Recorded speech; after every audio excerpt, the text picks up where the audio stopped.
star going down to TMB, and they're trying to overwhelm the IGL. Stinix up close and personal will find a headshot on the TMB. Bomb will be planted. Nixon finds the kill onto Quez, but there's a swing at a Stinix, and he's gonna find a second. Press 2 long range duel. Stinix still finding kills. He might be shut down here by the dualies. It's on Lele. Actually, it's a 2v1. Chris 2 still alive, only barely. And Hasanator will take him down. And Lele will get himself onto the defuse. Keep sticking the defuse there. Hasanator not swinging out just yet. Needs to peek out. Needs to go for the duel. And he's going to find the headshot. And Lele had to get off of the defuse. Couldn't have gotten it in time. And it is the piss round in favor of CS2 News.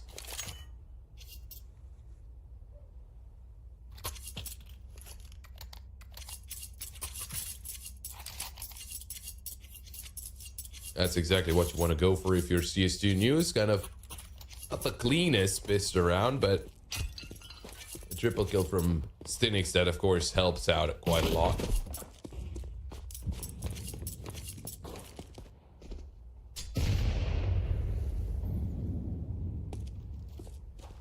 Now for Ecstatic, forcing up here is an interesting decision.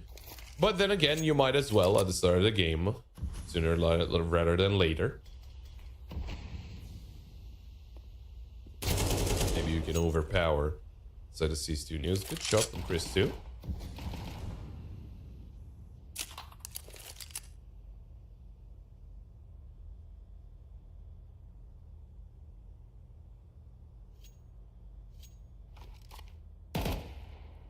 And Lele. Oh, that nade could be enough. Swing out, gets the kill on Foestar. There's the opening kill.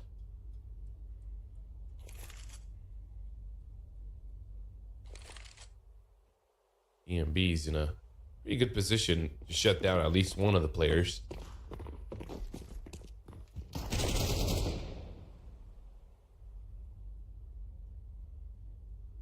Might be a little bit of a surprise. I'm a little confused if seems like there might be another slight issue. We'll take a quick break and we'll be right back.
Everything should be okay now, and we can get back underway. When we last left off, it was CS2 News going for a B play up against the Force Buy. It seems like they were able to walk away with that round. Now, a couple of saved weapons, obviously. The M4 and the Scout for Chris too, and it seems like the 5.7 for Lily as well. This one should be a slightly less complicated round.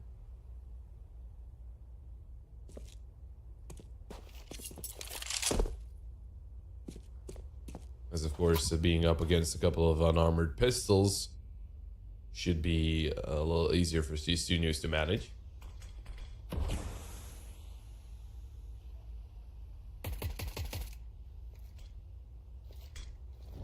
CS2 News having full control over mid and the util being thrown in, but for now, oh, not great shot on Stinix.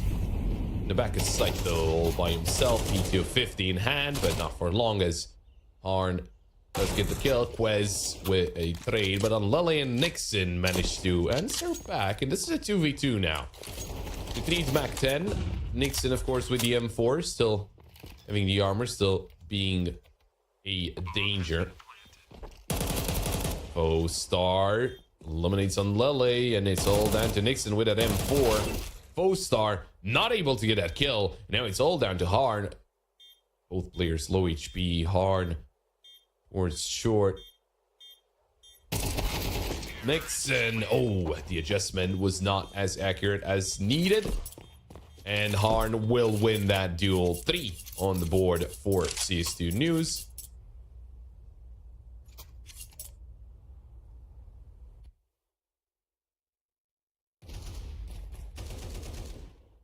And a fairly close round considering the weaponry of Ecstatic. He got it very close. And a tactical pause called in by CS2 News, actually.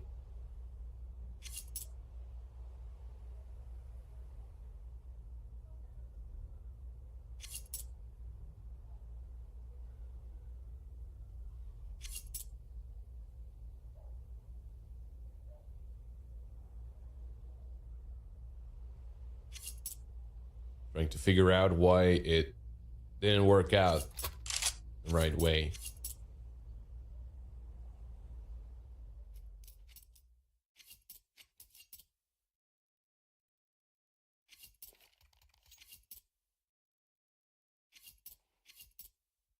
Now, Ecstatic with the full buy. This should make it a lot more interesting. We have the Alpha to Chris too as well, but no armor. It's a glass cannon off, and he could be susceptible to just a couple of bullets coming his way. He needs to be careful. He's playing all the way in short though. Actually in ladder room at this point. Ecstatic do seem a lot more active towards mid this time around. Although it does make a lot of sense, right? Just because in the previous round they didn't really have the weaponry to fight mid. CS2 News, on the other hand, they're not really all that present towards mid. They have a couple of players slowly pushing through under. Third player towards top mid.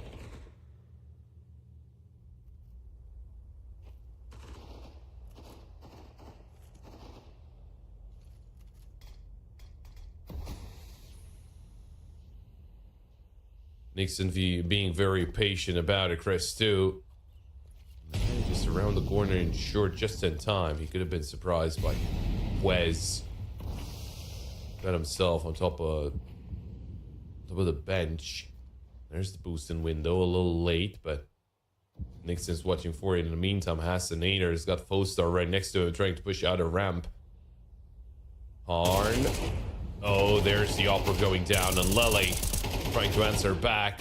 Kill in return. Harn misses the flick. In the meantime, Not has to deal with the A aggression. Only able to find one.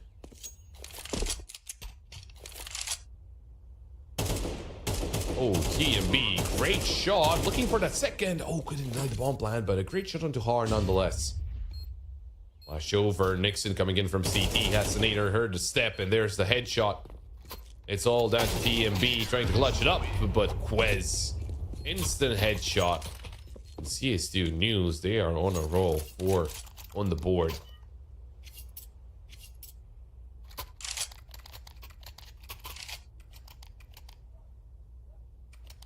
It's back to pistols for Ecstatic. Potentially a half buy, sure. They could get themselves some upgraded pistols, or maybe MP9s. That's also one of the ways to go about it. Sure, they're on full loss bonus, so might as well.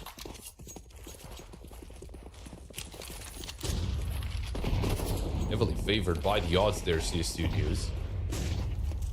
Stanix. See anyone in con, but he spots out the player in short. He's going to be overwhelmed. Multiple players swinging in. Hasanator rounds out the bullets. Nixon with the double. Spotted by Harn as he runs back into hiding. MP9 still in the hand of Nixon. Good timing. And he's going to take down Quez, but Harn hitting the wall bang. Going to take down Nixon. And hey, Nixon makes it very costly for CS2 News. Also just getting a lot of money with that many kills from the MP9.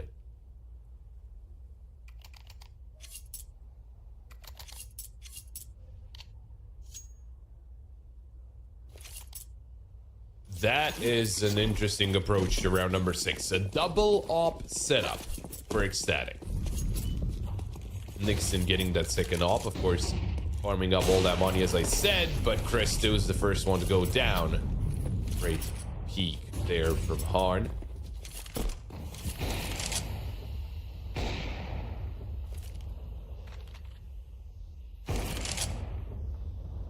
EMB getting up close and personal, and it might turn very ugly for the IGL. Stinix finding that headshot. Nixon towards short. And it's a hit, and there's the kill onto Stinix and Lily. Got himself that second op. Good flick. 3v3, make that 3v2 as Lily swings out, and CS2 News never expected it. Nade into the smoke, a no scope from Lily, and it's all down to Harn in a 1v3. He knows where Nixon is, knows where Lily was, but that doesn't make it any easier. Harn, can he find his way into a clutch here? 1v3, bomb being defused at this point. Jumping into the site here. Harn goes for the knife. Nut will shut him down. There's no defuse kit, but I think that, yeah, they got it. They got it 100%. And on Lily, a huge play with the op, even though he's not the opper, but a huge triple kill.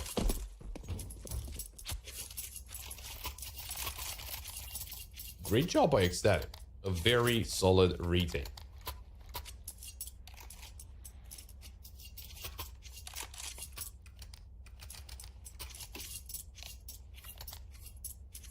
Oh, and the second technical, or not technical, but tactical pause called in by CS2 News.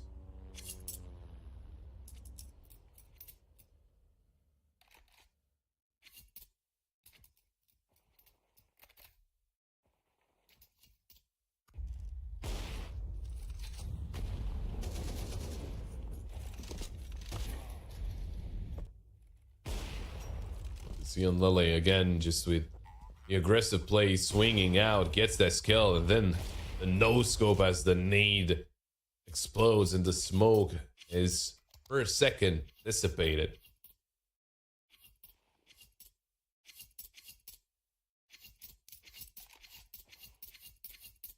It was looking fairly one-sided for CS2 News, even though some of the rounds were close, but I think it was bound to happen, right? It was bound for Ecstatic to get themselves the first round fairly soon, and well, it happened in the previous one. Now, can they keep it up? That's the question. Again, Ecstatic, they're in this map, they're underdogs. 17% win rate. Good shot from Press 2. They're up against the pistols and an AK from Stinix, and the kills are just pouring in from the side of Ecstatic. Fostar swinging through the smoke, but Not's got his number. Hasanator. Good shot onto Nut.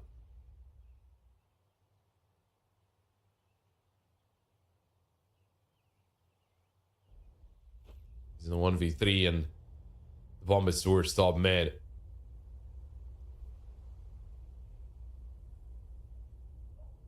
Press 2. Waiting for the swing here. Hasinator. This is very close and gives his position away with those steps there, Chris 2.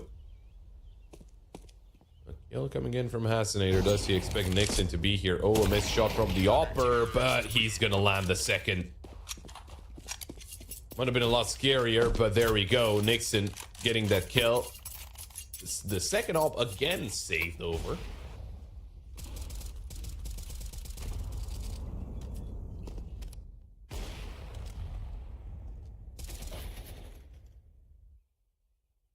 Oh, he fell through the map. Okay, ecstatic. See what you can get done against four AKs and a deagle. Setting up for an A exec.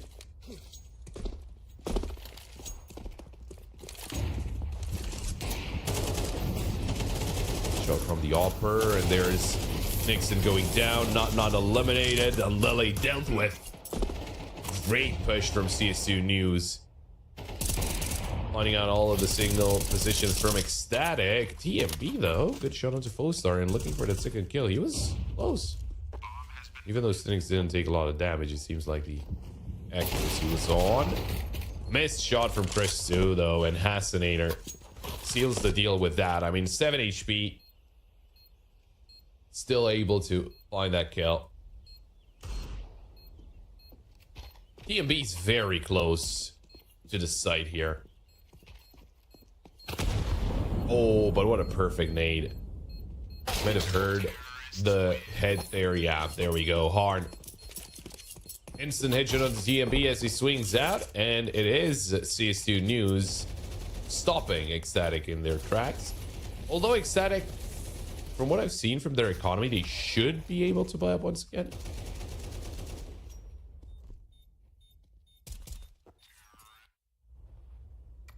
Yeah, there we go. Unfortunately, no more double up setup, but they got EM4s. They got an MP9 for TMB as well. Oh, Lele, first player to go down. Great shot from Harn.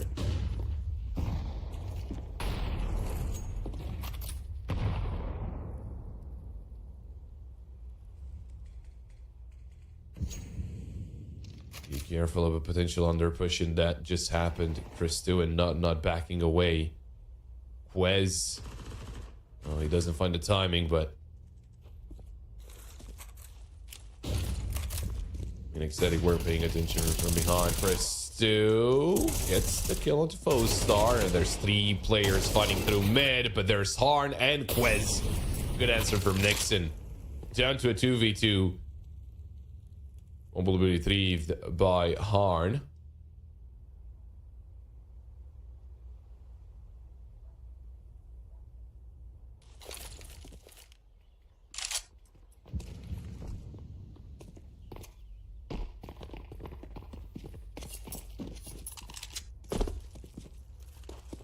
And they are hesitant. They don't really have a lot of information at the moment. They know CT is clear, to say the least. Bomb planted. TMB's coming in from Catwalk, and they got Nixon flanking.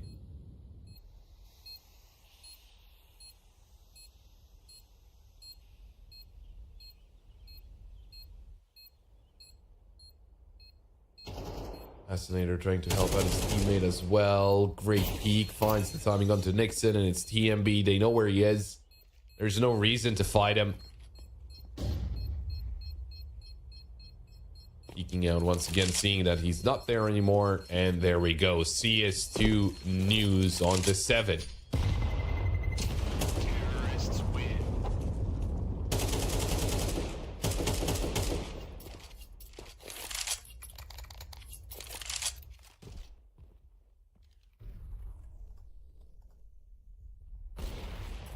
Yeah, that's nowhere on him. But, you know, we love our game. No, I'm sure on Harn's screen, it should have been looking different.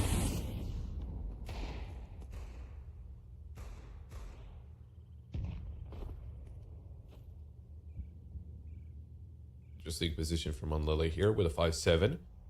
Could surprise Hassanator for sure. 4 players onto the A side from Ecstatic to start the round off.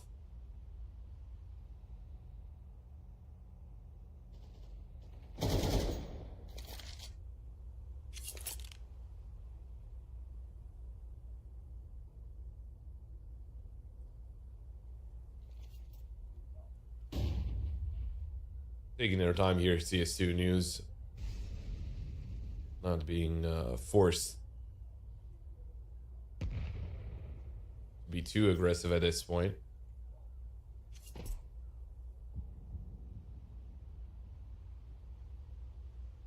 Fascinator. Well timed. Peeks into Unlily and takes him down. Now they're going to start to get a move onto the A site. And Ecstatic is actually sending 3 players towards B. Well, unfortunate for them, they didn't read the situation right. These 2 News, unless Not goes massive here. Be an easy finish to the round. Good shot.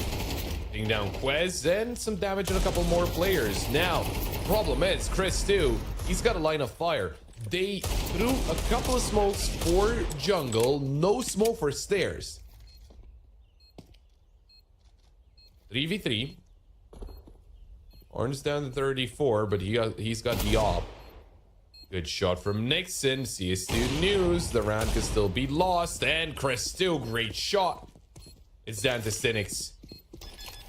Winning a Ninja. Gonna take down Crestu. Now into the 1v1 against Nixon. And there's Stinix with the round win. Hits the double kill. And CS2 News will get another one on the board. But a very, very close round. CS2 News, those are the rounds that they need to be careful of.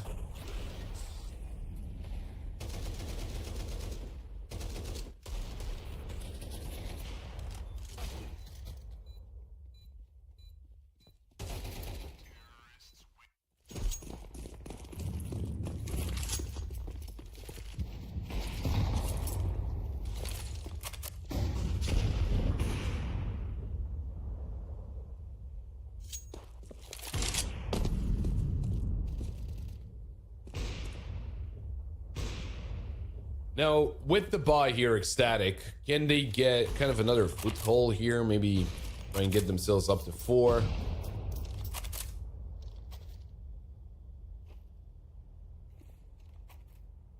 And get kind of a different situation for them to start feeling a little, you know, a little more confident. Then again, it's not their map pick, and it's not one of the stronger maps, but still, you don't really want to put in this position. Lele, the double peek with his teammate, and they're going to take down Stinix. As they try to get that raid, but was denied. Oh, and Lele, very risky swing.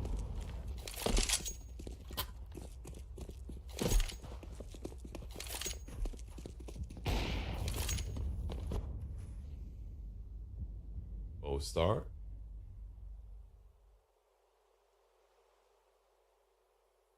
Well timed push into the B site. Nixon spots him though, and Nixon is able to take down Quez. There's a trade from Fostar. TMB already out of kitchen, and there's the kills coming in for CS2 News. A couple of kills simultaneously, but there was no more time. CS2 News, half a second too late, and Ecstatic will walk away with the round.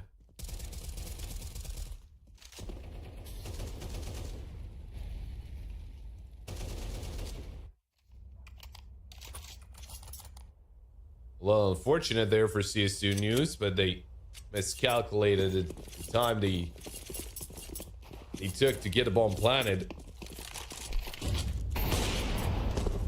Ooh, hard. Very quick shot. This time on Lele stays alive, but 23 HP.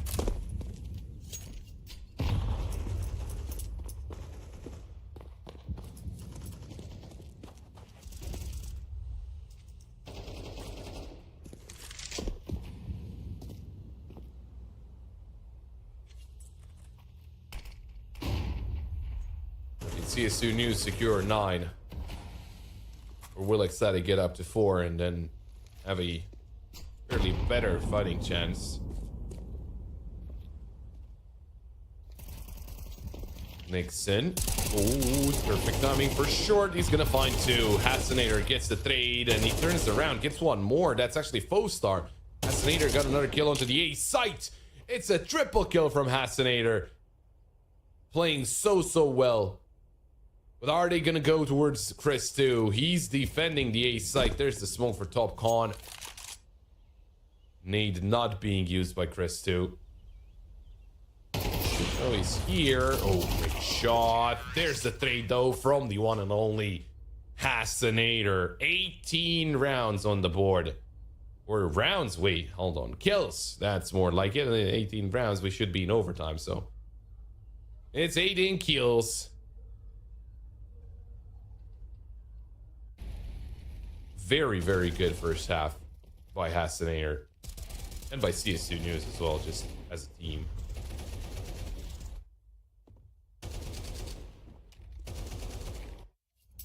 As you see, Hassanator, also Harn on 12 kills, Stenix on 10. Sure, Fostar and Quiz might be on the lower side of that, but it doesn't really matter. The team is doing really well as a unit, so again, it just felt like they're still more of a mix, but during the contrary, I think the plays were fairly solid. Oh, Stinix almost taking down TMB through the smoke. It's an AXX with CT being left open. There's gonna be a flash for this. Nixon gets flashed in the process as well. Hard up close in person is gonna find one, looking for a second.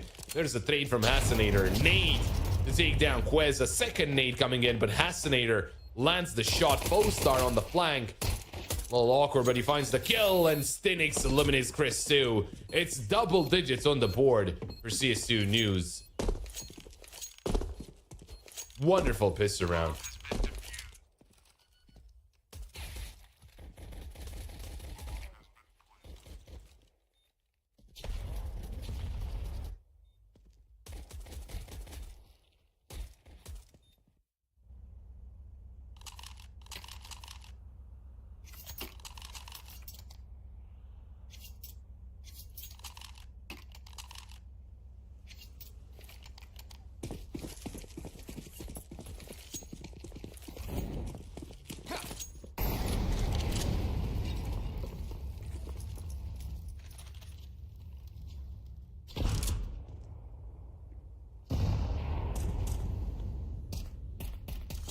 Well then, Ecstatic forcing up here is a little bit of a risk.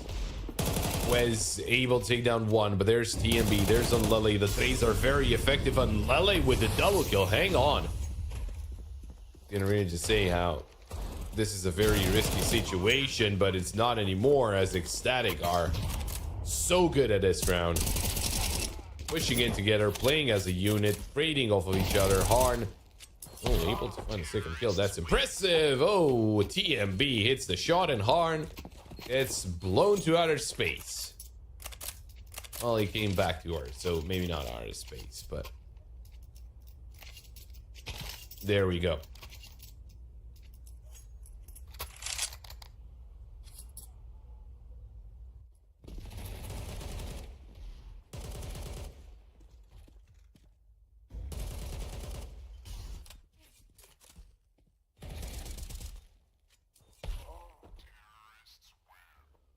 Wee. 10-4. Ecstatic finding their first round on the board on T side, but it's a lot more needed.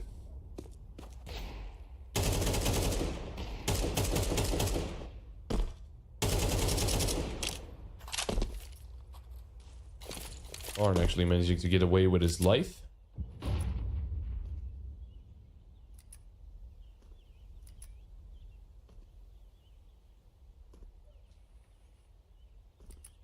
Hassanator. Good headshot to Lele. AK retrieved. And it is the top fragger of the server. Still need to be careful. Star swings out. Chris too finding a shot onto Harn through the smoke. Assassinator, this is the timing he wants to get out of Palace. Trying to get closer to ramp. Certainly a good surprise. I don't think Ecstatic ever expect Assassinator to be this close. Chris 2, first one to swing in. There's the kill from Assassinator. Wins the drop from Not. Oh, it is a little late as Nixon does get eliminated. It is a 2v2. Quiz towards CT. Stinix towards stairs.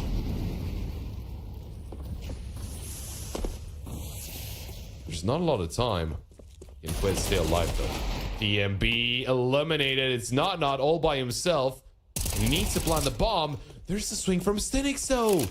Oh, and now the bomb can be planted. Quiz starts spraying, and he's gonna get the kill in the end. Almost a missed round, but CSU News are able to pull away with it.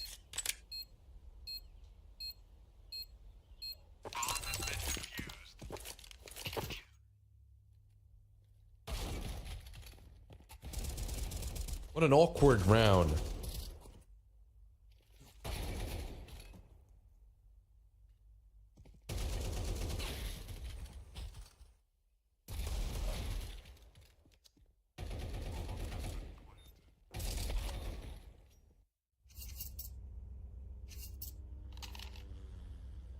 Ecstatic calling for their first tactical pause.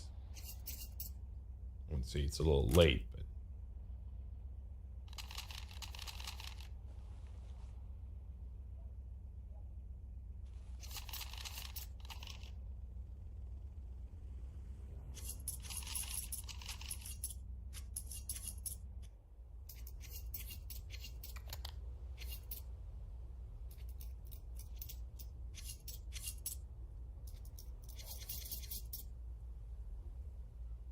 let's see what they can cook up.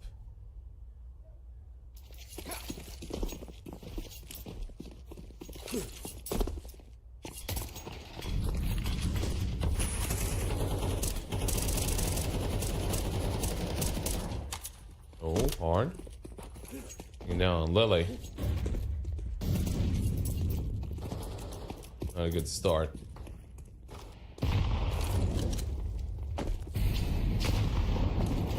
Did get themselves more or less onto the B site. There's the players coming in for a retake. Star taking down Chris 2. Harn spamming away. Not very low HP, but still able to take down Harn. And there's a kill from TMB. The nade is perfect. And Not Done goes down. Nixon all by himself. I need a 1v2. And he's got Stinix right around the corner. Stinix will hit the headshot. And it is 12-4. Map point for CSU News. Ecstatic. Well, not their bread and butter, but this is more or less what he expected from a map with, or from a team with a 17% win rate on this map. Yeah, Mirage not looking too good. It is either they gotta practice it more, or they get it to, you know, kind of ban it out and they start playing Anubis. There's no way around it. You need to decide on one of them. Not. Oh, great couple of shots. Okay, not. Still in this. Assassinator does get a trade in. I don't know what's going on with the bodies. Chris 2, great shot from the scout. Is going to look for another one. It's a tag on the Assassinator. Not a kill, but it could be just enough.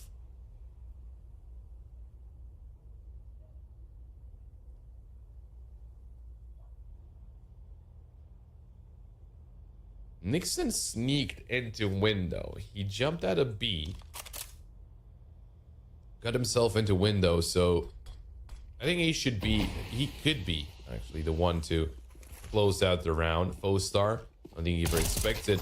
Or are they gonna join him? No, Star, he actually gets the kill on Chris too. There's Assassinator with a kill.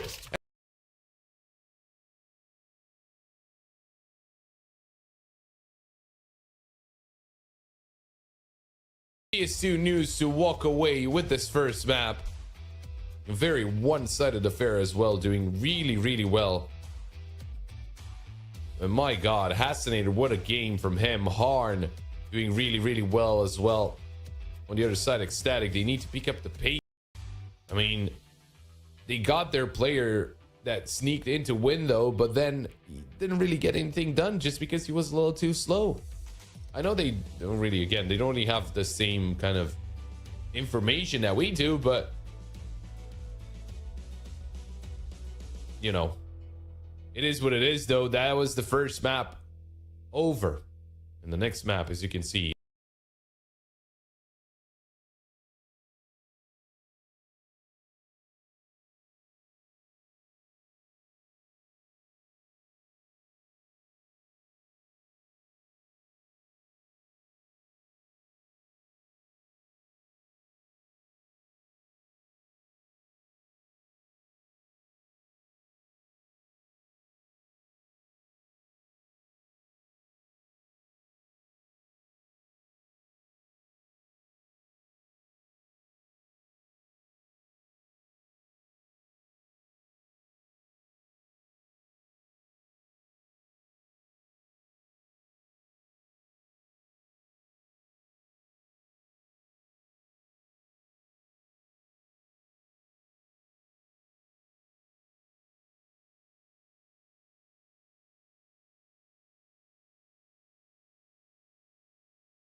with 25 and 9, a 2.08 rating. Assassinator, a very impressive first map out of them. But they are live. We should be jumping with them into the second map. And as I said, Nuke is being played out right now. So let's see what the plan is.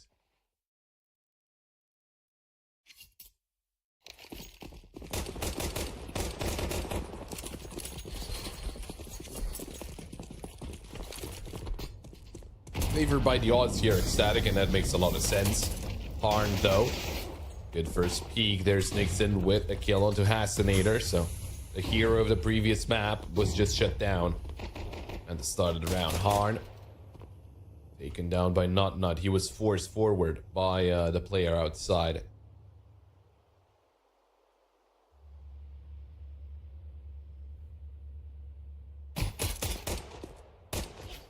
Oh, TMB. Trying to take advantage of the position, and that's Stinix eliminated. Foestar turns around. There's the double, but Nixon does surprise Foestar there, and it's all down to Quez. Good hit on the TMB. Now he's up against Nixon. Spawn plant on behind the site and the silos. It's all down to Quez. Swings out, gets dinked. He's on 1 HP, needs an instant headshot, but he's not gonna hit it. And it is Ecstatic to walk away with the pistol round.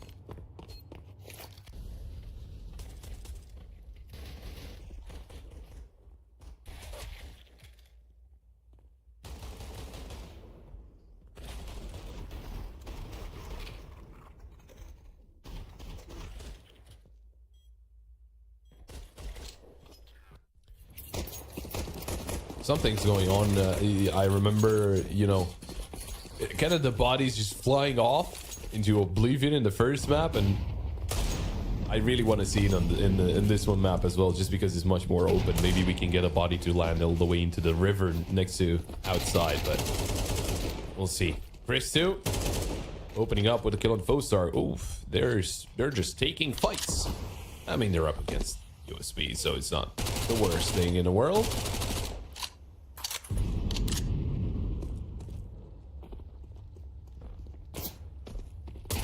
Just fighting out there with the pistols.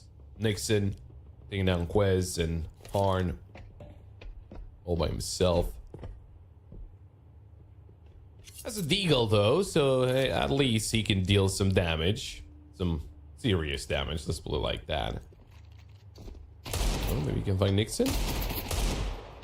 Or Nixon found him, and now his position has been revealed. TMB. It's actually Chris 2 to get that kill onto Harn.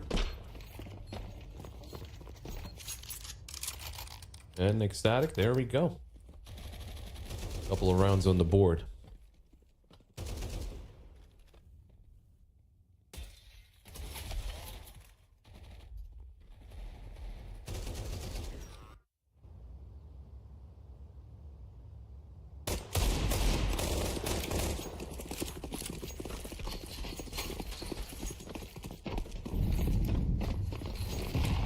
Now it is a full buy from CS2 News, and let's see how they deal with this aggressive play. Oh, the aggressive play actually stopped. I was expecting a fast A play. And well, it will start now. Harn able to find one. Foestar helping out with that second. Now they understand that this A defense is very hard to go through.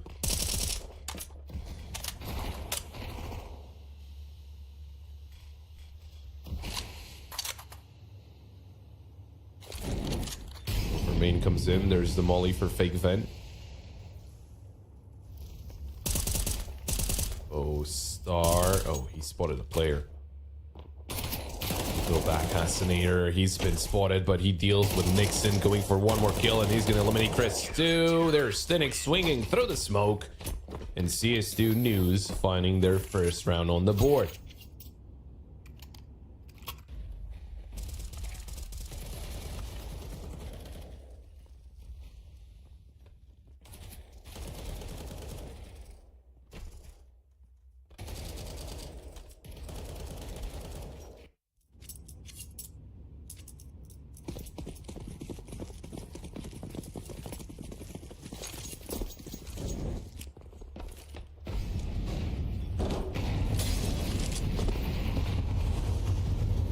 Hasanator, aggressive play, and he's gonna take down Nixon. Kind of expected the peak there, Nixon, but Hasanator is still able to get away. If Hasanator has another performance like he had on the first map, this is gonna be a hard time for Ecstatic.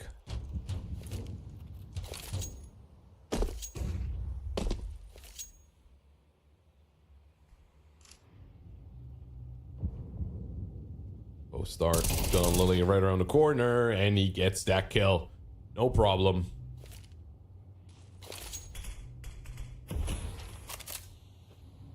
DMB's been dinked as he tried to peek over from Silo.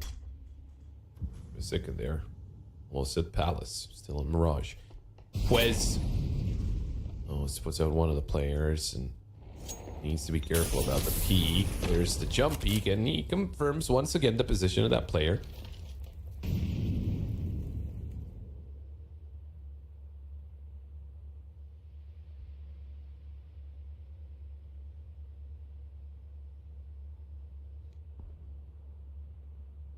Slowly moving towards the B site here. Ecstatic, 28 seconds left. There's the player already waiting for them. That's Stinix.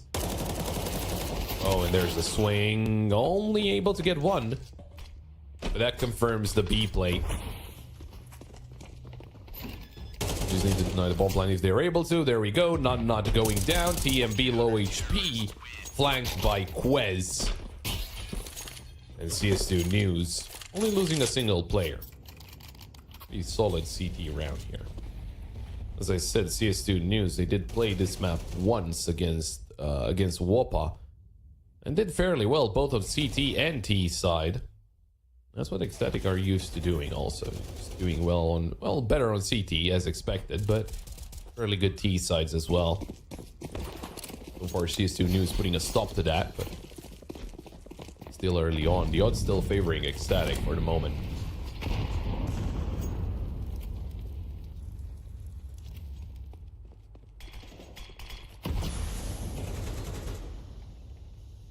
Deep smoke towards trophy room.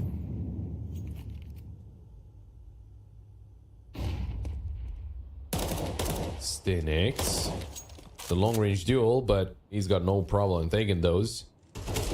Up against the block anyway, so it's not even too bad can happen. And unlike Hasanator, goes down to a Glock. The double peek from the side of Ecstatic. Quez getting ready for those eco kills. Finds one, finds a second, and a third. Quez cleaning up the ram push.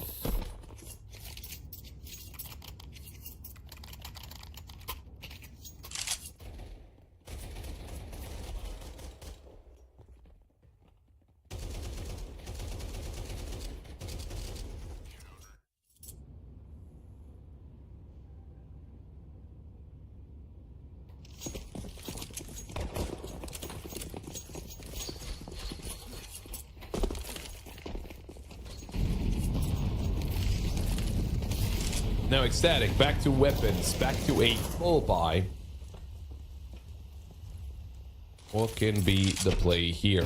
It seems like outside is the way you want to go about it. Har needs to be careful not to swing into the crosshair of TMB, and that's exactly more or less what he does. TMB was actually the one to swing out. Stinix forced forward by the molly, and not paying attention to that peak. Already gotten themselves a couple of openers. Chris 2, great reaction. That's Fostar going down, and well, the round could be decided at this point unless Hasanator and Quez have something to say about it, but it is not going to be easy. There's already a player down in vent, so Hasanator, there's no way he goes down the vent.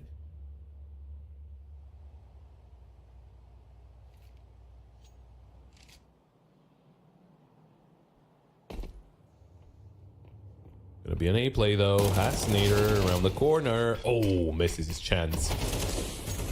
Nixon takes him down, and they know where the last player is as well. Quez will just try to stay alive, and there we go. Ecstatic answering back.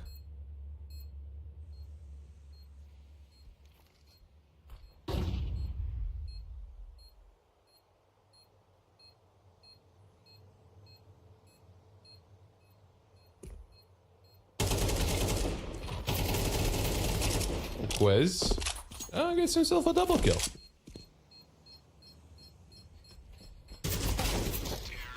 But Unlele will blindside him, and there we go. The last kill in.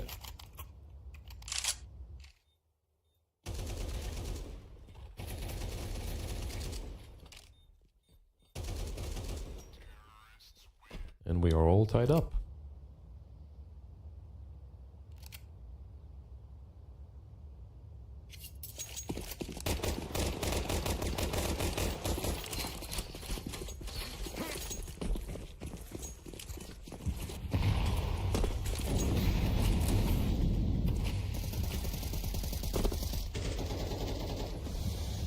Now, CSU News had some money left over. Oh, hard.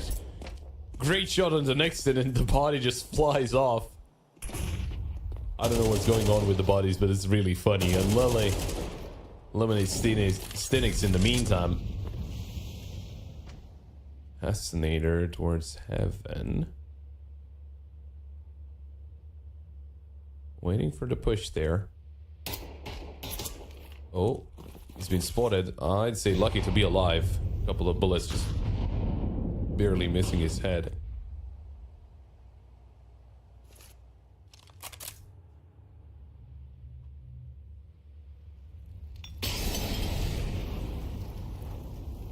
Molly, TMB. Oh, he surprised Assassinator. Never expected TMB to be that close. They're actually going down into secret, though.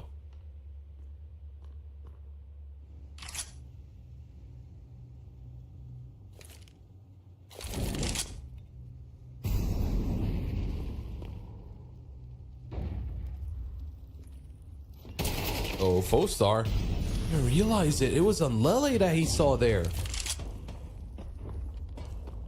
Gonna go back up to the A site. Arn with the op. Wasn't really the most well fitted to defend the site. Crestu finds the headshot onto Quez. And there we go. Ecstatic. Back in the lead.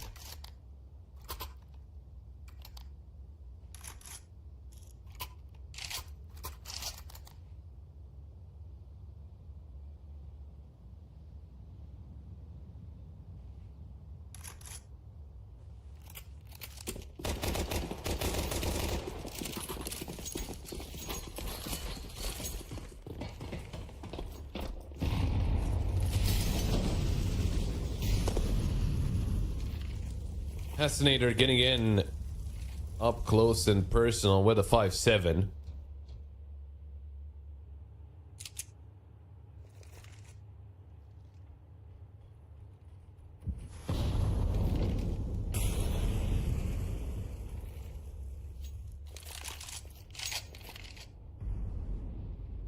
Except they're taking their time, and if Assassinator swings out, it might get a little awkward for him with a puny 5-7 not around the corner. There's the kill. Stinix still on rafters, but only with an USP. Not a lot of damage that he can get. Done. Deagle for Horn, but that should be about it with this round. Oh, a little awkward, but he gets the kill. Horn manages to find one in return. That might be the only one, though. Good thing from Quez. EMB down to around half HP. Oh, but almost simultaneously, Ecstatic find the final 2 kills. And that's a 5th round secured.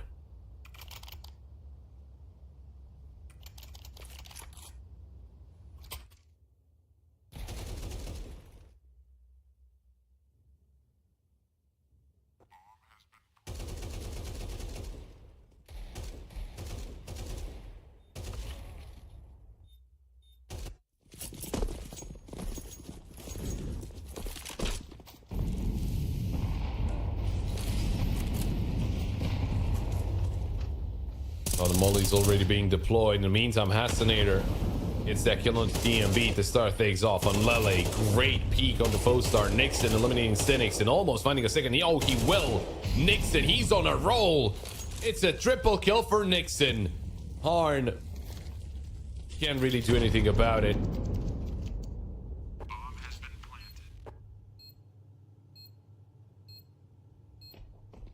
Just gonna try and stay alive and ecstatic. They're playing really well. And Lele actually finding that final kill into Harn. Mixing up the aggression and passiveness is really nice from Ecstatic. They keep CS2 News guessing, not giving away a lot of things. I would have expected the first tactical pause to already be coming in from CS2 News, but I guess it might take them a little longer.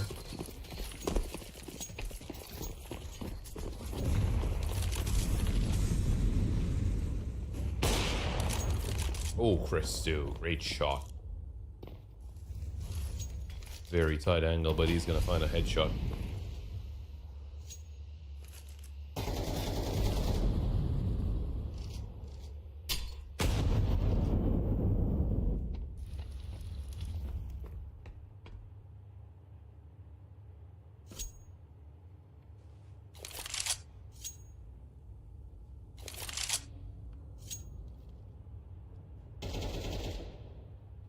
Well then, the pistols. Can they get some more damage done? Get some more economy damage dealt?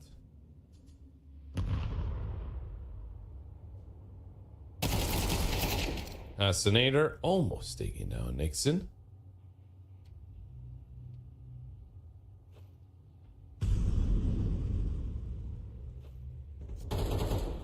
Well, with them going towards A, that should seal the deal.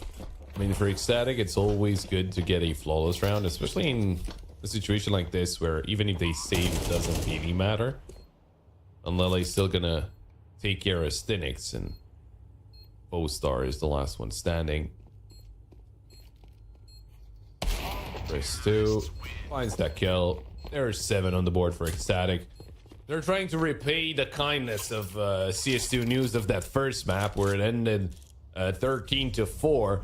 And Ecstatic, they're looking for that 9-3 first half on the T side of all things.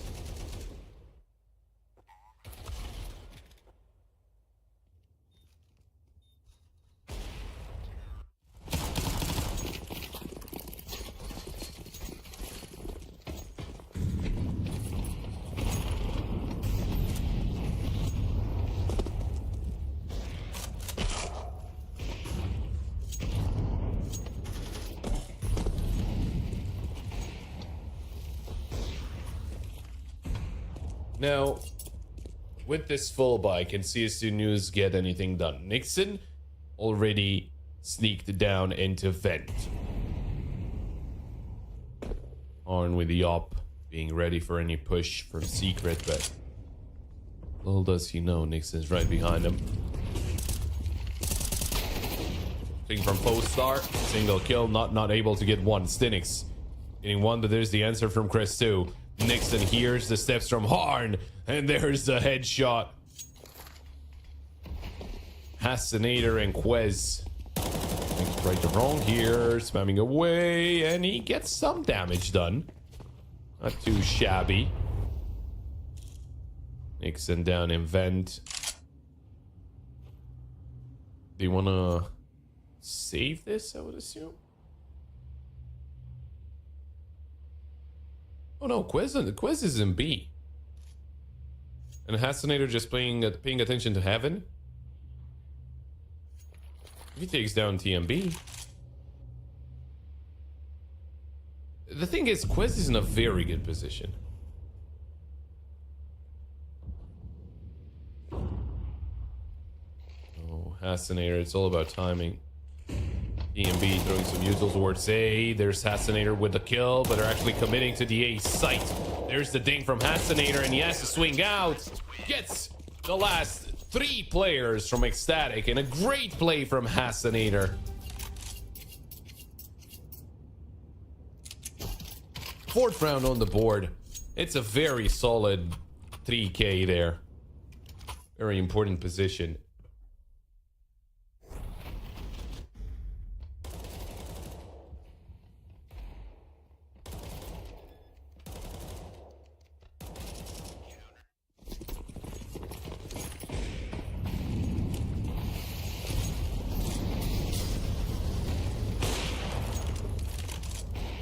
Great shot from Chris too, though, starting things off. Harn is eliminated. They cannot rely on the Opper. Gonna need the M4s to do the heavy lifting.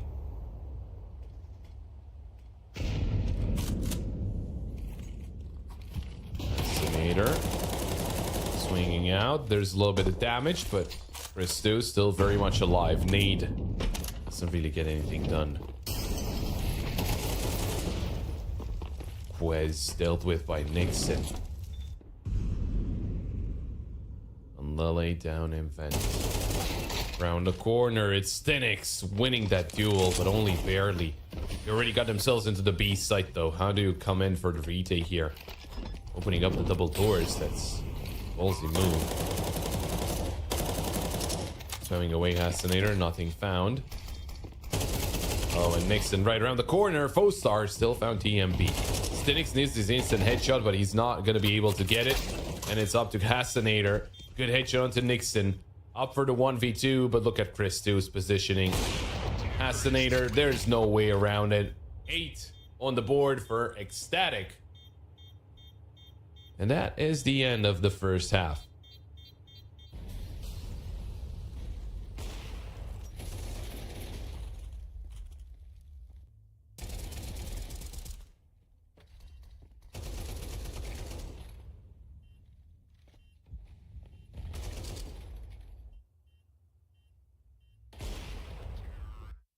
Well then, CS2 News. They really need to up their game on the TE side.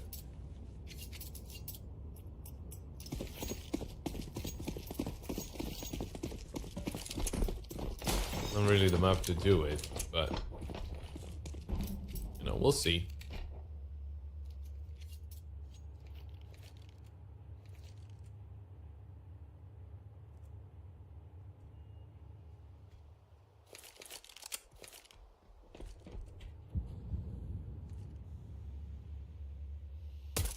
Sitting up here, CS2 News, they have a player outside. And they've got Harn ready with a huge elbow on Lele. Gets the kill onto Stenix.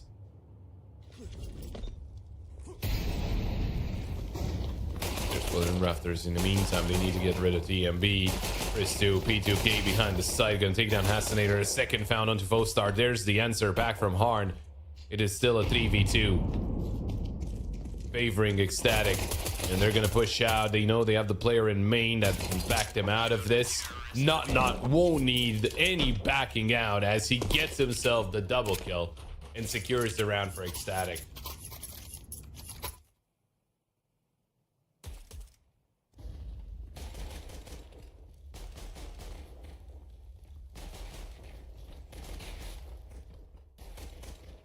Getting closer and closer to what?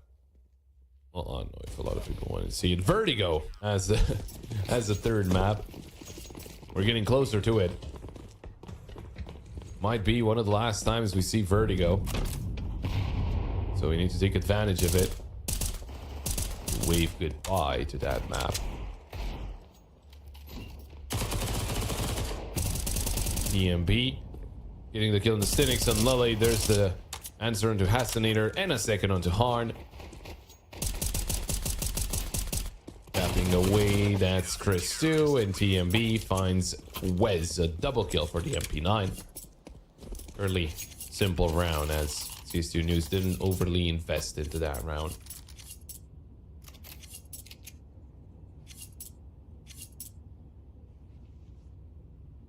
So round actually they're getting AKs.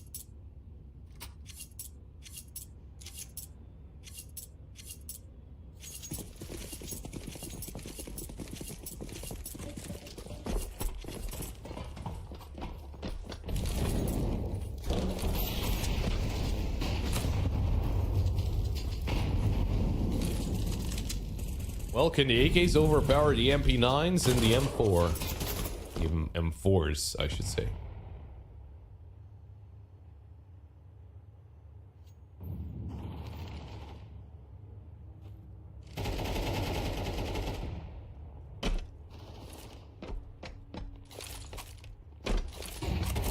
flash over. There's the nade as well, but not off timing as Harn swings out. Or the player down into the site. That's the Deagle at TMB.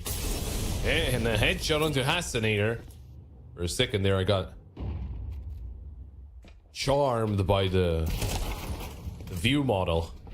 No, I'm joking. It's really bad. And Lully eliminating Stinix.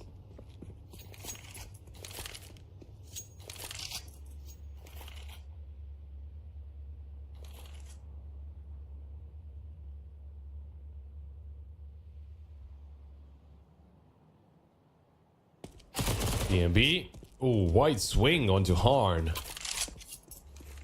Comes in as a surprise for the offer. Oh, both star. That's awkward. Where's the last one standing? Taken down by TMB and Ecstatic. Even though they lose not at first. The answers are really, really good. CS2 News. Obviously not one of their best maps, I'm gonna be honest. I mean, compared to Mirage, they do seem a little lost. And if this keeps going, if there's a couple more rounds for Ecstatic to be found here, and we go to the third map, well, they're gonna need a way better vertigo than this nuke.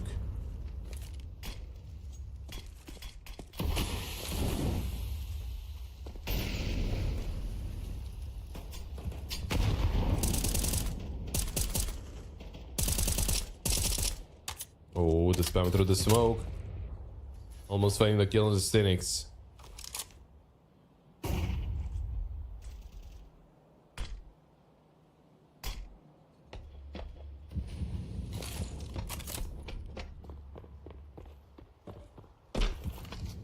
DMB trying to find an angle outside. Oh, and with the nade, that's going to be a lot of help. Fostar eliminated by the enemy team's IGL. Harn finds on Lily through the smoke.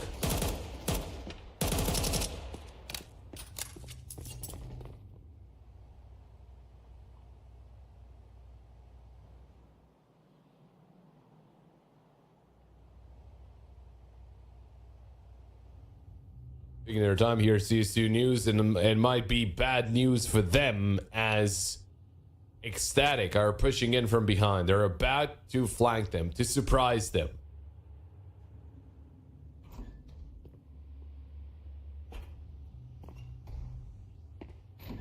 Two. Easy shot on the Stinix. A lot more players to be found. Hassanator, Quez, and Harn. Oh, the answers, the trades. One will be planted. Nixon can't do anything about it. There we go. CS2 News with 5 on the board.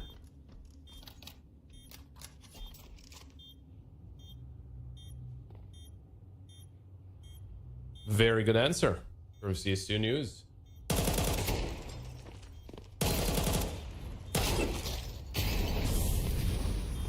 Good kill from Nixon. Being Hassanator down. There's not any real hope of retaking, and also dying to Quez's Molly is also not really gonna help. Maybe he did to deny more money from going in the bank of CS2 News. Harn losing connection. It's a little unfortunate.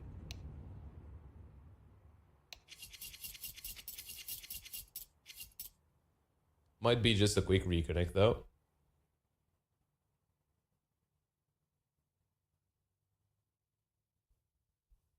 Oh no, it's actually not.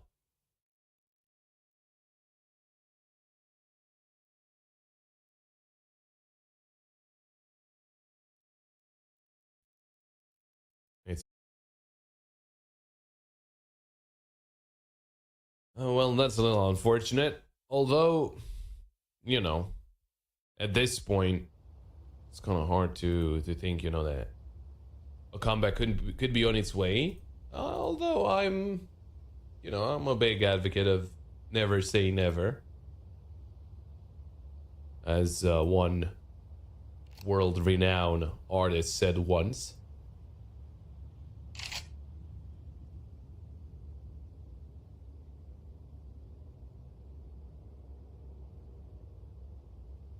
But yeah, we're just waiting for Harn to come back and try and get back into the heat of things. Of course, a technical issue is never fun.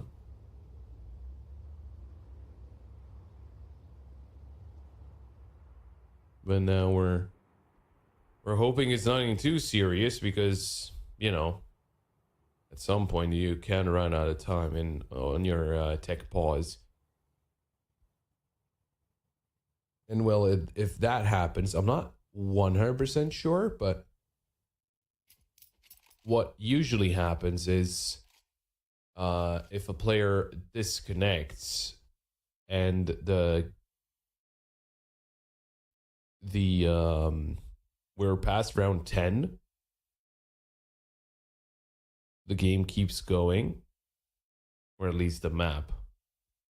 I do want to double check the what's it called, the rule book.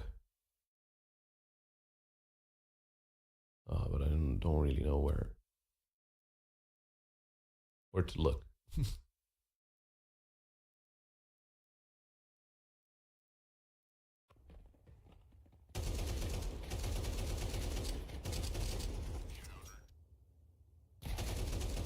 Yeah, I'm just you know, looking through the rules just to make sure.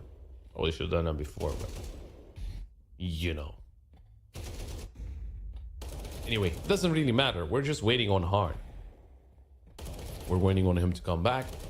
Again, a very solid nuke performance from Ecstatic, considering what happened on that first map.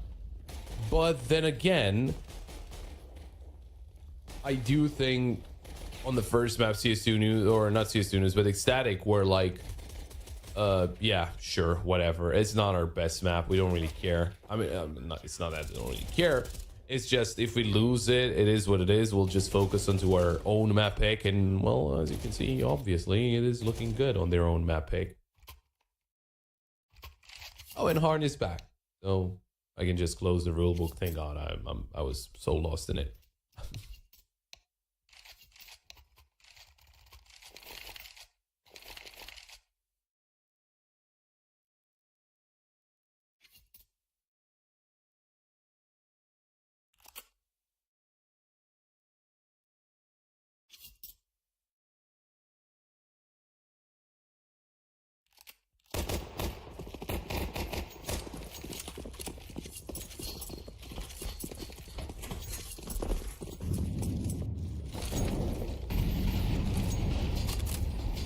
Well then.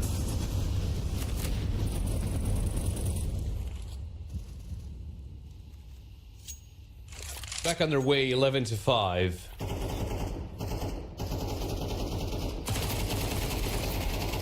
Oh, not Chris 2. Recover. Assassinator didn't get a kill in return, and Chris 2, there's no way he can get away with that.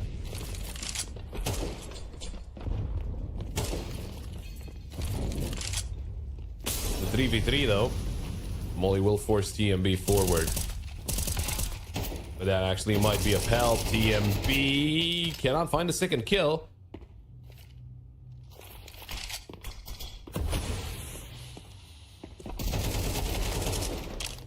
There's a good trade from Harn, but Nixon does go down, and Lily's right around the corner.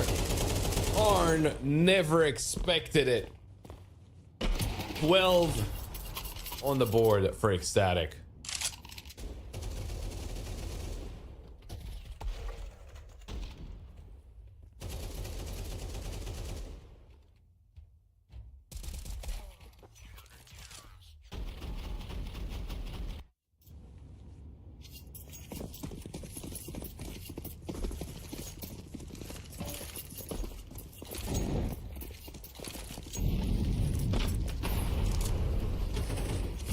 Now, CS2 News, they got 7 rounds in a row to win.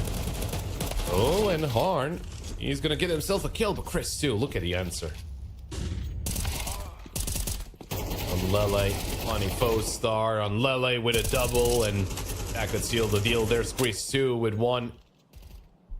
Assassinator. 1v3.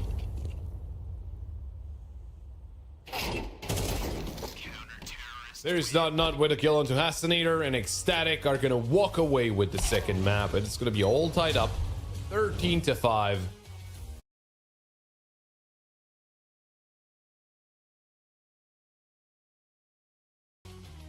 Until the end here, as CS2 News had a wonderful first map, very one-sided first map, and in this one, Ecstatic, they turned the page. They played really well. They did really well on the aggression side. They played really well on the defensive side, and now we're looking forward to Vertigo.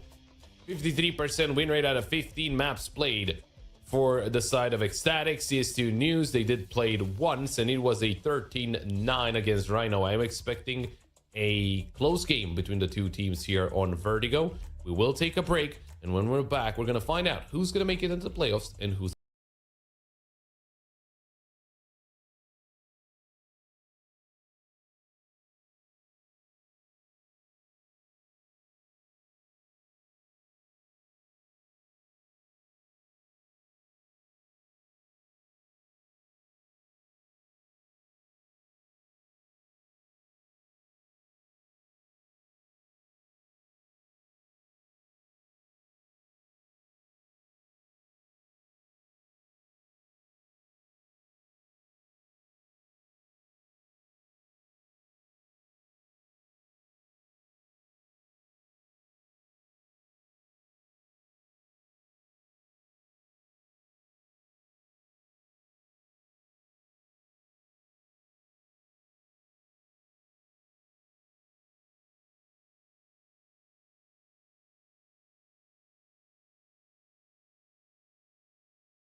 on this final map, because then again, there's a lot riding on this Vertigo. Again, the winner will be going into the playoffs, the loser will be eliminated. So you're playing for tournament life here, and you know, we'll see when where they want to how they want to start. You got tripped up on the words there. Where they want to start and how they want to go about it. But then again, I think usually what I'm usually saying is that Vertigo is sometimes a T-sided map, but whenever the T's do play fairly quick and overpower the CT's positioning, if they start playing a little slower, then the CT side could start looking a little better.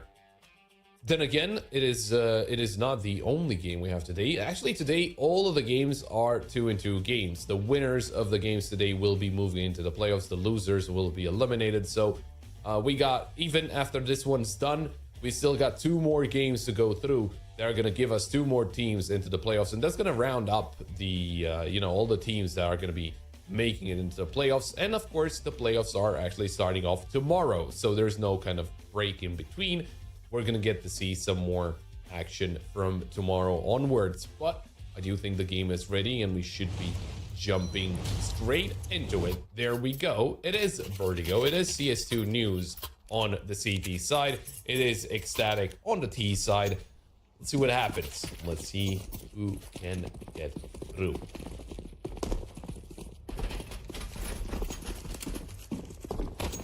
Ecstatic actually favored by the odds. And they're the ones that are gonna be on the aggressive side. EMB, good headshot onto Stinix, finding the first kill of the map. Looking for some more here, TMB. Out Fostar. In the meantime, his teammates are making their way into the side. Fostar does go down. Nixon with a double kill, and TMB still alive, could be finding the final kill. It will be TMB. The IGL getting the triple kill, and Ecstatic getting themselves a flawless pistol round.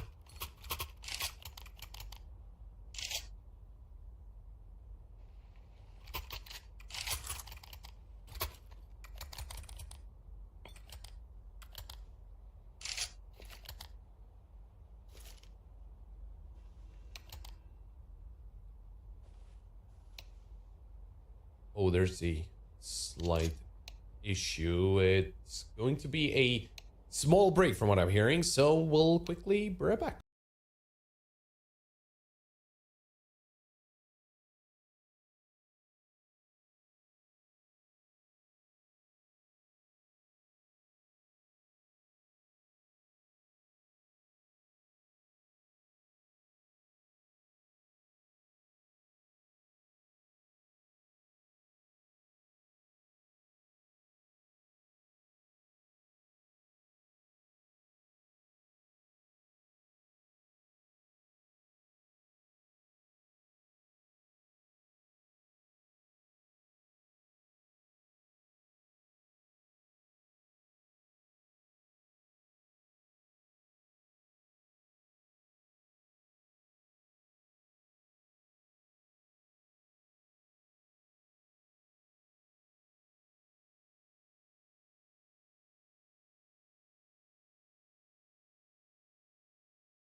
And back underway as Ecstatic did win that pistol round flawlessly.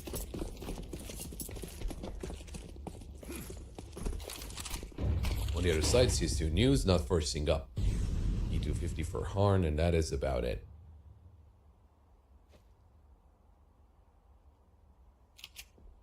Boost in mid, trying to see over the big box, but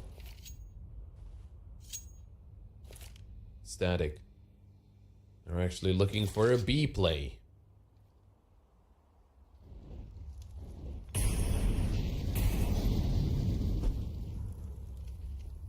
Util being used up. B side is completely open at this point, but ooh, the boost from mid. I don't think you can spot anyone. I think they need a 3-man boost there. On Lele though, he was very patient in mid. Be able to take down Harn, find a kill onto Quez. He's back though, but he's still alive for the time being. Oh, he's dealing a lot of damage, and he's still alive. And Lele with a quad kill. Hasinator will find the trade, but doesn't really matter. It was only a Mac 10.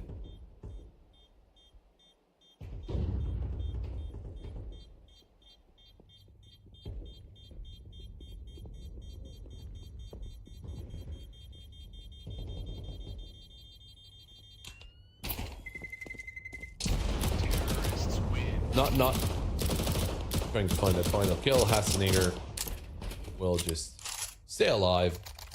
And there we go. Second round on the board. CS2 news. And will be getting themselves the full buy. Hasinator sticking to that Mac 10.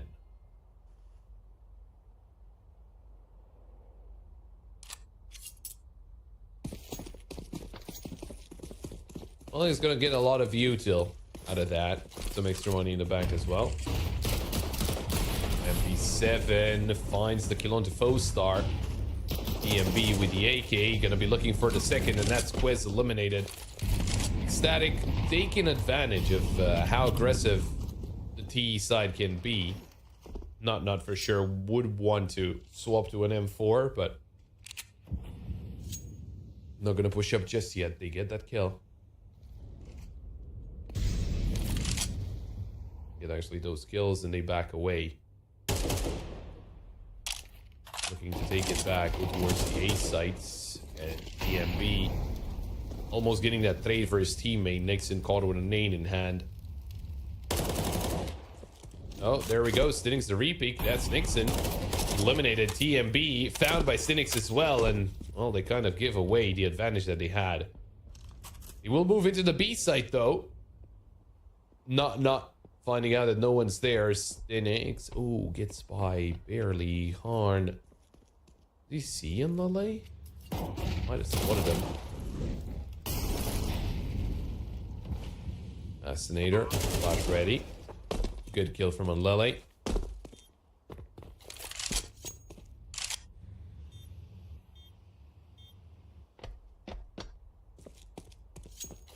Numbers favoring Ecstatic, and they got a bomb planet, but they're a couple of players really far away. Not is the only one up close and personal with the MP7. Good kill on the Stinix, and he's gonna find Hasinator as well. The MP7 delivering right now.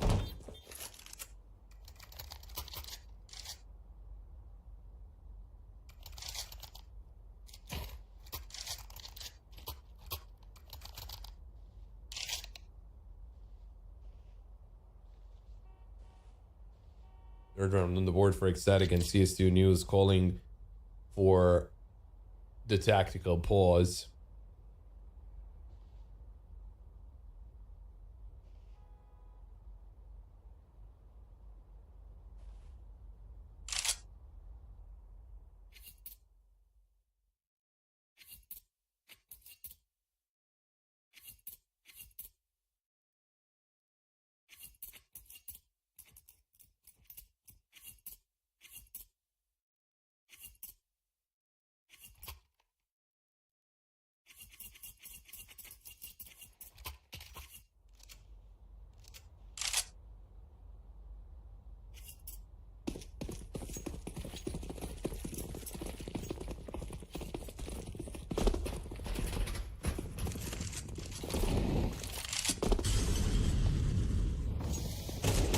CS2 News, what can they get out of that? Oh, Chris 2.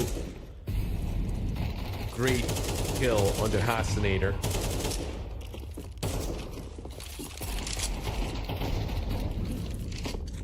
Nade comes through, not able to eliminate Stinix with that nade.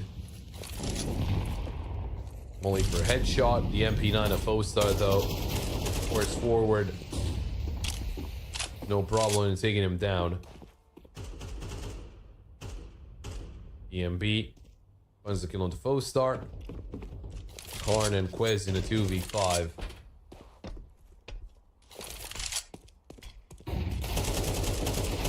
Oh, the Deagle not able to find a kill, and with his other Deagle, Harn, he's just gonna try and stay alive.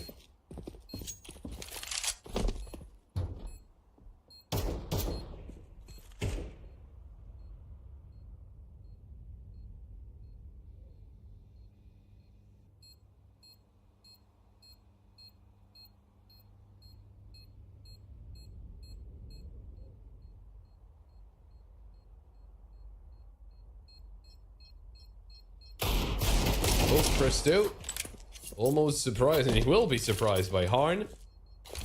An AK that can be saved over. Let's see if Harn is able to stay alive. Terrorists win. Closing in, and Nixon will actually take him down. So no save for Harn. And some extra money for the MAC-10. I don't think he wants to upgrade to another weapon just yet. He's gonna keep it going with the MAC-10. CS2 news with the full buy though.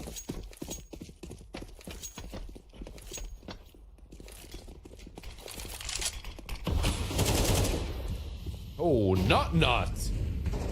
Great first peek, and that's Harn eliminated. Star getting aggressive in mid, and there we go. Finally an answer. Stinix getting rid of Nixon as he swung through the smoke. Although on Lele, he has been very deadly in mid and very effective as well.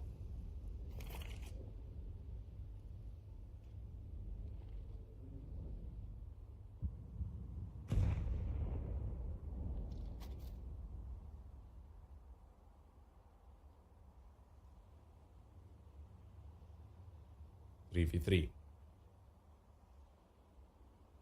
Stinix. Can he take down on Lele? He's got some support in the form of Quez. And Lele, though, playing the off angle. Stinix eliminated. And on Lele, finally dealt with by Quez. But that's information. Information for the side of Ecstatic. Molly deployed. Flashes being thrown over. Quez forced back. He's got Hasanator with him, though. That Molly should delay the bomb plan, but the smoke should help out quite a lot. Not. Good shot of the Hasanator. There's the jump, but Not is absolutely ready. Almost running out of bullets, but not before getting that kill. 5-0. Ecstatic. Really, really well played so far.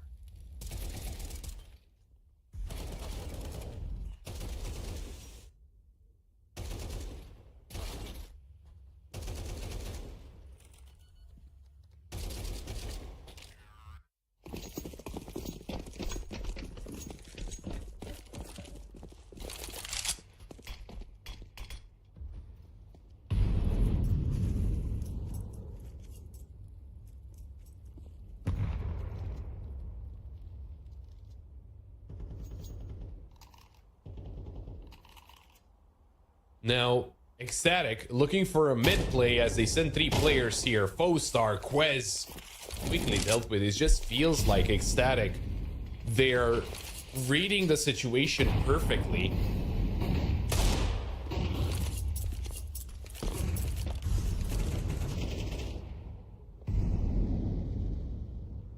Hasanator and Stinix, maybe they could try flanking, but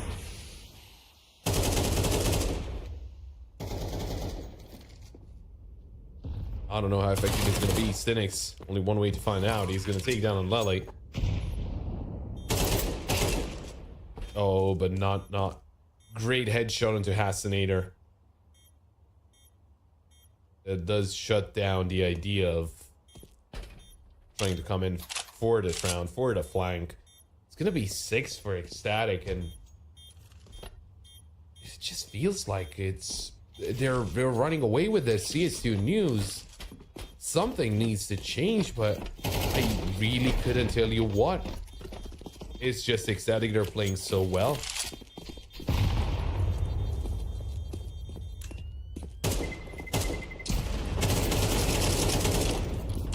TMB finding settings as well. There's no save. I'm just thinking, there is a certain, you know, kind of situation or feeling when the enemy keeps doing this well, where you're feeling like nothing's working out. I don't think that's necessarily the full case for CS2 News. I just think Ecstatic got a couple of very good reads, especially in mid as well, as Ecstatic pushed in with 3 players, but CS2 News had 2 and they couldn't really do anything about it. Surely there's some things that CS2 News can get done, and we're eager to find out what those are. Nixon though, aggressive play. Stinix, there's the swing and there's the trade. Another player just around the corner, that's Harn, that got aggressive, and there's a lot of damage dealt already to TMB. Quez in the meantime, surprising not, and there we go. That's more like it as CS2 News.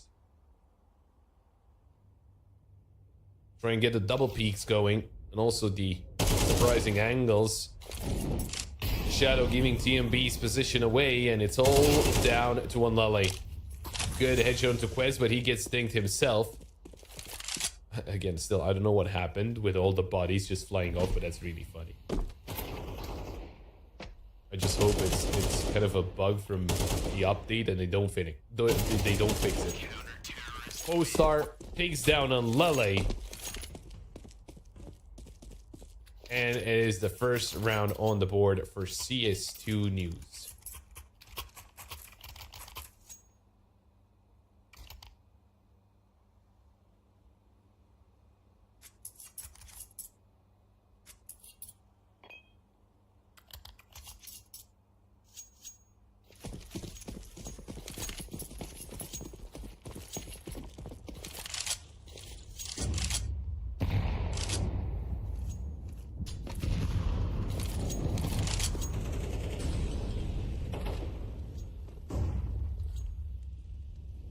Well, CS2 News, they kind of overpowered the push through a ramp, so ecstatic.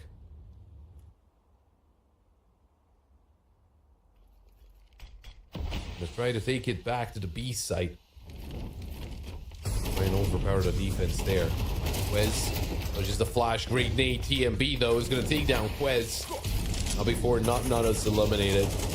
Press 2, fully blinded. He's still able to take down Harn. Full HP. Oh, TMB! No! TMB falls off the map!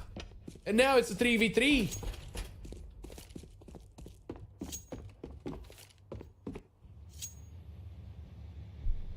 But maybe it's not that bad.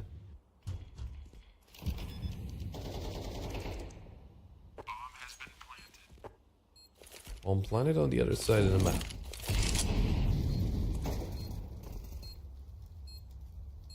Bullets heard. Nixon gonna be backing away. They're gonna play this one safe.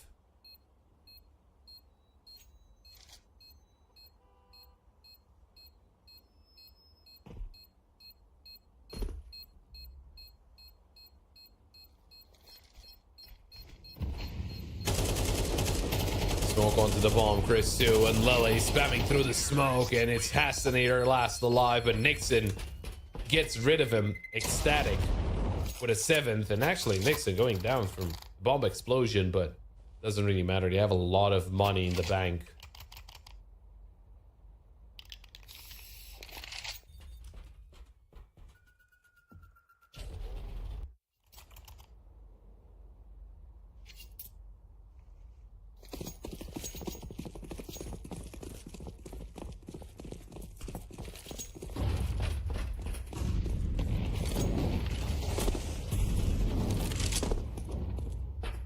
CS2 News, something needs to change in their plan, and getting aggressive in it is an interesting one. Chris too, though, he's gonna take down Harn.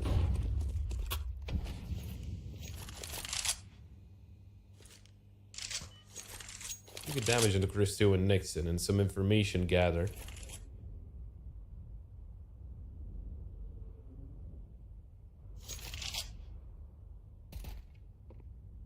Oh, the triple swing. This is going to be bad news for the side of CSU News. Hastinator and Stenix dealt with, eliminated. It's down to Fostar and Quez. Great shot by Christo. And what can Quez get done?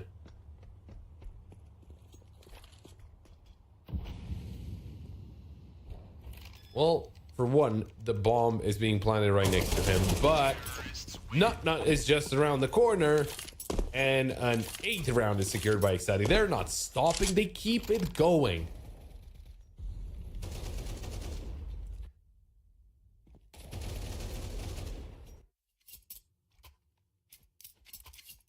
And I was talking about the money in the bank. Well, for CS2 News, there's not a lot of money in the bank. Speaking of money in the bank,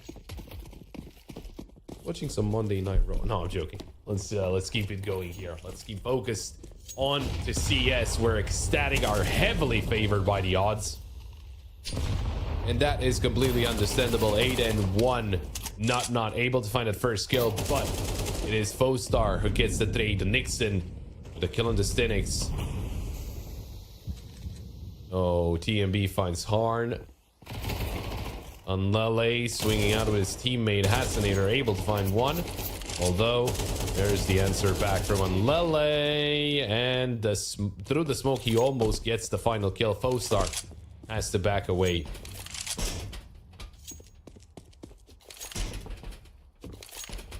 Oh, for a second there, I thought he was going to jump it.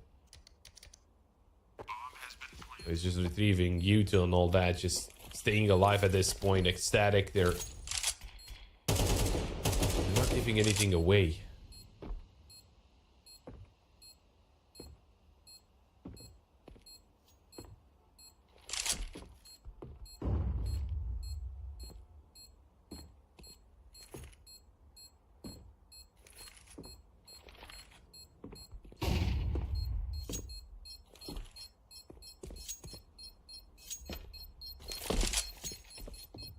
Maybe another tactical pause?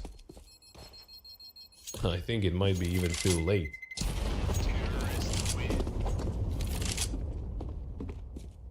Only used one so far. Very early on. Surely we'll see another, no?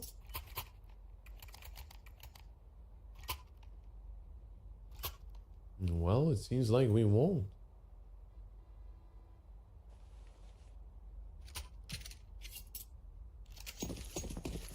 Well then. Interesting to say the least.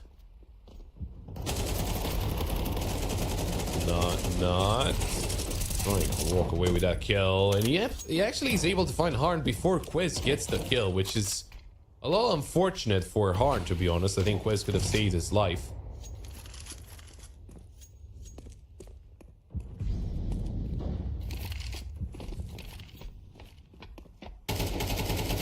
Quez needs to be very careful. He's at the edge of the map to find that kill. There's the answer back from Nixon. TMB to swing through mid, and they never expected. Stinix goes down. TMB traded out by Hassanator, but Nixon trying to take matters into his own hands. It's Unlele in a 1v1. He's gonna swing onto Fostar and get that kill. Get double digits on the board for his team. 10-1 for Ecstatic. This is a very one-sided affair so far, and I don't know if CS2 News can do anything to stop it.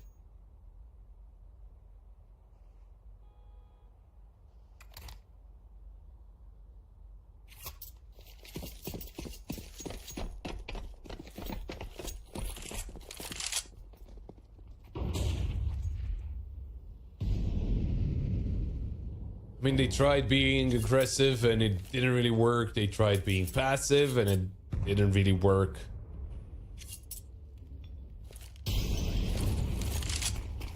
It's weird how they don't use another tactical pause, though.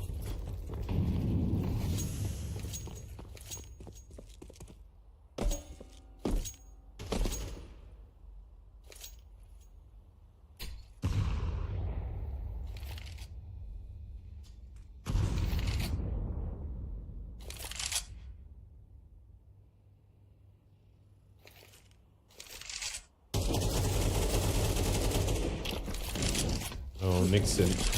Freezing down Stinix, and the fact that he got the wall bang going and they still threw the molly.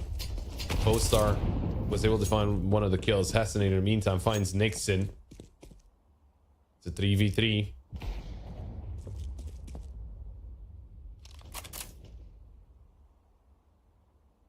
I mean, 10 to 2 is not really going to be all that helpful, but at least it's better.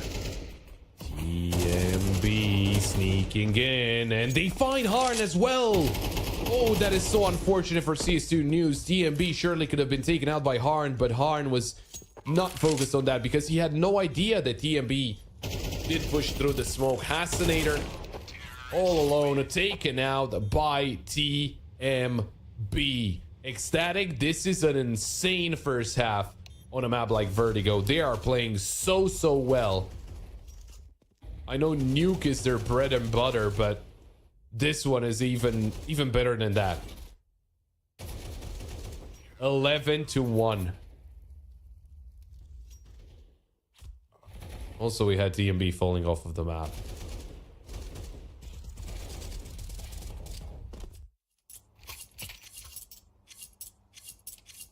Ecstatic needing 2 more rounds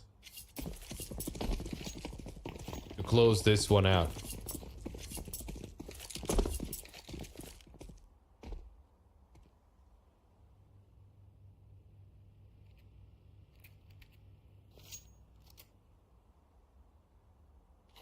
Well, CS2 News, now they're on the aggression, trying to push into the site. There's not going down, and Lele looking for the headshot. He's actually gonna find Hassanator. He's got another player close by, another enemy, but also TMB. Great double peek. Postar looking for the aggressive play. He's gonna take down TMB. There's Harn with a kill onto Lele. It's down to Nixon and Chris 2. Nixon just needs to stay alive, and he will not be able to do so now. Chris 2 is coming in from the flank, P2K in hand, looking for those headshots. He's one of the players trying to isolate his duels, and he's able to do exactly that. But now into the 1v1 against Harn.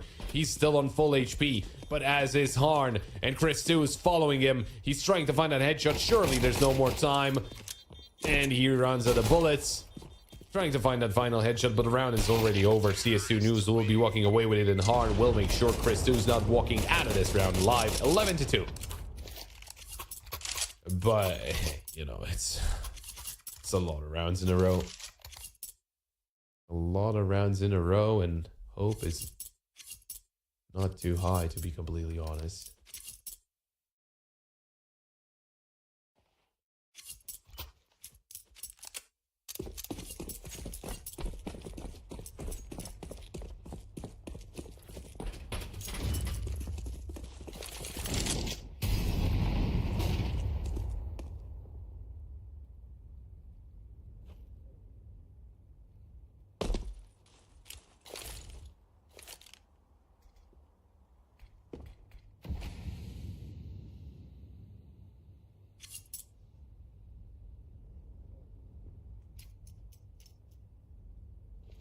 It's a force buy here for Ecstatic. Might as well. They're so far ahead. Maybe the Deagles connect.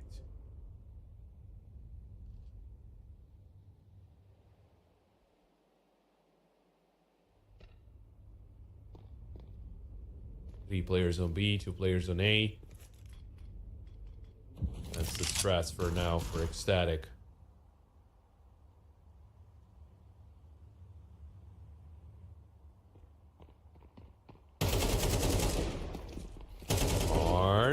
Able to take down TMB. Flash does get deployed. A couple of nades being thrown in. Nixon quickly dealt with by Hassanator. Trying to overwhelm the Mac 10 here. Quez will go down to Nut.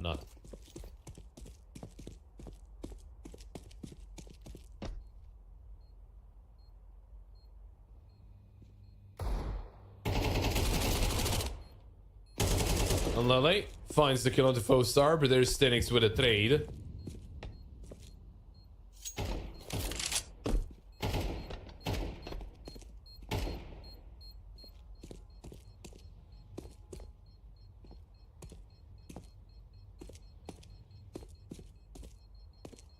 Just trying to hang on to the AK here and Lele. Considering up next it's an eco round. He should be able to, yeah. He's gonna save it. All the way into ladder room.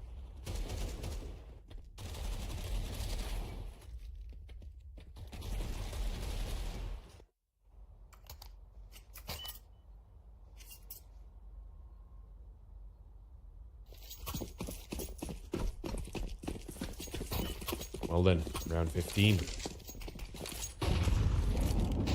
Flash is being thrown over. Stu. Still in hand.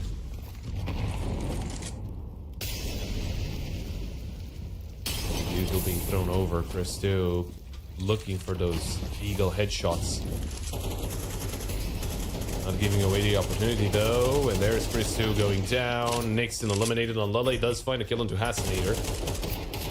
But he's been found. And it's a matter of time until it goes down, to be honest. There we go. There's Harn and Quez getting those kills. And it will be Fostar to take down Nut. 4 rounds on the board. This was an eco for Ecstatic though. Now the weapons will be coming out.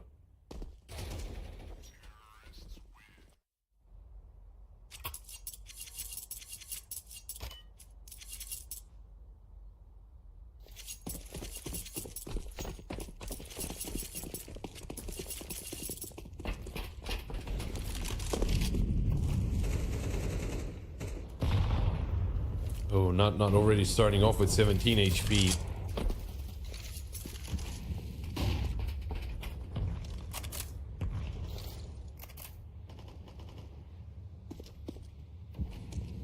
Going to help out his teammate as much as he can. Oh, there's the headshot onto Quez. Barely spots the head. Realizes there's the way to go about it.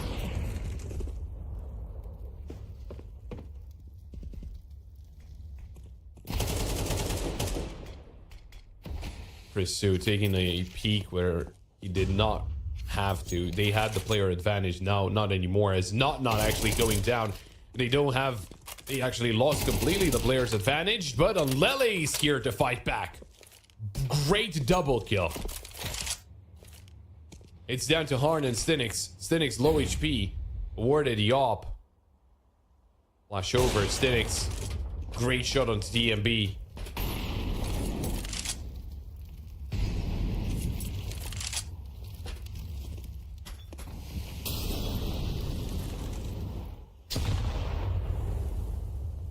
Comes through. Molly to deny the bomb plan for now. Oh, there's the nade, and there's Nixon with the flank. Gonna find Harn. Can he find the Opera as well? Stinix towards the back of sight. Spots the head, misses the shot though. Readjusting, getting himself closer behind the white box, able to take down Nixon. And now into the 1v1 on Lele. Found by Stinix. It's a quad kill. A great clutch from Stinix, and he's gonna deny Ecstatic map point. Or series point, rather.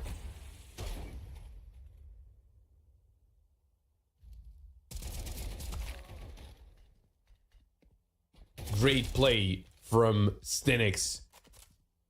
8 HP the whole time.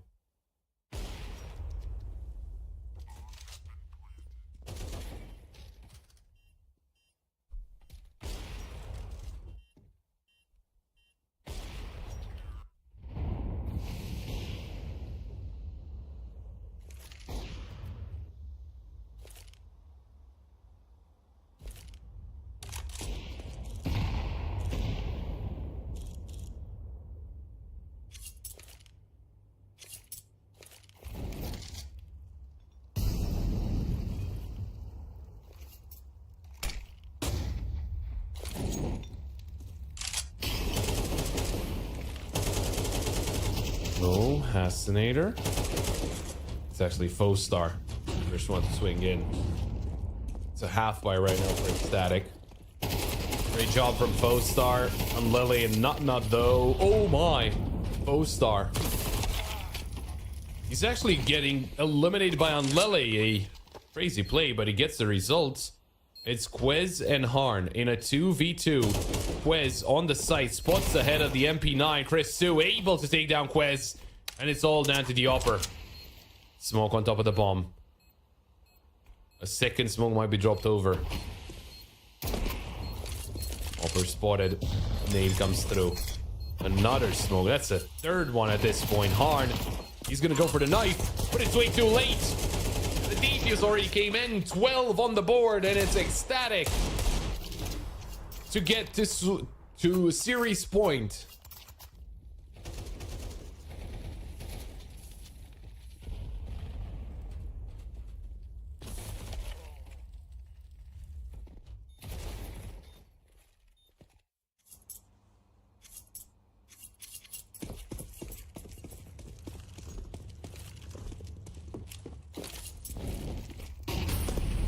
One more round needed for Ecstatic to close out this best of 3 and to qualify for the playoffs here at Frost and Fire. Not opening up with the kill onto Quez. Oh my, what an angle from Nixon. That's a great find. Nade coming through, exploding not only a smoke but also Stinix.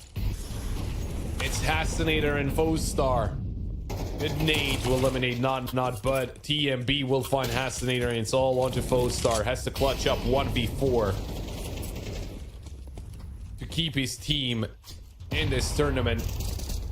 Keep his team in contention. Crest 2 swings out, and there's the kill.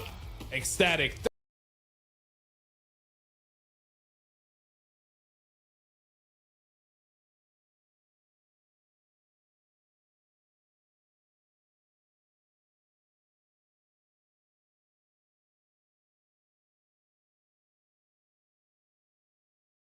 Done, and they will qualify for the playoffs. Great job there by Ecstatic. CS2 news, they fought until the end, but really Nuke and, you know, Vertigo didn't really look all that good. Gonna be completely honest, it was a lot to be desired from them, and well, it didn't really happen. Now Ecstatic, well, Unlele was a staple, but to be completely honest, I think it's hard to call out of any of those players. I think everyone played really well on the side of Ecstatic, but Unlele for sure, he had a lot of impact. Great rating, 1.56, 104 ADR. It was a team effort, but Unlele was just a little higher than the rest of the players. But again, just as a team, they played very well. I mean, we've had highlights from every single player, also from TMB, who, you know, he's the IGL. He's usually kind of falling to the wayside, but he did really well today as well. And as you saw previously on the schedule, there's 2 more best of 3s to go through. We have Ecstatic moving on into the playoffs as the first 3-2 team. CS2 News, unfortunately, bowing out at 2-3.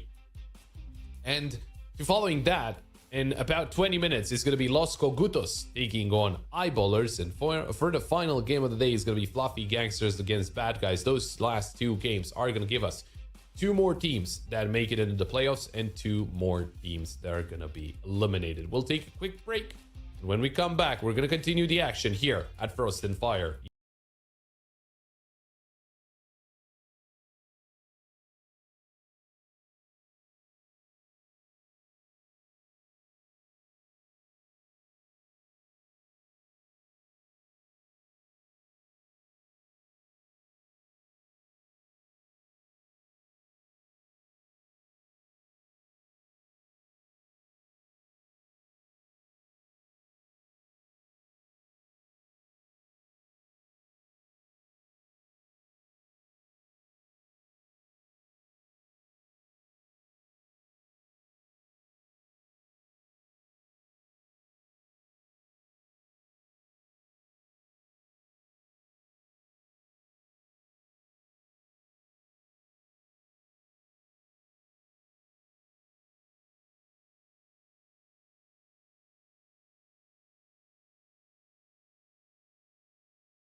today, as we said, 2 best of 3s left for us to enjoy and to see what they have prepared here. Starting off with, as mentioned, Los Kogutos versus Eyeballers. And as said before, later on, we're going to be seeing, of course, none other than Fluffy Gangsters take on their opponents, BadGuys. But going to the match at hand, Los Kogutos, the Polish team versus the Swedish, well, it's not really a mix, is it, when they've been playing for quite a while now. JW been trying to grind with the squad for about 2 and some years now, as the rest have joined in recent times. Pita, of course, last time we saw Eyeballers, the coach of Eyeballers, Pita, played for them. I think he stood in on the 4th of December.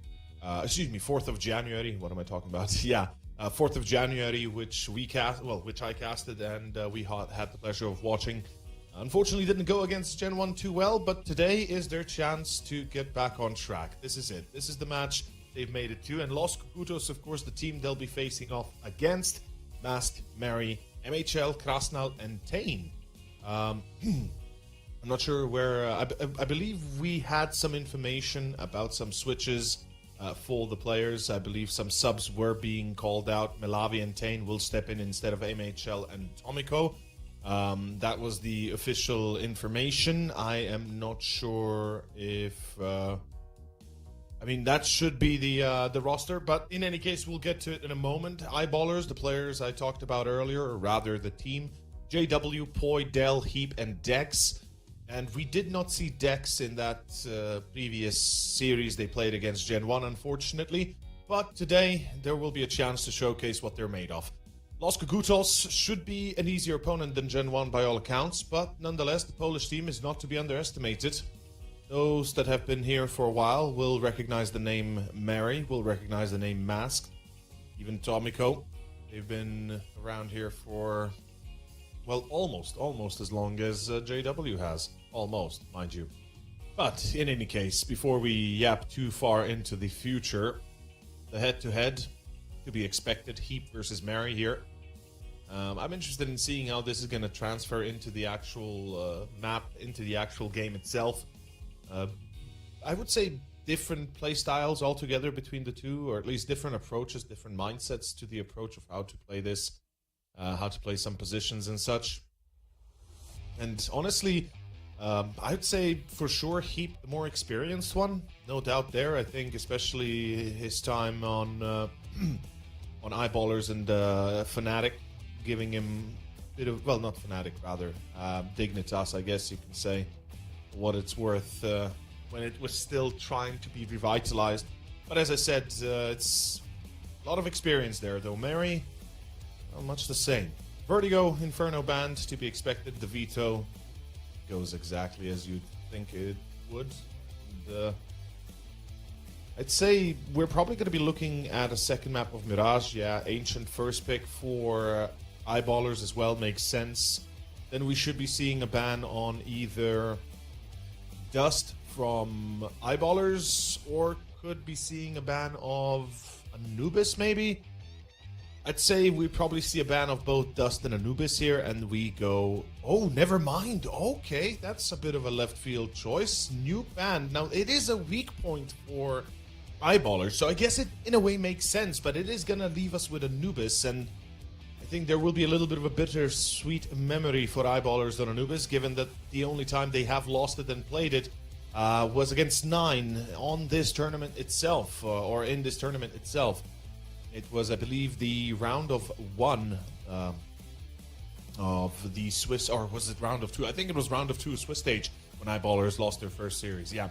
But in any case, for Los Kogutos, there's a lot of replacements. There's a lot of players missing. What that means, what that will do for the crew, well, I know not. The only thing I can say, we can hope that it's going to work out. As we have our first map, Ancient, surprisingly enough. I'm hoping that it's going to work out somehow. Ancient, not exactly the greatest map for Eyeballers, but it's hard to say how good Los Kogutos will play with replacements, without MHL, without two of their own players. And Krasnal is going to be standing in, not really standing in, but will be playing as well. So yeah, I'm not sure what's going on with the Polish team. Why are we seeing so many stand-ins? But hopefully Tomiko will be performing, because otherwise it's just Masked and Mary from the old squad, and that certainly makes it a lot more difficult than it needs to be. In any case, ladies and gentlemen, we'll take a short moment before the game starts. Perhaps it's not even going to be required.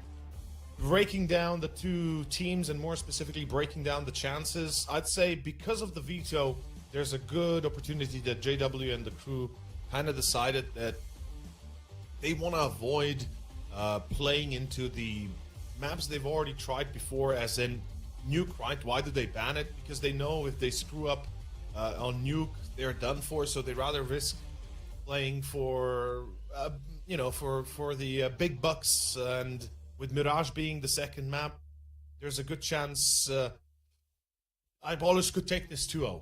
Please keep that in mind, that right now they are full squad. Dex is here as well. He was not present last time we saw them, and even then they were still playing very well. JW, Heap, they all performed. I think Dell was a little bit more quiet, but the Wonder Child, they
start with the game. And ladies and gentlemen,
Ladies and gentlemen, we are back. We continue. It is going to be our first map. It is going to be Ancient, and we're going to be starting with Los Kogutos versus Eyeballers.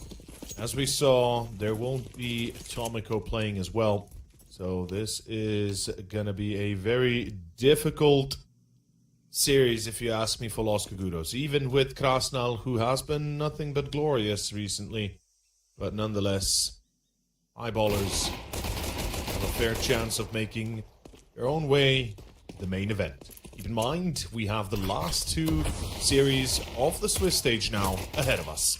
Mary with a double. He is definitely the hero of Los Kogutos.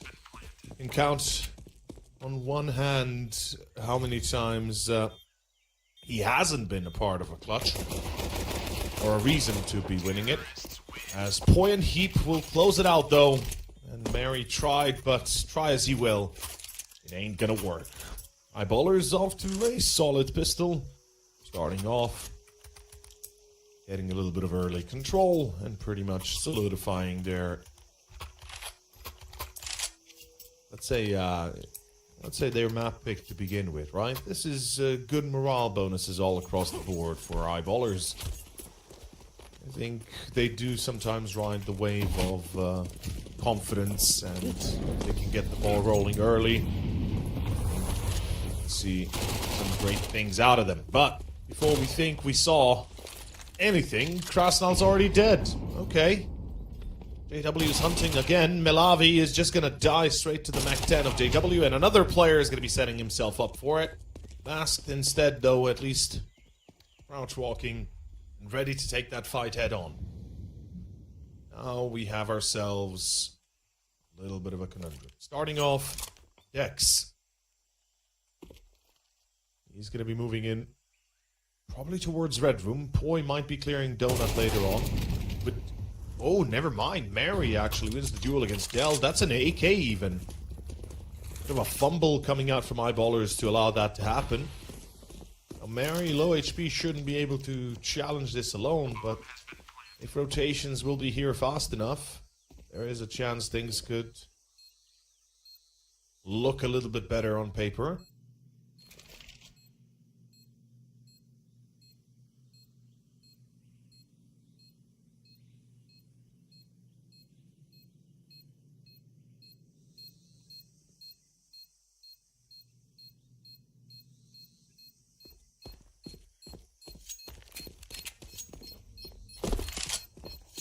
We can see they'll just save the AK. Smart choices made, and oh, they're all exiting into T-base. This could be dangerous. Bare minimum for one of the players. We can see Los Kogutos is expecting something in that kind.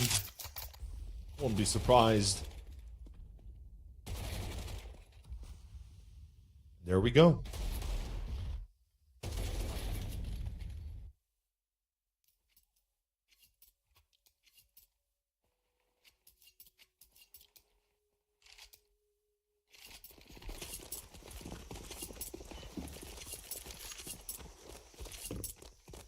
Force by not working, you can see they're forced to play an eco. Again, with the AK saved up, Mary can certainly have some profound impact on his opponents. Let's see.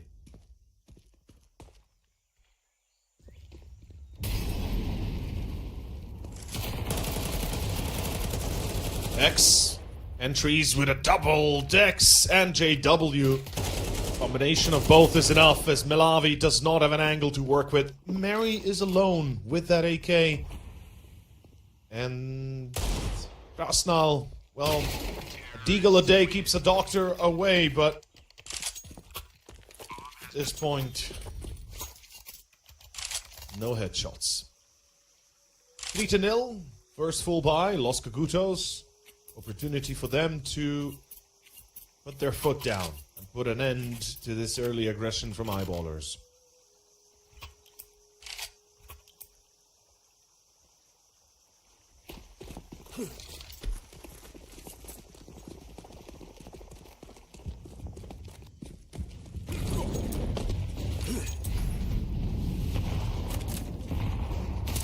Krasnal, expecting the push. Lucky to be alive. He's still lingering a little bit too long. The molly's gonna burn him. Forced to use his smoke. In a way, at least we'll stay alive. Oof, takes a little bit of extra damage. Eyeballers, careful how they approach this. Playing it pretty smart, by the way, Eyeballers. Oh, Krasnal, though. Still waiting behind the smoke. JW tries to be cheeky, gets instead overtaken. Jax, though, knows. He knows about the second in the corner. He knows! Pulls out the molly. Finds both. Somehow still alive with more than 40 HP. Not really a B execution, though. Eyeballers still have mid control. I think it would be prudent to try and search towards Donut and middle to at least confirm their suspicions that perhaps A had been rotated off of already. That's exactly what's happening. They're going to be focusing their efforts into Donut itself. Now, Tane, the stand-in here for their teammates, fortunately cannot deliver. And Eyeballers with the bomb down should be forcing a save out of Los Kogutos. Oh, this is a PSA, by the way, to everybody. Oh, are they not saved? I mean, I'm surprised that they don't save this. This is probably the worst decision you could make here. You're going up against 3, the crossfire is insanely good, and you have an ult without a kit. I don't think that's what you want to have, Chief. But, as I was saying, a PSA, public service announcement to everybody in chat. Spoilers will be permanently banned. Thank you for your understanding. Malavi cannot hit, no scope. Cannot escape with the AWP. Like I said, I don't know what they thought they were gonna do. It would have been much better to already escape as soon as the bomb goes down. You don't really have much to do. But at the end of the day, they made that choice and they pay the price.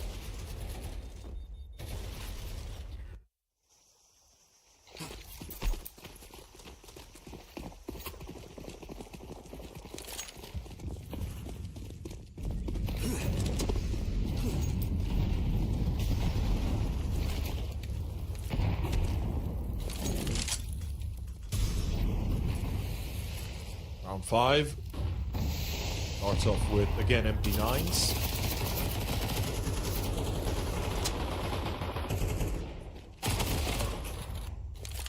Dex.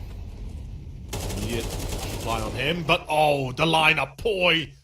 He gets the info, there's one on shelf, peeks out wide, sees 2, just let's loose the spray, and Los Kogutos lost in their own guts right now on that shelf position. Yeah, they're a little bit lost in the space, but perhaps they can stabilize. Let's see, Malavi and Tane. This is obviously a half investment, if you will. Ooh, Malavi's hitting some spicy headshots. Oh, that's the sound cue from the grenade hitting the body, unfortunately enough. 5-0. Eyeballers are stopping for nobody, and yeah, it's pretty much going exactly as planned if you're on the side of Eyeballers.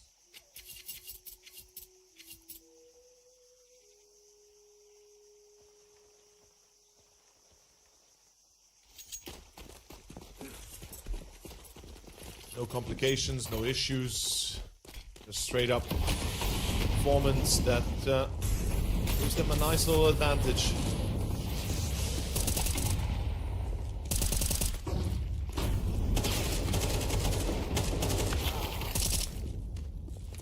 Boy, again, finds 2. This is the gun round, though.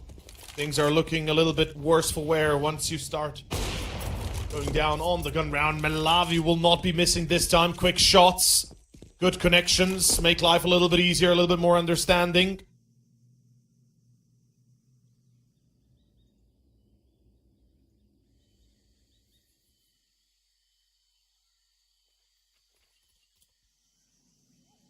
Versus 2. Eyeballers currently in a position where they could certainly make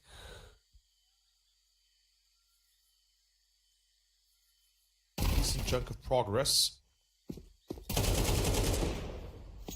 As in, pushing through the double doors, finding the entry, though taking a fight against Krasnal might not have been it, Chief. As, in the end, that is what costs them valuable time as well as players. It's down to Heap, 1v2. Eyeballers, at this point, guaranteed to lose the round. This is a 9 possibility. Malavi misses the shot, though, being baited. Being baited by Heap, trying to force him to shoot, excuse me, and, yeah, not gonna happen. As the first round actually happens here for Los Kogutos. A good cancel there, coming out from Malavi. The AWP actually connects at the start, and afterwards it kept on getting better and better.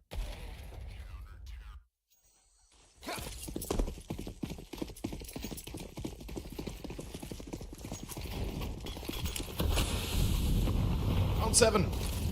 First real chance.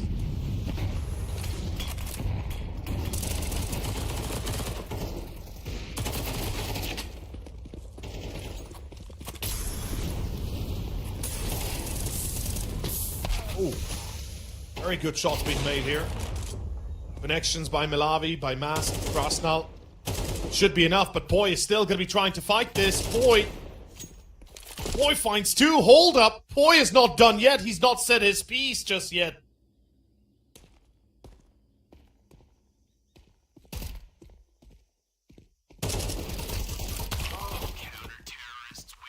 Poi will not be able to do it. Krasnal in the end clutches the round together, secures the win here for Los Kogutos. Round 2 is theirs.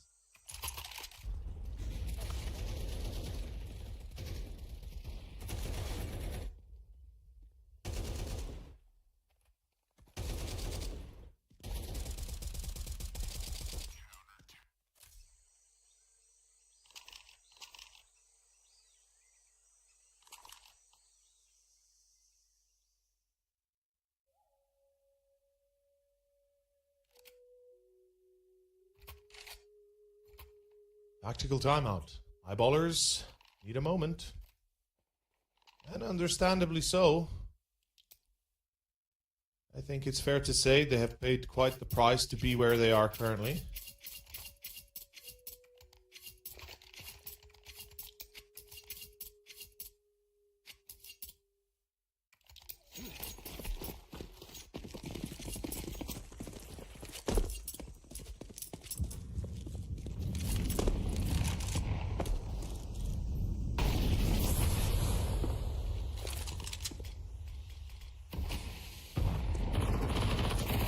Running off again.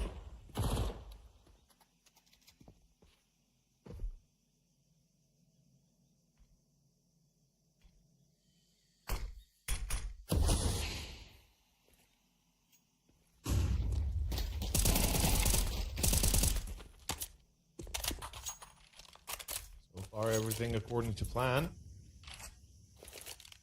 Also, Kogutos, they might have lost the first 5, but right now, seemingly awakening the beast within, feeling a lot more confident about their gameplay.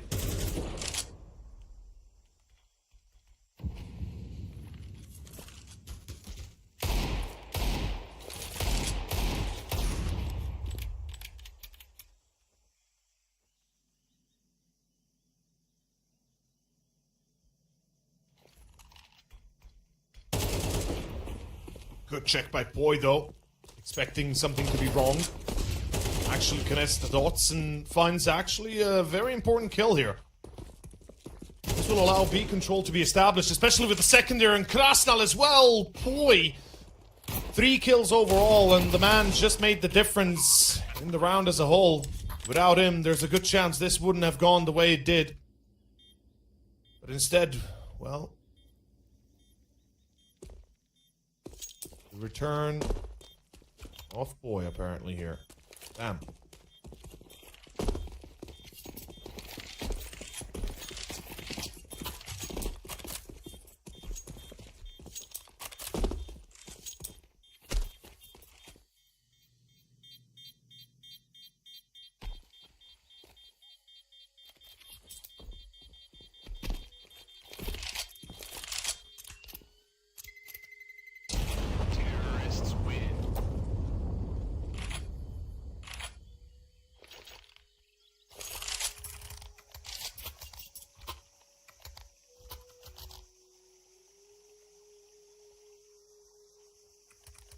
6-2. I think it's fair to say that right now it's all going according to plan here. Unfortunately, this time not to Los Kogutos standard. A little bit of a shake-up, and immediately things turn on the side of panic here, on the side of worse. We can see right here, Eyeballers currently. Again, another tactical timeout. They decided to talk this one through. I respect the hustle. You know you need to find some common ground sometimes with your teammates, what you want to do. Especially have the free spirit of this team. And everybody wants to be the hero, obviously. Poi especially. I mean, he's got 15 kills. He's feeling like a hero. He's got 2 deaths. And the only time he did die is when Los Kogutos got around. Same as Heap. Eyeballers, they know they're facing off against possibly a full investment. They are pretty adamant about taking mid control, and JW first in and first to take down 2. As he's looking for another, keeps on spraying into the smoke into red room. Krastal doesn't even know, should he focus on A, should he focus on B? Counter util has been thrown. And Eyeballers are definitely taking a look at that B side. It's going to be 3 defenders, though, for it. Ooh, Krastal like the idea here. He's going to walk the smoke. Gets 1 and actually survives. What? Boy. Oblivious to that, apparently, as the AWP takes a few pot shots. Krasnal cannot go wide, though, and the Molotov reading Krasnal. The sound cue is there. 3 versus 4, and they're still pushing towards B, apparently. Tane, mollied out of position, loses the majority of his HP, and with CT in control of Poi, now the idea comes to the realization for Eyeballers that maybe A side is not that difficult to take. And that is going to be 7-2.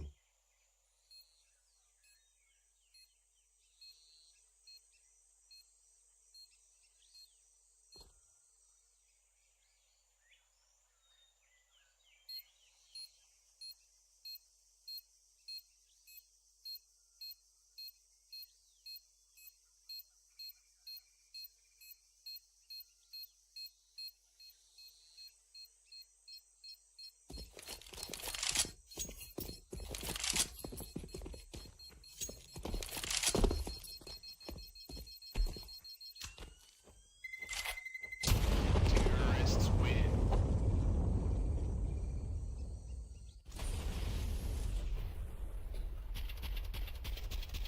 That was beautiful pop flash from Dex and Dell. And JW just played on that tune perfectly. Well played. Eyeballers, that was very nice to see. And like I said, Ancient, I feel like Eyeballers have a much higher chance to win overall, even if perhaps it's not as good of a map for them on paper.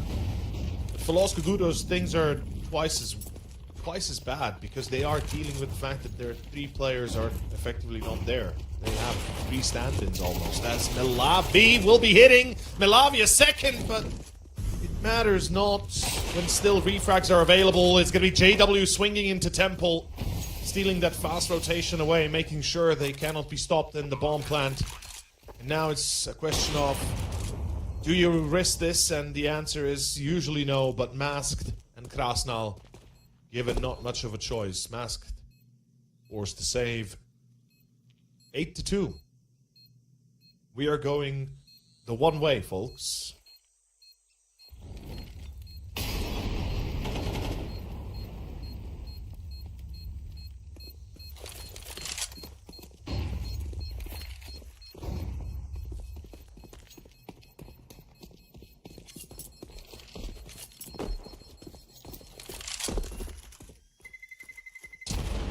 Does seem like Los Kogutos, they have an idea what they want to do, right? But it's just that the execution itself is lacking, shall we say. I think that's the current issue, right? They're just not able to be in sync for the most part, and eyeballers are, well, as we can see, playing together very well, as a team should. Working off of one another's spot flashes, utilities, etc. And even communication seems to be on point. Like, there hasn't been much of a error made from the side of eyeballers. Rounds they did lose were more of a hero round attempts in a way. But now we see them pretty much go for a default standard. As in taking speedway control, looking to take shelf, and then I think slowly but surely creeping up towards middle. It only depends how much pressure the CTs are willing to put out here. As Mary gets clapped by JW, he's still on the box. He's still boosted. So at this point he can retain his spot, maybe take another firefight towards a player on B side. Good nade deep. Melavi takes the brunt of that. Masked is burning. And I think the sound cue might have been heard. No, it was not. Point will be caught. But 1 HP on Mask. Or Masked. Love the fast rotation in towards long. He's going to push all the way towards T-base. This is a very good idea. Hopefully he's going to continue it and not just stay in that position. Meanwhile, eyeballers, again, going towards B.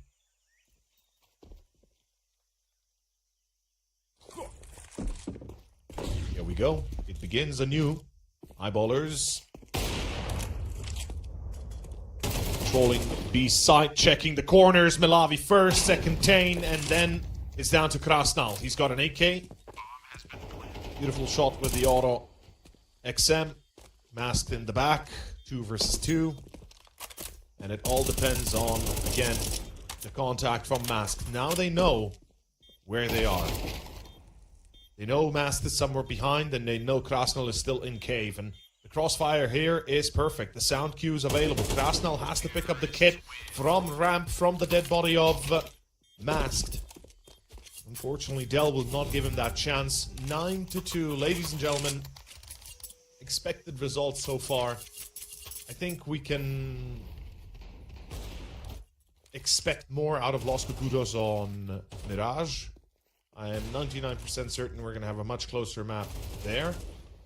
And this is just eyeballers deciding to play a map they clearly pracked and prepared for to a degree.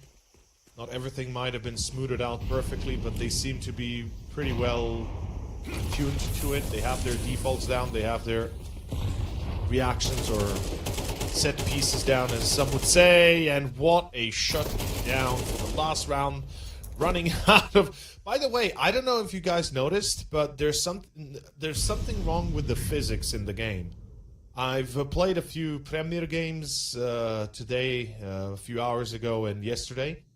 And every time you would get a kill when a player was moving, he'd be absolutely yeeted into outer space. Like, just super weird ragdoll effects. I don't know what the hell they did to the game. Like, Valve is kind of fiddling with us a little bit in that sense. But 10-2, eyeballers, easy. And the game, projection tells me, is perfect. I should not complain, because otherwise we're going to have some tech issues for sure. The gods of CS will send tech issues upon us, but no, hopefully not. Hopefully not. That's shouldn't be the case. I'm just counter-jinxing it here. You know, I am a shaman after all. But yeah, the game, the ragdoll effects are really actually funny. I played Dust, and I remember I pulling a headshot on somebody from a long on short Dust, and then the guy just flying into outer space and, you know, seeing the death cam as well, etc., etc. In any case, Los Kogutos, there's going to be a death cam for this map if we continue in the sense that we've started. Tane gets caught. That's pretty much enough, I'm afraid to say. Should be, at least. JW surviving in Temple. He's just playing to delay the opponent as long as possible. With a smoke towards elbow. You got to be very careful. What do you do here? And oh, I like the idea. 4 players in towards Temple. Overwhelm the defense 1 by 1. Yes, exactly. is the way to go, brother. Dell and Heap each find one. And with the last two left in Donut, I think they're about to single them out. There's the first, there's the second. Now they know. The defuse is not happening though. There is no kit available, but they're going to be pushing them. Masked, found two. Krasnal, he's got 6 bullets, 4 bullets in the magazine. There is no kit available. JW cannot clutch this. The round is done, and it is going to be Krasnal that is going to save it for Los Kogutos. Doesn't even need to lose his life, as the round is in the hands of the Polish team. This was a good idea by Eyeballers, the way they kicked it off, the way they went about the retake. Unfortunately, no smoke nor defuse kit will allow for an easy after-plant hold. Masked with a mysteriously good double. And then JW, of course, running out of time, even if he had gotten the kill. That would have been a done deal. And I love the fact that we see a full eco from the CT side. Absolutely adore that. Eyeballers, they're respecting the economy they don't have. They want to make sure that they have a chance to close this map out before things get too heated or too close.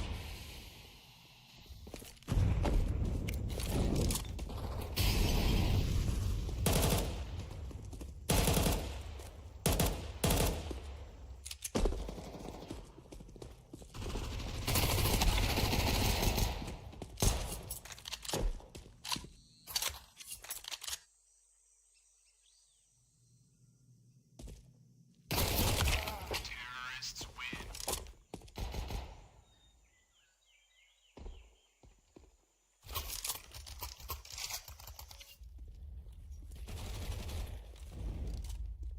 So the full eco ends as good as you'd expect it. Shouldn't be any surprise that I have become dull to the effects of the ragdolls production. I love the fact that you showed us that on replay, but it's just it's how have we regressed as a game? I feel like we've gotten worse as a game rather than better. But hey, that's just me. Masked though feels different, and it's gonna be Masked with the entry. Starting well here for LK.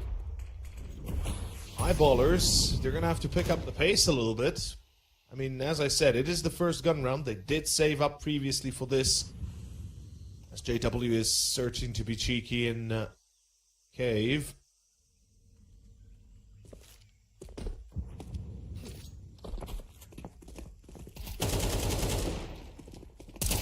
Lobby, good entries, doubling down though. Poi again goes wide against Mask though. It's caught, and this is an insane showcase. JW though, again and again and again, it comes down to a single man, 1v2. Thing not meant for long. Mary with accuracy. 5 to go to tie it up. A very one-sided first half turning into a potential comeback. That would be something else. Once again here, see good shutdowns from Donut. Unfortunate that Poi then goes out wide, and the shadow, of course, giving it away for JW. I don't think he was even considering it at one point, but in any case, round 16. Pistols and Kevlar is what they are affording to buy.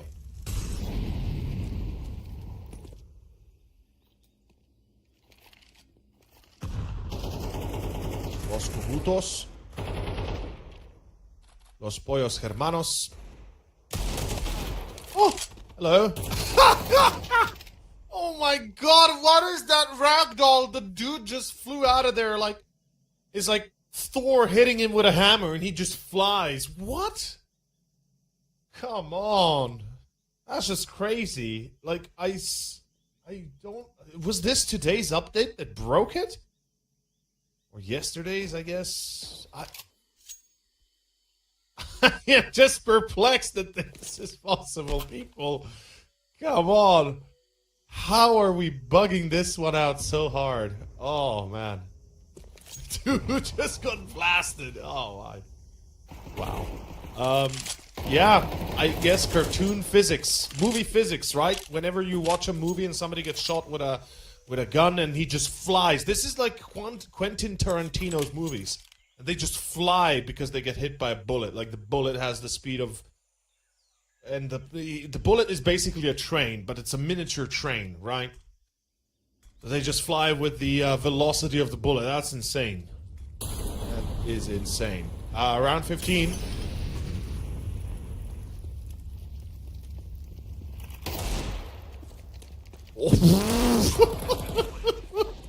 Dude, the animations are sick.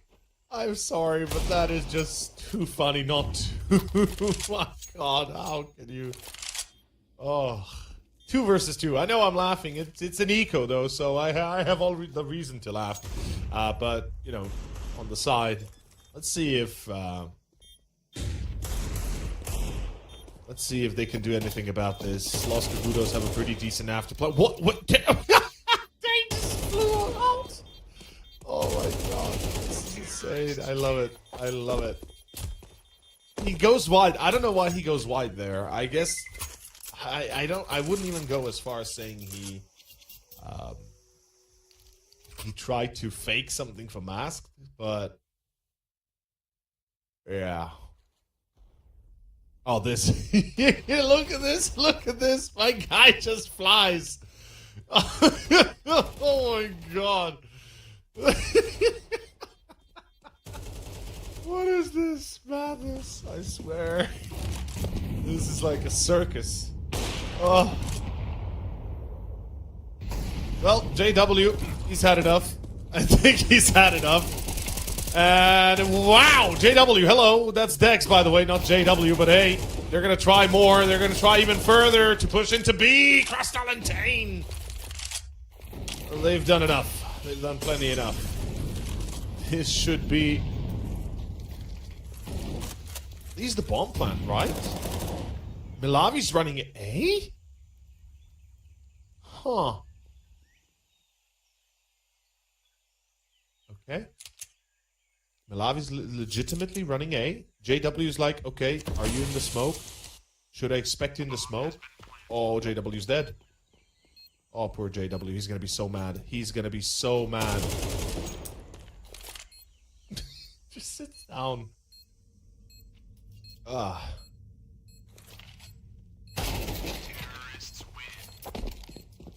Milavi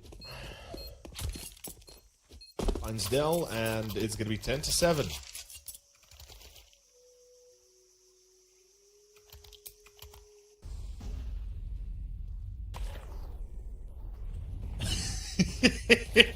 Dude, they just fly. I don't understand, why are they flying like this? What happened? What did we do? What did we do to deserve this? It's epic. It really is epic. In any case, let's see how this one goes. It's round 45. And did I say round 45? I meant round 18, a minute and 45, but hey, might as well be round 45 because it's been hectic. It really has been hectic. I mean, we gotta be honest. We started with a very different, let's say, result. I mean,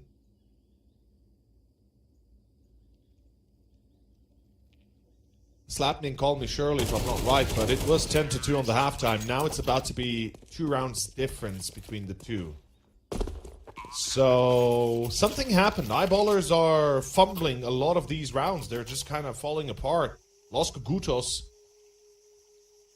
they are just swarming them. And T-side, Los Kogutos and Ancient seems to be the trick, or what? I'm genuinely a little bit surprised. I thought that they might be cooked, but nope, they're cooking it instead. And I mean, Krasnal has 14 kills, Mast has 14, Mary's on 13.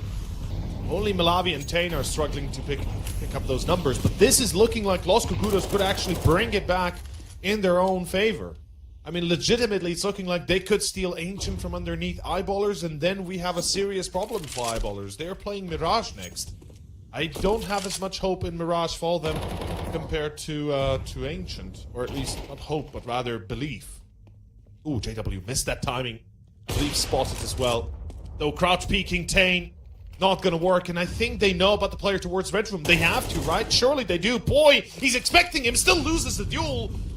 That is a massive amount of control lost. All of a sudden, the nade! Oh, Dex! Oh, that is a 200 IQ nade right there. What a magnificent grenade there. That was a grenadier moment, gentlemen. Holy.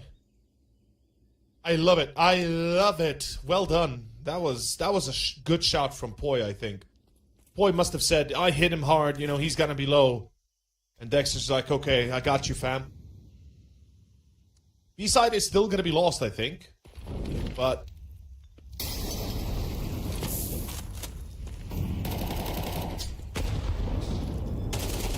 Oh, the lineup! Oh, he still turns around! What? That is insane! 2 versus 3, though, and JW doesn't check the corner in cave. Krasnal for the millionth time. He's in that position, as it is going to be Malavi to shut it down. If we talked about how players are not showing up in the same sentence, you know, in the same way that some others do, well, Malavi certainly proved me wrong now. 12 kills, he stepped up, and he just did the impossible. Los Kogutos is now 1 round away.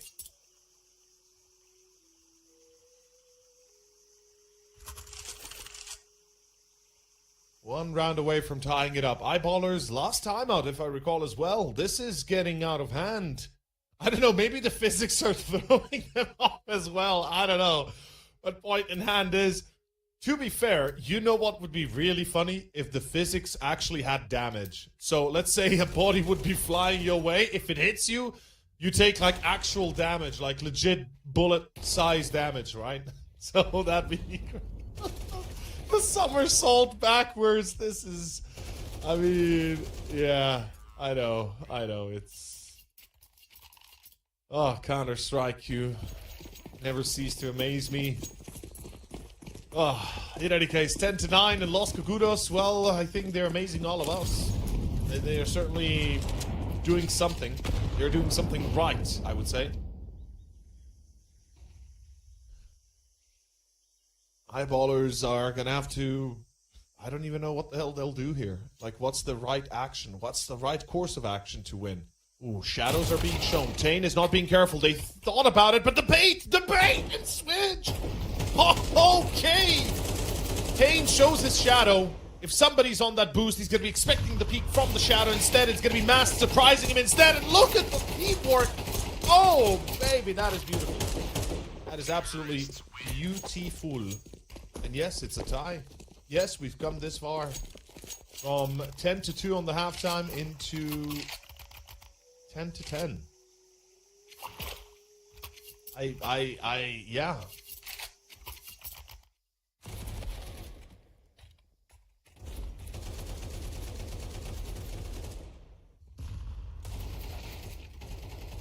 Need I say more? I mean, it's a valiant effort from JW, I'll give him that. He tried, but what you can. Well, this is it! What? No.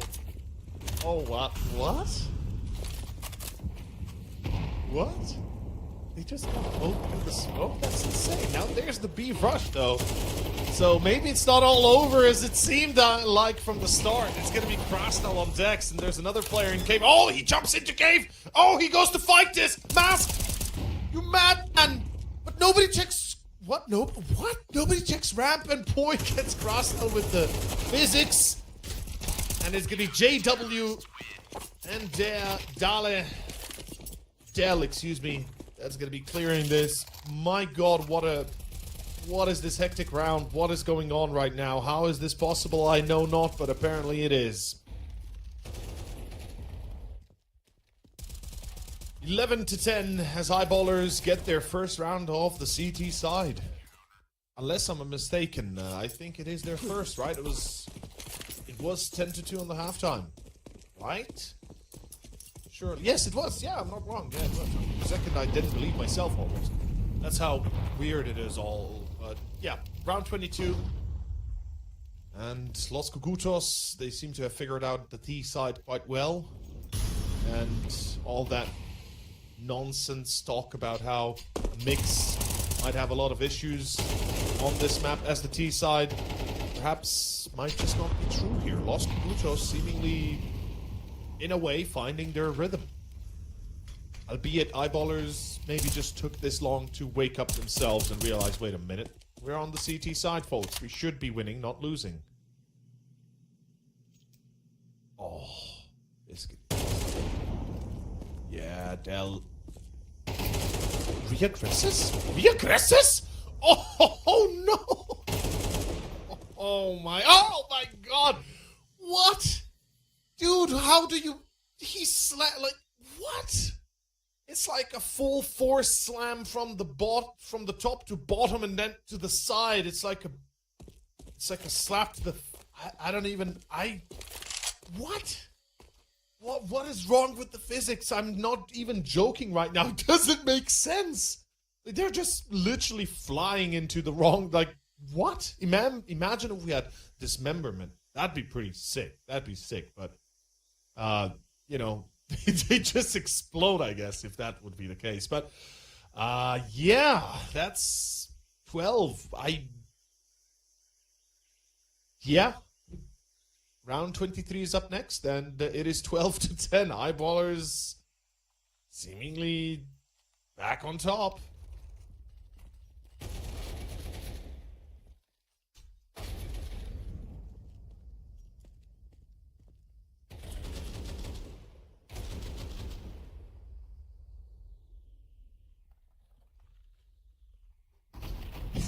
Look at this! Bro, he just got... It's like he got hit by a hammer on the head and then slammed to the side. Like, how is that even... Like, how does the bullet react? Like, how is this... Oh, man, I mean... I'm sorry. I know I shouldn't be laughing at this, but it's a serious... Well, not necessarily an issue, but imagine... Dude, imagine if somebody does go flying in somebody's face and they stop them from being able to shoot through them, right? Like some sort of a... Or it's an obstruction to a player because the body flies in front of him whilst the enemy is there and you don't see him and etc, etc. You know, there's potential for so much here to happen because of it. Okay. Let's not get ahead of ourselves. Let's see what's happening next here. Right now, first... Mary. On. Oh my god, why are they flying? It's so close to each other. Tane and Krasnal. Oh. I don't know what they can do, but it seems like we could be... at this point, I don't... The fact that the game is close to ending seems to not be that much... care for the world. Oh my god, Tane. Alone towards B, I'm not sure why. Tane and Krasnal should join forces ASAP. They got 30 seconds. Oh, Krasnal spotted. Oh, he's not going to take a fight, thank god. But it is going to be a B attempt, and it's the last chance here. Here we go. Dell is already going in deep for the flank, so he's going to have a perfect opportunity whilst they're going to be occupied with the A long and short position. Dell is going to be going all the way around from ramp. And this is pretty much a done deal. There is just no... There's not much you can do. And there it is. GG.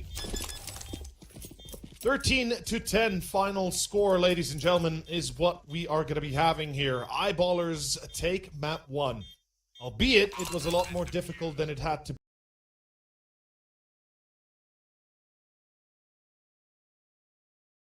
But here, we almost made it all the way to dinner. Yeah, it's going to be 13-10 final score. I would say the confidence rounds here for Los Kogutos are a massive boost to the chances of that second map going their way. I think that because of the fact they fight this well about it, that Eyeballers, well, let's just say I have a sneaky suspicion we go 3 maps here. That's my gut feeling. But, as mentioned before, it is Mirage, it is a map that anything can happen, so, yeah, it's just, you know. That's just the way it is. In any case, I won't tarry any longer. I think we don't need to break down much. It was a 10-2 half, very one-sided. Eyeballers looked better all the way. The second half, different story. The tables turned. Somehow Los Kogutos found their way to bring it to 10 rounds themselves. 8 in a row, effectively, is what they get, only to lose the last 3. But in any case, ladies and gents, we take a 15-minute break, and we will return into our second map here of the second series of the day with the last day of the Swiss stage.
Still going to be bringing you the action. We have one more series ahead of us, but right now the question is, will we finish the series that is happening right now with a 2-0 or a 2-1?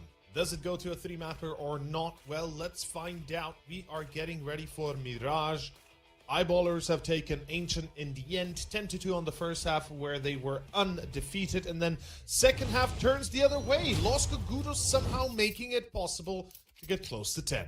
Or, in fact, to get to 10. But hey, far cry from winning just yet. Let's see what exactly is our next course of action, or what will be the next course of action coming out from the side. None other than, of course, Los Kogutos. T-side to begin.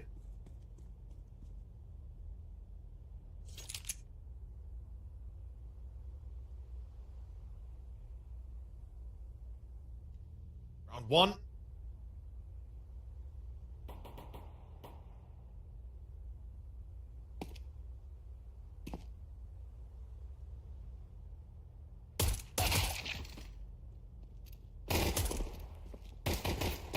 Already, keep able to find the first kill.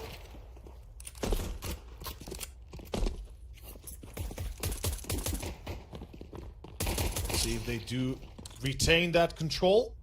JW continues. It seems like it is going according to plan at this time.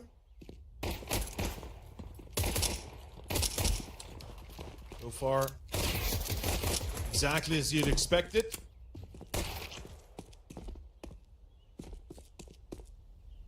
Mary finds two, though. Boy with the return. And we are not done just yet. Ladies and gentlemen, we still have a chance to see a potential comeback from Mary here. And give Los Kogutos this pistol. That would be a pretty big dub if they can get it. If they can secure it, of course.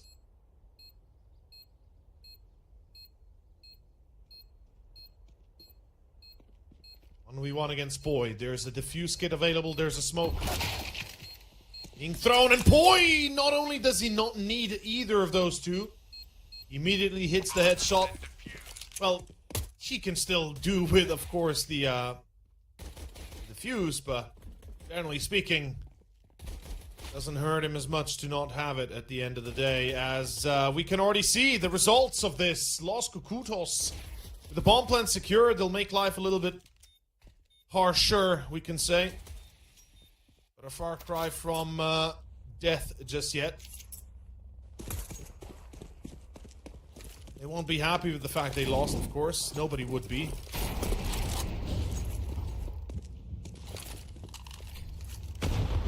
Under given circumstances, I think you take that, you go, you do what you can with it.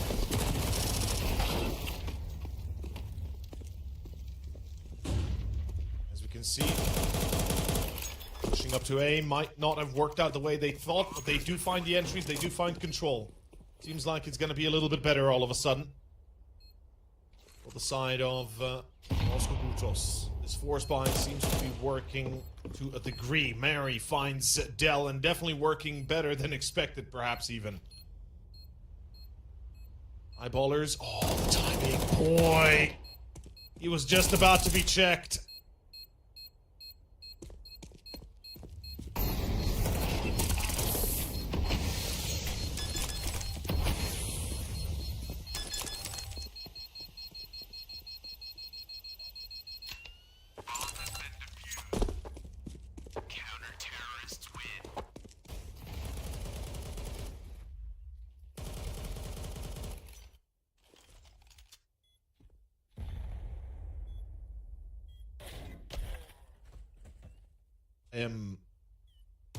As equally perplexed, I think, as perhaps even Los Kogutos are in this instance.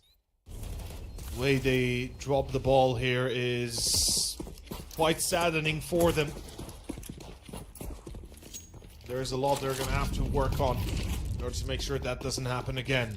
Namely after plans. But Milavi, scout in hand, is looking for a free kill towards window. He certainly knows where to aim. He certainly knows what to do. Los Kogutos currently, with mid-control established, they can be a bit of a nuisance. But Eyeballers not necessarily needing to fight them, right? I mean, Eyeballers, they don't need to lose their players just to take mid control. They have the sites at this time. They have relative information from Pit as well. Dex is a little bit further in, so he's got eyes on that first contact, and this will be a free kill to whoever walks in first. It's going to be a slow walk, guaranteed, and there's nobody on the ledge as well, which is another problem. Unless Mary pre-fires this, and he is expecting Dex. He is expecting Dex, and he will expect the second. Yes, Heap as well. Okay. Los Kogutos, the entry secured, the round effectively done, I think. Unless JW goes out massively with a triple, this should be Los Kogutos being able to get the bomb down. JW caught in con, and the dreams to survive the round seem to be fading away. Dell, a last player alive, spotted and dealt with. Mary with a 4K. Massive setup for the dub here. Los Kogutos will be happy with the outtake.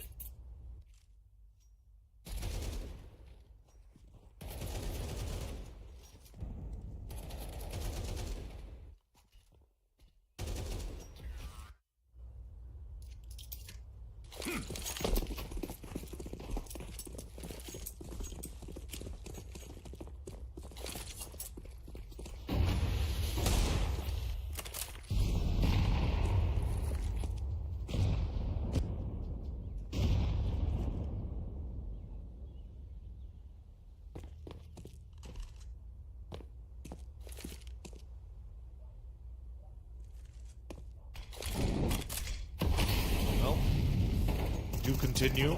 Rebuy available here. Gonna make life a little bit easier, perhaps.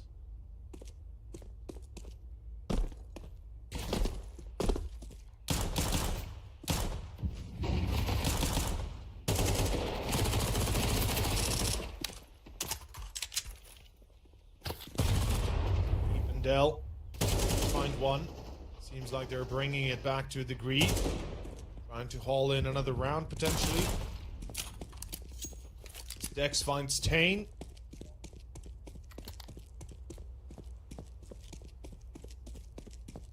Bomb has been planted. Bomb planted. This retake going to be very difficult to successfully convert. One thing that they have going for them is the fact that they're all coming in from a relatively same position. So, apps and short, which means it's going to be a little bit easier to clear those first few corners. But then, Delta slides to the side.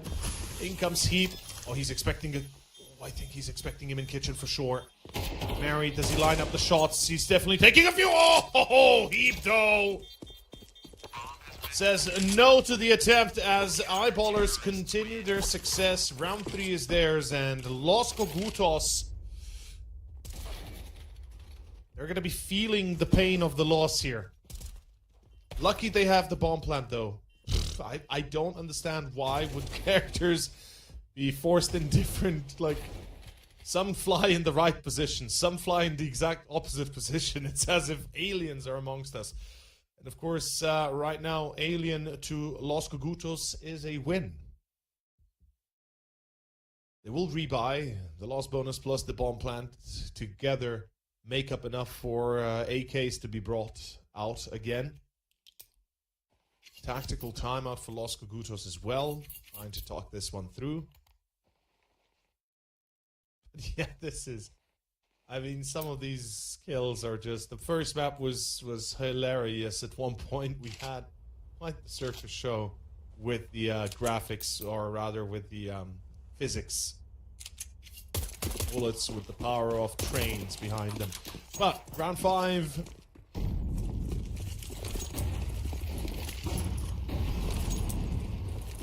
We do have...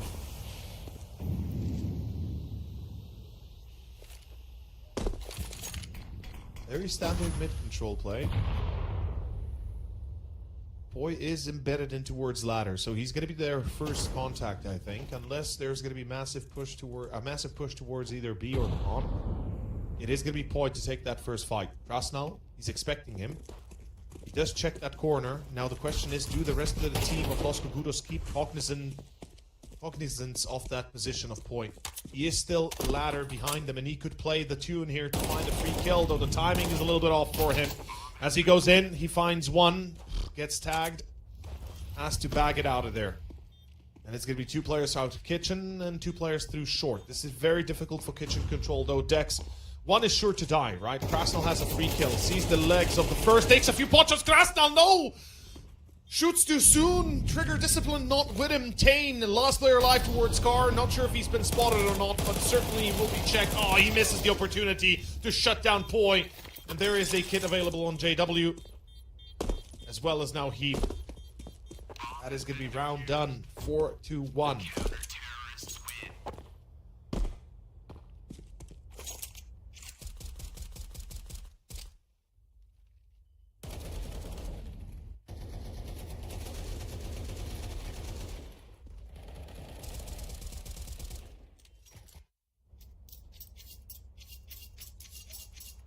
Heap stepping up massively, by the way.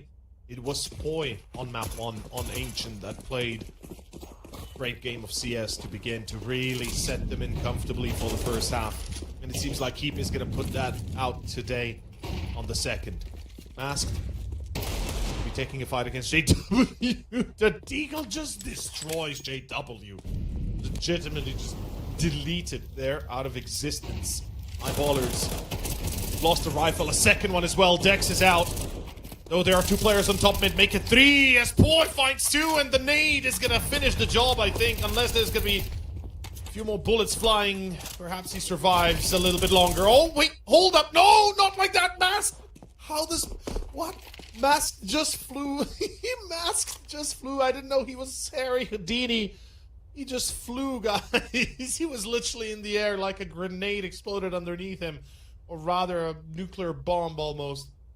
Oh, my lord. This is fun. This is fun. Wow. Yeah, I didn't expect... Honestly, I didn't expect this. I mean... I don't think anybody did, if we're honest. Right? Who would have expected this? Facts remain the same, though.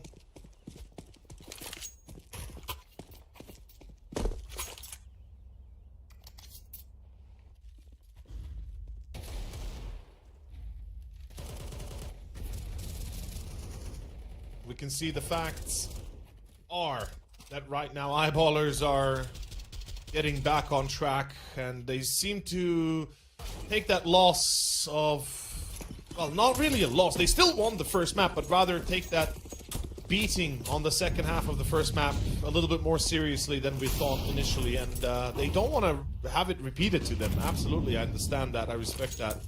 They know that right now they have to showcase what they are made of. They are doing that to a degree right here.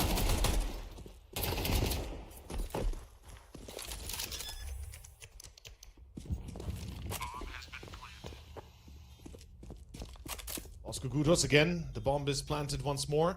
Somehow they're able to put it down without any sort of contest from eyeballers, but Dex able to catch Mast on the flank, which means Tane and Mary have a very tall order ahead of them. Near impossible one, in fact. The nade will finish the job on Mary, and another player to be checked. Oh, come on.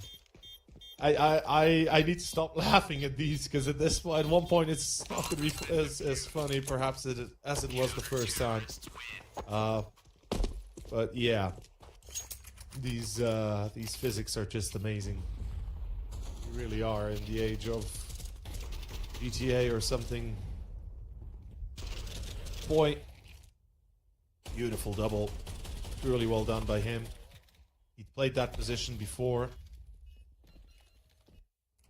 And I'm fairly certain Los Kogutos are going to check that corner now every single time. There's a near 0% chance that they do not pre-fire it or demolly it or something else. Palace Tane will find the kill. JW going to be taken out for a spin there. Los Kogutos, they have an entry. With mid control established, they are actually in a decent enough of position to maybe set up an A split. Depending where they're what they're feeling comfortable with, I could see an A split happening.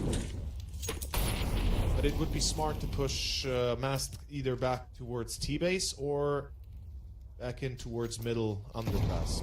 In any case, Poi boosted. Not spotted from Delpan. Mary does seem to keep an eye out on that.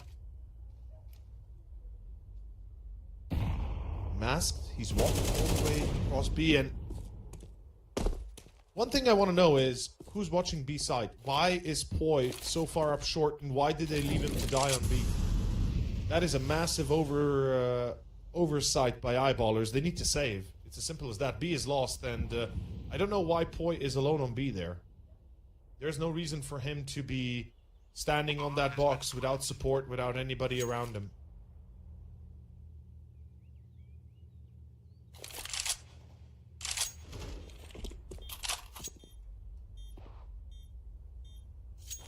Regardless, though, ladies and gentlemen, we are still only 2 rounds in for Los Kogutos. Keep in mind, they only did get 2 rounds on the first half of the first map. So there's good reason to believe, perhaps, this one will be a little bit different. Hopefully. Terrorists win.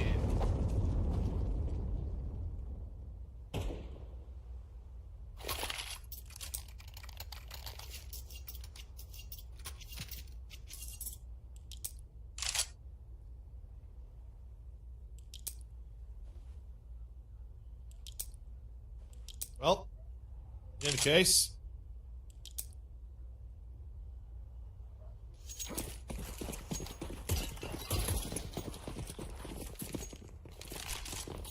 let's see where the next few rounds lead us.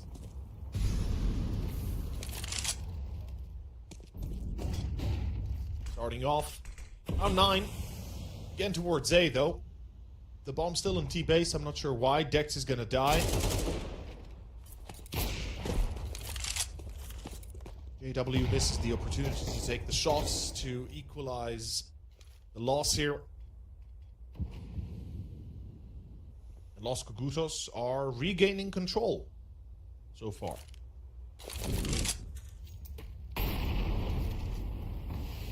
And I think they've just gotten the round as well. A side is empty. There's a near 0% chance of them to be... Never mind, I'll take that back. I said near 0% chance to be able to retake it if they get on site in time, but unfortunately, Heap somehow still not heard? Really? Mask? Okay, Mask does turn around at the end there. For a second, it seemed like he's completely oblivious to Heap running through CT. 40 seconds left, and Los Kogutos are still taking so long to get the bomb down. Now finally it's here, finally they're going to be able to plant, but look at the deep flank, look at how long they took. JW's made it all the way through T-base themselves. Oh no, oh my, wow, yeah, that wasn't exactly the greatest spray. Mass expecting JW though, but Heap is ready, takes him for the fight, and it's going to be a one-man army now, Marion Melavi, and they will have to fight this individually. The bomb is not in the greatest spot for the defuse, but the angles are good nonetheless. The Tech 9, Heap will get it. He's got the kit. Heap will survive. That is an insane pull. And what a clutch by the man himself. 14 kills. He is the reason they are alive. Alongside players like Poi and JW. My god, what a retake there. By the way, I really thought that they might just let it go if Los Kogutos had been a little bit faster, but the defuse was so difficult to achieve here as well, because keep in mind, both players in Con and Short that were on the after plan were peeking separately, so if one dies, the other cannot be immediately killed, usually at least, and I'm surprised they peek as quickly as they can as soon as they hear the first click of the defuse. But hey, Los Kogutos, mistake here. Well, welcome by eyeballers. Easy round for them. Anything but easy, of course, but Heap will call it easy. In any case, round 10, it's an A play. Free fire by Mask. Dex is out.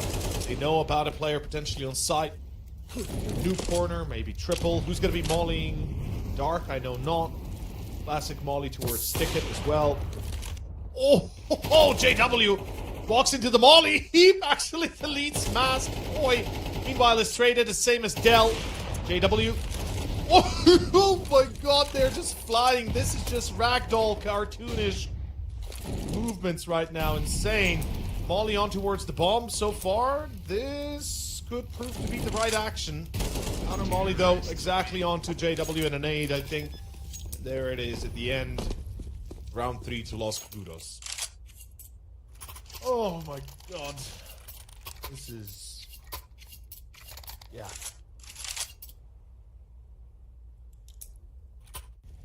I mean, look, all is fun and games, but I feel like at one point the graphics need to be fixed, right?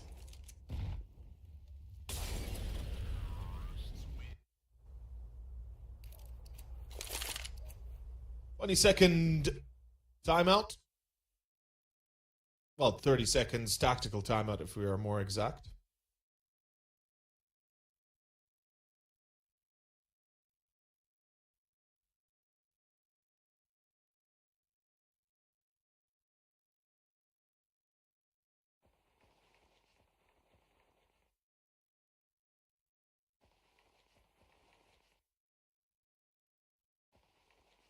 We are waiting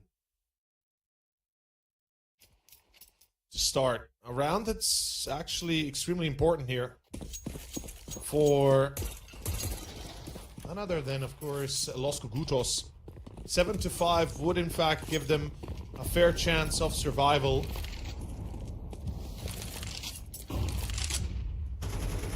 And pulling into the next map potentially.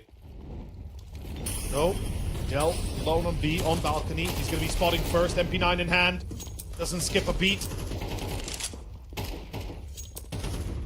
Rasnal will find him. Bomb has been planted.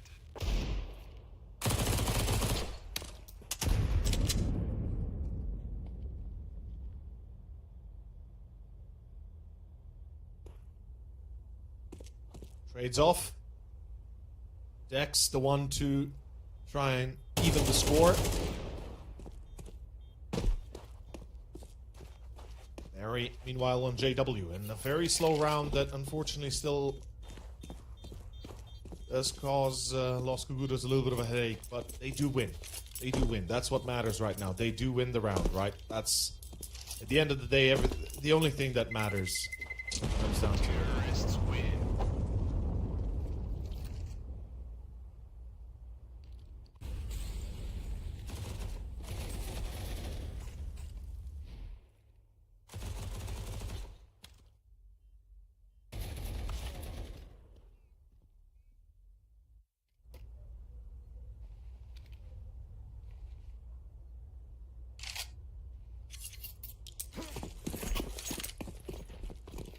Round 12, last one of the first half. Let's see if it is in fact going to be 7-5, or are we looking at a potential turnaround here?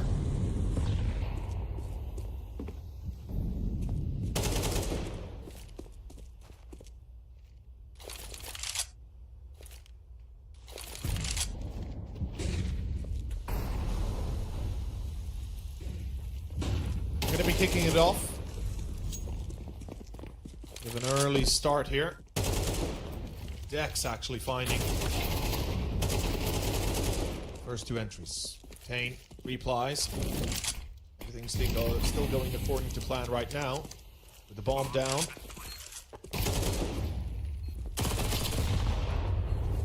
Be very happy.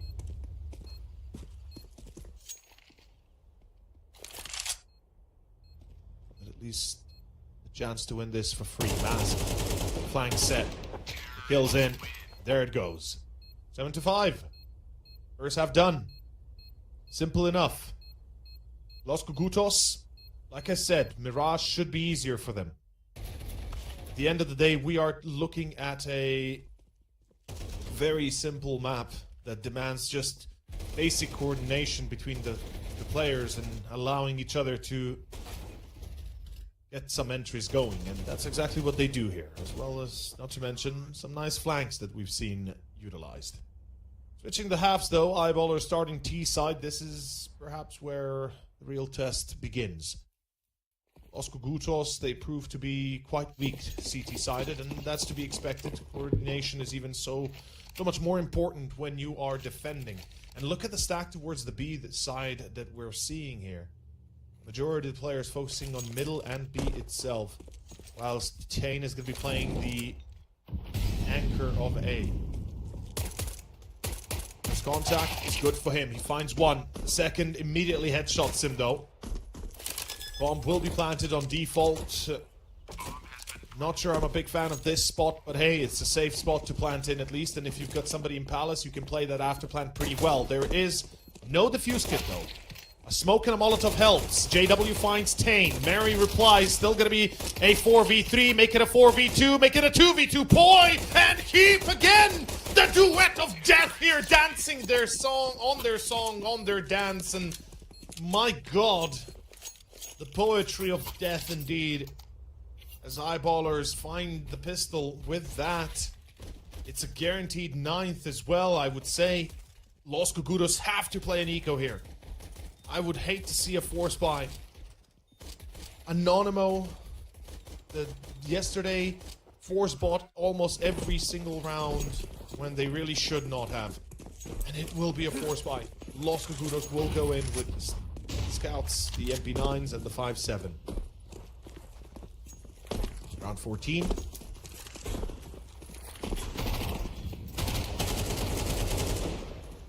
AW, Poi, yeah. I think we know where this is going. Gentlemen, round is done, and so is this force buy. 9-5. Lavi, single kill, by the way. He really had a nice... he did a nice job, I think, on Ancient. I think he deserves a shout out there. He had a few moments which were well thought out and, well, showcasing what he's capable of. But unfortunately, Mirage seemed to have shut him down a little bit. Mary is finally the one that's going to be showing up in a way. I am a little bit saddened to not see Tomiko here as well. Los Kogutos, the core trio, Masked, Mary, and Tomiko, I think would have been a bit of a difference. Would have given them a better chance of survival at the very least, but hey, that's life, right? That's how it sometimes goes. 9-5, and Eyeballers up against, well, the remnants of the force buy.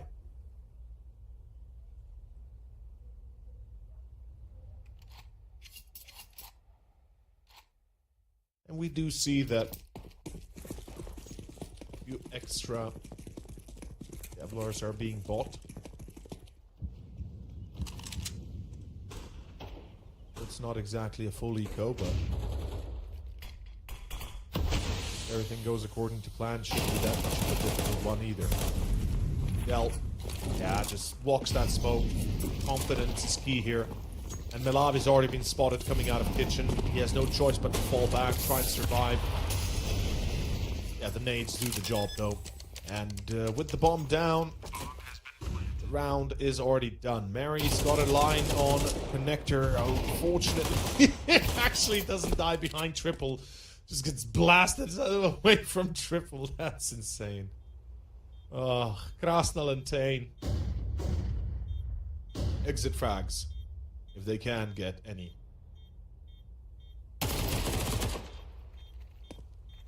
Tane gets some money, not a bad choice. Getting 2 killed is perfect. Even steals an AK, which is absolutely on point. Krasnal. Oh, the bullets in the magazine of that AK, and Krasnal will pick up another AK. Wow, that's... given the scenario, that's a pretty good eco overall. They can drop to Masked.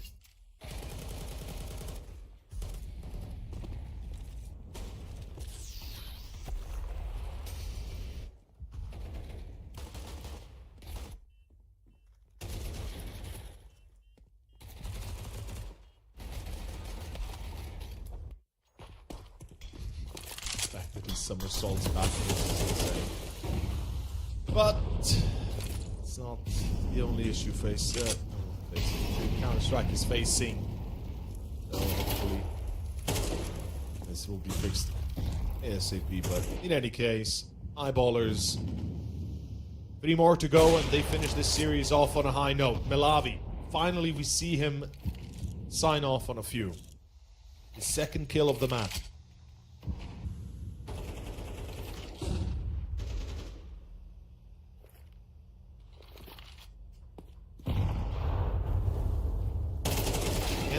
Mid control established, which is good. Mary alone in con though is the one thing I'm a little bit surprised. You would think that the CTs might be perhaps having another player on the right side of his to peek together into con and at least have a 100% chance of keeping control there. Though damage is severe. Los Kogutos, they've already lost one beforehand, so at the Eyeballers, not Los Kogutos. So before anything, they still have a man advantage. So it should be 2-2, and exactly that we're seeing here. Arsenal playing from ladder. I am not a fan of mask crouch position towards couch, but with the Arsenal spot on short, there's a good angle to work from. Mask repositions the Molotov, forcing him out of spot. Dell actually wins that duel against him. Heap now dropping down. It's a 1v3 for Heap. 9 seconds. Enough time to plant? Absolutely there is. Short jump. No time to plant. If he had gone in the corner, maybe. But instead, Tane doesn't mess up the jump in towards ladder. And that is going to be round 17 next, with 4 rounds lead currently for the Swedish team. And a full eco, in fact, being played.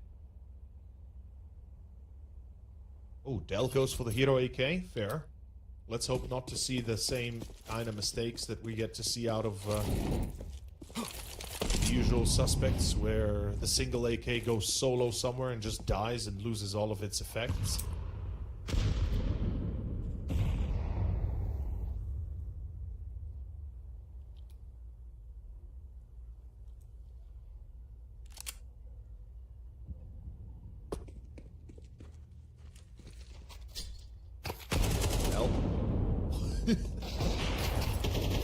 Teleporting Mary into the other dimension. Milavi is in trouble.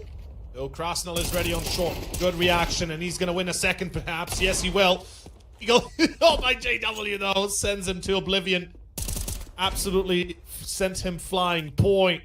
Still alive, and oh, in smoke, in window. I think they know. I think they gotta know. JW jumps down, masked. M4 in his hands, takes the fight. Boy, though, he knows he was in con. He knows he was somewhere close to that position. Retrieving the C4 is key. 50 seconds. Boy, he cannot play the mind games here for too long. And masked, he's already moved away. He's now towards A side, towards Ticket. And Poi has to make a run for it now. He will be low on time by the time he gets to the C4. 30 seconds. And he knows it.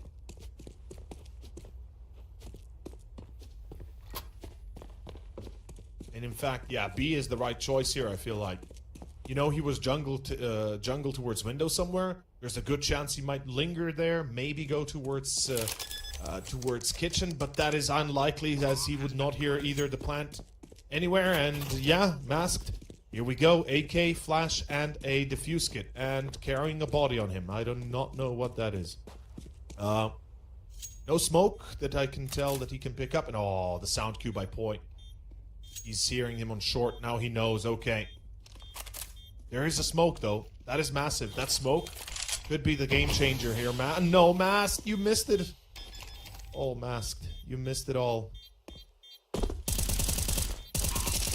Oh, my God. Poi, why are you... What? What, Poi? Where are you shooting? You know where you planted. Oh, God. Oh. Yeah. Well played, Masked. He actually clutches the round. Ninja diffuses in the smoke, and Poi will be scratching his head as to how that happened. Not much else to say about it, really. 10-7, and at this stage, this is looking pretty one-sided. Like this is really well thought out by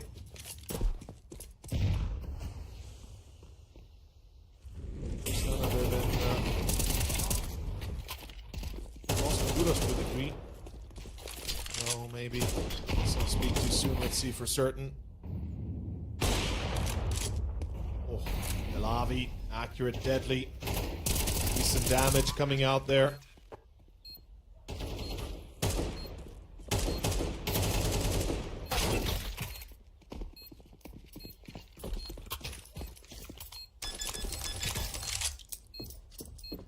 Unfortunately for Melavi, he does get carried away, finds 2 only, but fortunately for the team, they win the round, 8-10. This is pretty one-sided now. It's starting to get a little bit out of control.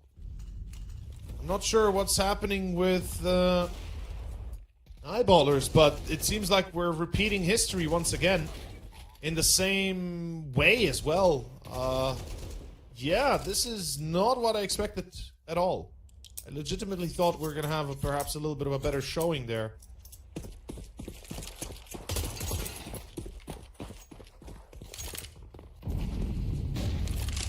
I guess that is the way the cookie crumbles, gentlemen. As round 19 is ahead of us, and we're going to be seeing mid-control again contested, fighting for that survival. Maybe they can, maybe they cannot. Either way, Melavi finds 2, finally gets dropped. JW gets 1. It's the return from Krasnal and Mary that will hurt. And there it is, ladies and gentlemen. That is going to be the round in favor of none other than Los Kogutos again. This is starting to get a little bit out of hand. And there is definitely cause for concern all of a sudden. You are eyeballers. I think you need to start thinking about what is going wrong and how can you fix that. Like, what is the reason for the current kerfuffle?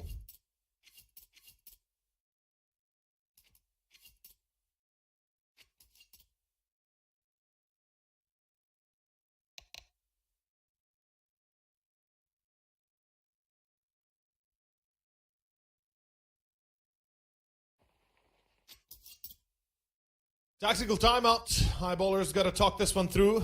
Can't blame them. I would want it too. This is certainly concern in itself that we are seeing such a massive setback after what was supposed to be a bit of an easier time for them.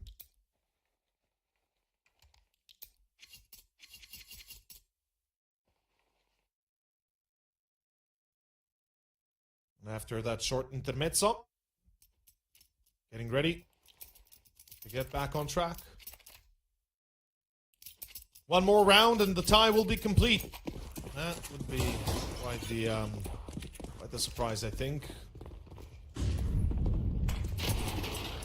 fact that we could potentially see an actual tie here is kind of ludicrous to think of. But such is fate.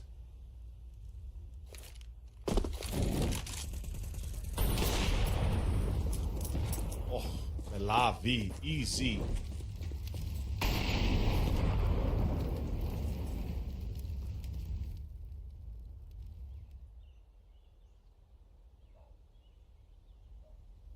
Eyeballers, bomb still dropped in T-base. I'm not particularly certain why they are this far up a site without the C4 behind them. But they seem to be striking gold again, as flying physics are in effect once more. Mary, mollied under Palace. Oh, Dex! Oh, good reaction by Dex. Split second there to get a kill in, and he does. 48 seconds, though. Back towards B, it's gonna have to be. As Heap is retrieving a little bit of control from Palace. Oh, does he keep on spotting? Mary, he keeps on spotting, and Mary will die. That is a vital kill right now that could still find you splitting your forces if you are Los Kogutos. Tainen masked. And if anybody can do it, is masked. That is holding that B site alone. The IGL. Oh, Heap. What a cleanup. And now masked. Is he checked? Are they going to check him? They have to check him, right? That's the beauty of this game. Seconds is what matters, and seconds is what make the difference. But it is going to be Dex that checks him. Eyeballers do not make the same mistake twice.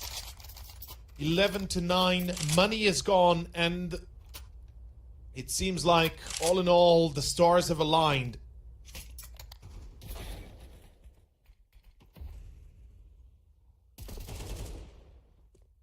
These rounds have been very close indeed.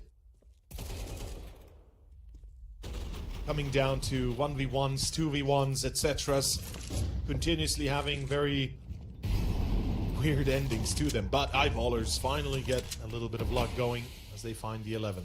Let's see if they can keep this up, though. Up against MP9s and Op and a 5-7. They've basically pulled all the stops out, right? This is it. Eyeballers, they either... Los Kogutos, they either win here or they're resigned to their fate of elimination. Molotovs onto default. Nobody checks under Palace. Now they find one on balcony. That could be a red herring, and it is. There is another player there, and they'll check him again. Mary is yet to reveal his play, but he now knows, okay, I gotta play something, I gotta do something. He does. 2 for him with an AK. Easy, but JW expects him to walk through that corner, through that smoke back to default. And it's down to Melavi. Spotted in jungle. The Op this time cannot sing its song as Melavi is escaping with his life, but not with the round. And I think it's fair to say that we've come to the slow but unavoidable ending to this series. Los Kogutos out of money, out of hope. If Melavi dies, it's the end of this tournament for them. Because they will have nothing to work with next round. At least with Melavi alive, they have an Op, which is more than you can hope for currently.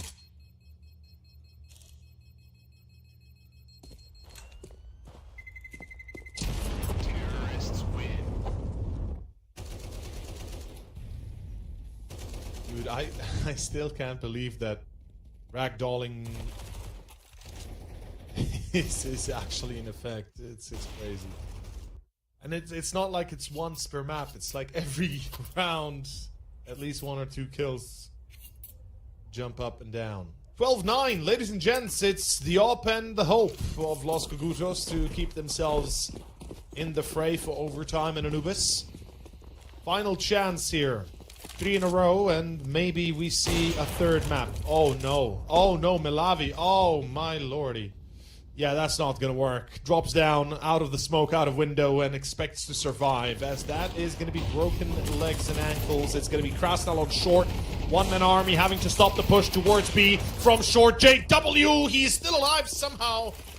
And it seems like it's gone all the way here for Eyeballers. They have the B side, they have control of the game in their hands. And I think it's fair to say Heap definitely the standout player of today's performance out of Eyeballers. I would say Poi as well deserves a shout out. I think both Heap and Poi were the reason why we see them in this light. But nonetheless, the game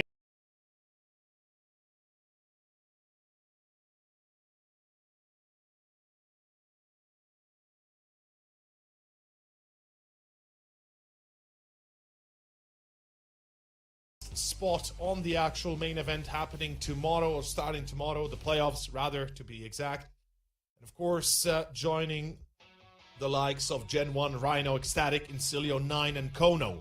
And that is going to be our 2nd series of the day done. What a day, what a performance out of Eyeballers. Big ups for both the first halves of map 1 and 2. So both for Ancient and Mirage, they play very well. Heap, the standout player here. And I would, again, as I already said, I think Poi deserves it as well. I think both of these 2 players were the reason why we see them in this kind of light. But nonetheless, I think Heap, at the end of the day, takes the cake. Absolutely stunning performance from the whole team. Everybody was showing up the way you'd expect them to. And there we have it, ladies and gentlemen. We have our last series of the Swiss stage now set and ready to begin in an hour and about 10 minutes time. There will be no other series for the Swiss stage for this first season and the close qualifier of it here of the Frost and Fire tournament. Bad Guys versus Fluffy Gangsters. That is what's coming up next, and I just hope it's not going to be a bad game. That's it. That's what I hope. Honestly, for Bad Guys, I'm not even sure what to expect. I haven't seen them play before.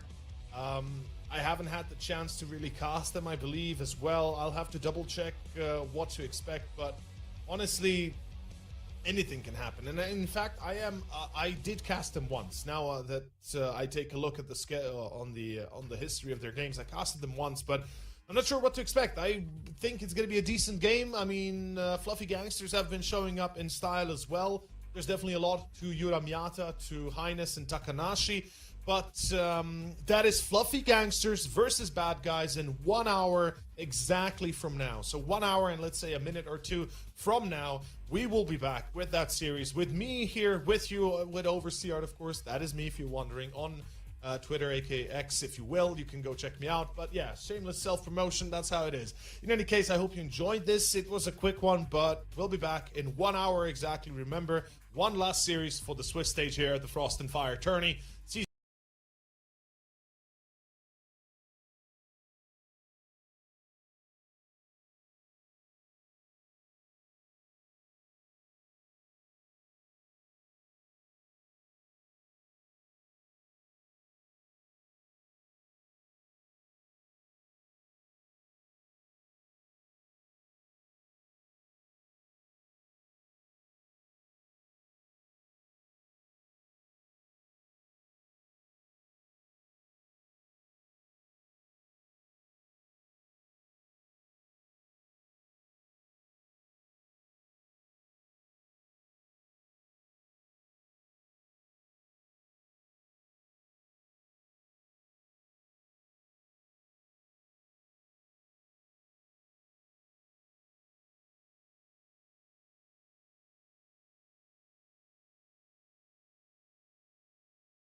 and quite a few sad ones. And as you can see in the standings, the teams on the left will progress to the main stage. 8 will join the 4 invited, and they will constitute a full playoffs.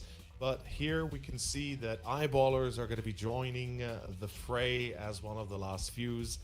We've seen their game today, starting earlier, and thank you here for the last Swiss round today. Of course, we already had a few results played out. Ecstatic beating CS2 News 2-1. A little bit of a surprise on Ecstatic's side that they've lost on Mirage, if I am not mistaken, pretty badly so. But they still punched through and made it a 2-1. And then lost Kogutos versus Eyeballers. We saw Eyeballers persevere map 1 and 2. Both halves played extremely well and kind of struggled to close it, but at the end they don't pull the classic Danish move and, you know, not close the game and lose in overtime. Instead they go 2-0 and they survive. They are joining one of the last spots available for the main stage, and with that out of the way, we are now entering the last series of today and of course of the Swiss stage itself. We are going into Fluffy Gangsters versus BadGuys. And I am quite interested in seeing how this game goes, because BadGuys, as I've said briefly at the ending of the previous series, I've had the pleasure of watching them once, and I'm happy to see my boy Vladan in there. Absolutely amazing to see him come back from that Bleach shenanigans that was happening at the time. But War 2K, Haji, Sapek, and Lean instead of Patty for today. So we do have a stand-in for BadGuys. Patty, unfortunately, will not be able to make this series as far as I understood it. I don't think he's going to be coming in a second map or anything like that. So it's going to be Lean today to join the fray, to join the forces of BadGuys and see if they can beat these guys. They are the... If we have BadGuys on one side, I think we can safely say that the opponents they're facing, Fluffy Gangsters, might as well be the good guys, right? Because Fluffy and Gangsters doesn't really go together, so it has to be something good aligned. And yes, it is going to be Highness, John, Takanashi, Solby, and Yuramiyata that will be representing a, let's say, a team that actually kind of gained fame through the recent years. You know, they've been around for a long time back in the day, but then for the last like 2 years, they've actually started being active in the community and more specifically on the scene, actually having a team. I believe in 2023 is when they've rebuilt the roster, so it's interesting to see their work back, but hopefully they persevere, and persevere they will. Highness versus War 2K. That's going to be the head-to-head. War 2K, of course, coming in from Ukraine, and Highness from Russia. It's going to be quite a head-to-head indeed. And with the veto is, well, where all the big decisions will be made, right? Veto is what matters most, because we need to know which maps we will be watching.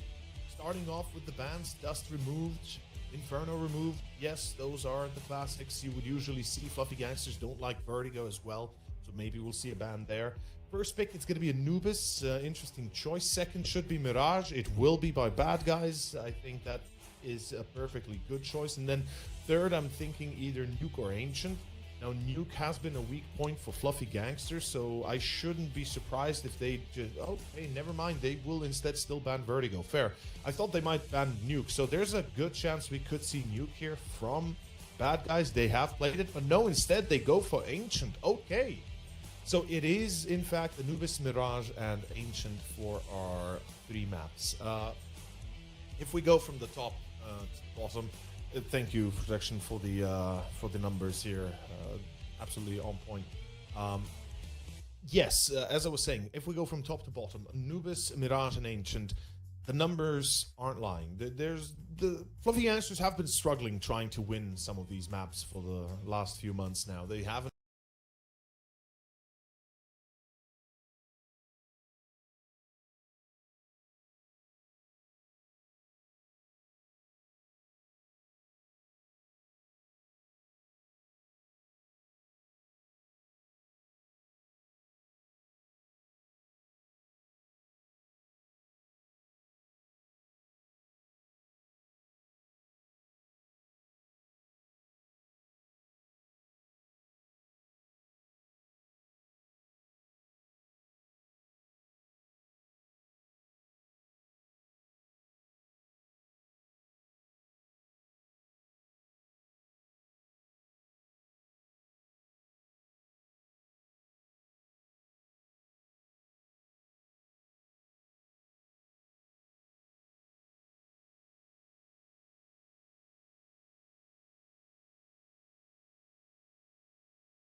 Veto out of the way. One thing I can say, I think maps overall are...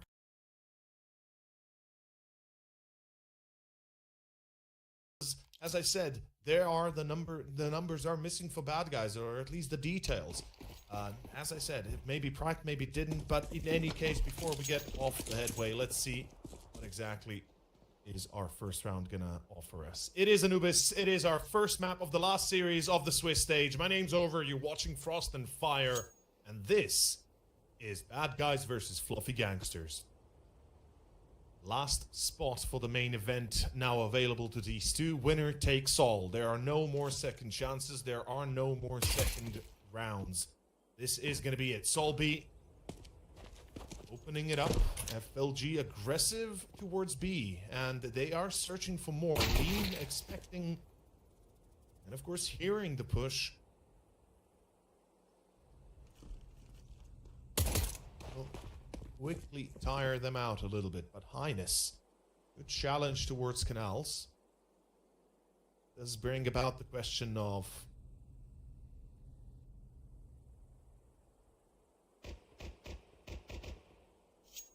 what exactly was wrong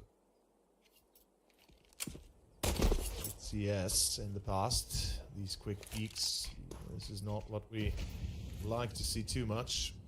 Allowing for jiggle peaks like that is crazy, but Bad Guys unfazed right now towards middle.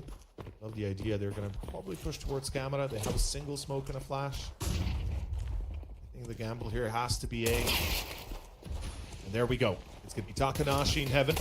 Two holding the line. Takanashi is low, will not be double checked, but it's still not gonna be enough. John with a quick headshot to the face, falls with that.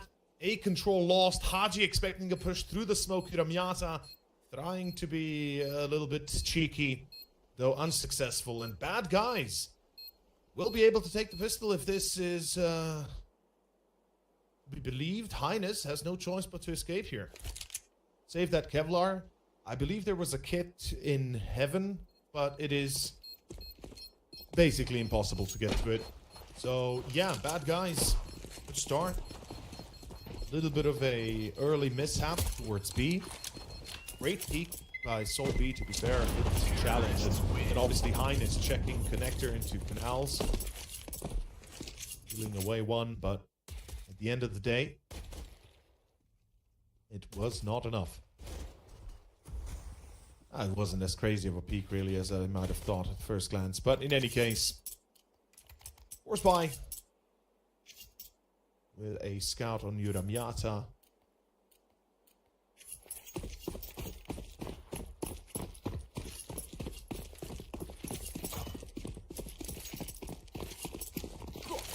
Gonna see a default.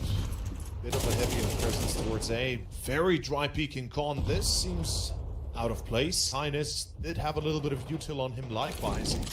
Just decides to challenge that head on.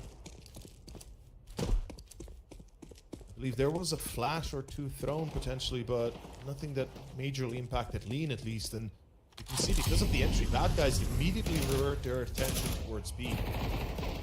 Pretty much forced to take this. In con, Vora 2K though misses the chance to bring down Sol B to open up the venue for B site itself. It's not gonna work. And back up towards A. Two players have made their way through A main.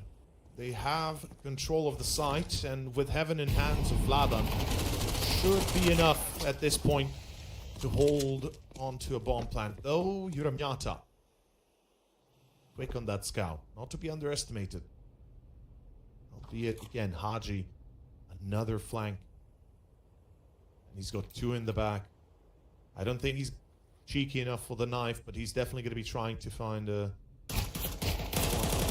deal, although he takes the challenge and instead Haji misses the chance. Big mistake individually coming up empty, and it's a cleanup by FLG. Hold up, Haji, what happened? He had a free kill, even two if he had just gone further. Trigger discipline not there, immediately shoots, and Bad Guys take the L. Ooh.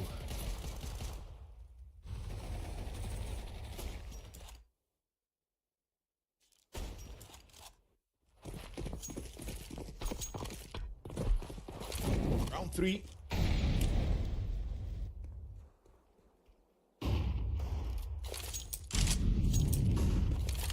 Instead of a proper start for BadGuys, we have a full-on force by now instead.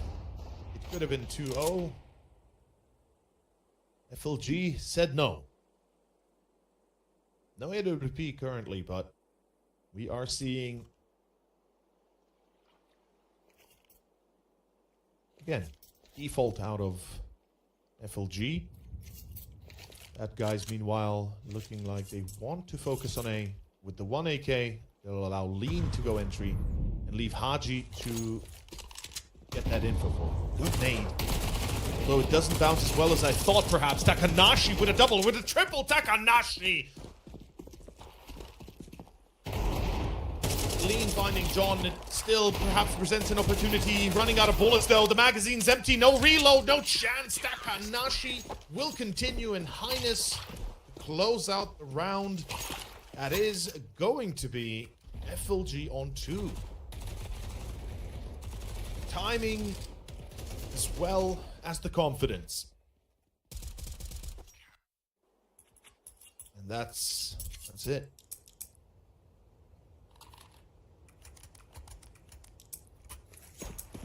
Now, I see a lot of questions. Where is Overdrive? I know not. He, I believe, stood in last time, so... Assuming he decided not to play. I don't know. West last time. But in any case, Highness, John, good shutdowns. It's an eco after all. This ain't a problem at all. I mean... Eagle, another headshot. Yeah, there you got Warrior 2K. By the way, interesting, interesting story, Warrior 2K. Or rather, not so much as a story, but just history as well as what we thought will be the new Prodigy. And in a way still is to a degree, but just success perhaps that many expected. I remember seeing him first time in the EC Kiev team. And then the Mad Lions stint. Obviously Monte, where won like Challenger, ESL Challenger, I don't know which one, but I do know they won an ESL Challenger title. But again, point in hand.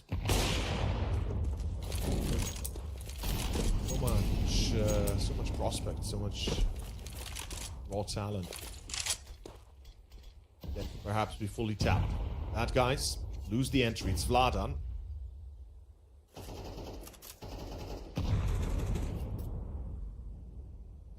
They're still seemingly focusing on B. This is going to be very tough to break. It's going to be Highness to peek in Con. Free kill from Warrior 2K. Out main, it's Zapek. Beautiful ragdolling again. I mean, I have to say it. It's just crazy, but at the end of the day, from Temple, even better ragdolling. It seems to be favoring BadGuys. And Haji will find another. The Mac-10 connects. That's what you want to see. Yuramyata, with an AWP in his hands and no Molotov or nade, he is forced to either play this 1v2 with the AWP and hope that he hits some quick shots. Maybe pull out the pistol, though Haji's already on the hunt. Deeply embedded into Temple. The sound cue, I believe, being heard potentially of the drop down. Yuramyata right now will try. No defuse that I can see. I believe one on default, or exact opposite side of default. Yeah, there it is. Under obelisk. Under the obelisk. But in any case, BadGuys will win the round.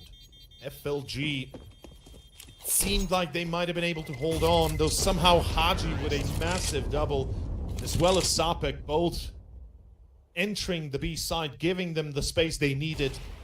And it starts, keep in mind, it starts with a man down to begin with. Then they lose Warrior 2K and Con, and if Zapek doesn't push that main immediately, as we see it, there's a good chance that they could never have broken up the site in the end, because the rotation would have already been in Con at that time, having the crossfire. But FLG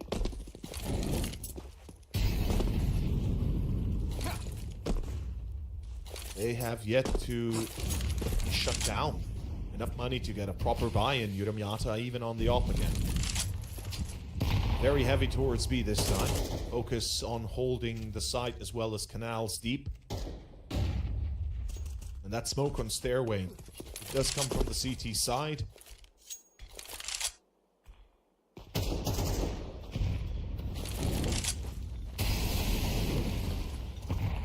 Another utility now thrown just as the smokes dissipate. So BadGuys, good timing on that. Good coordination so far. Slowly creeping up middle, hoping to catch a CT player with a nade in hand, maybe. Many a times today we've already seen that, actually. Timing is potentially right, but not for him. Ines instead is ready. As it blooms, he's expecting a push. He gets caught. Haji, same smoke criminal play, but trade. BadGuys at least. Back towards B they go. Dukon. Smokes have dissipated. The counter molly is on the right path though. Timing is perfect. Haji on middle catches John on the rotate. In Temple there's still one more. That's Highness, but he's focusing on middle instead of B. Yuramyata caught out in the open. The round I think will end soon since the CTs are forced to save. The B side is gone. Haji still lurking middle, still kind of giving you the creeps of having to check every corner, fight for that position, and Haji is there. And it is going to be the third round for BadGuys. Highness, last player alive, might as well try to get a few exit frags. And spots both. Has no kit.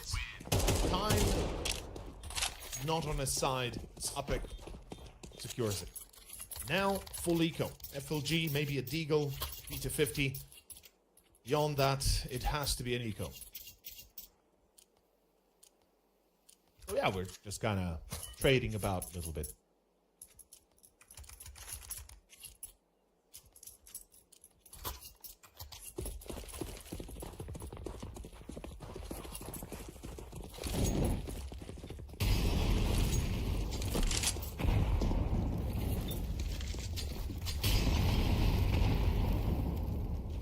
Ooh, Kogutos, okay. First contact with the AK, interesting. Right next to Sapek, the Mech 10. They open B. Easy. Confidence. Just walk in. Trust your gut. Trust your teammate. Cover your corners. Make sure you check them together.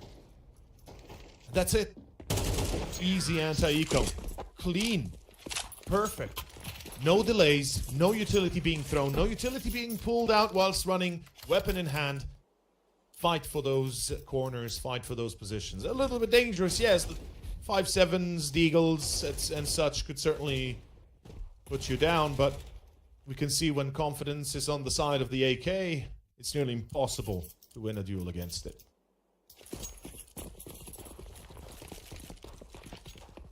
Well, I think the Gangsters are going to start feeling the repercussions of dropping the last two. As this buy obviously lacks a little bit of that util. We do see no defuse kit. And a FAMAS on Takanashi. FLG need to be very careful what they do next. If anything, perhaps not letting the bomb plant happen is the best case scenario. But Highness tries to evade the site, tries to get out of there. Is actually caught while it's moving towards CT. That opens up the attack. And pretty much I think it must be a save here for FLG if they do not get a kill within the next 10 to 15, 20 seconds. Oh, lined up, two tagged up. Nah, no way. They have to save. You gotta get the hell out of dodge here. The damage is too severe, and yeah, if Highness survives the initial peak and is able to get to CT, it's a 5v5 retake. I think that you can, I mean, you should definitely try that. No kit gives you that time crunch, but it's not impossible. But if you lose Highness immediately and then the next player that is supposed to at least put a stop to the initial push for a second or two for rotations to get there, yeah, it's tough. And FLG unfortunately cannot react in time. Right here, Highness. Wow! Oh my God, he just flew across the screen there. I didn't even notice it when he actually hit him from the perspective of the killer.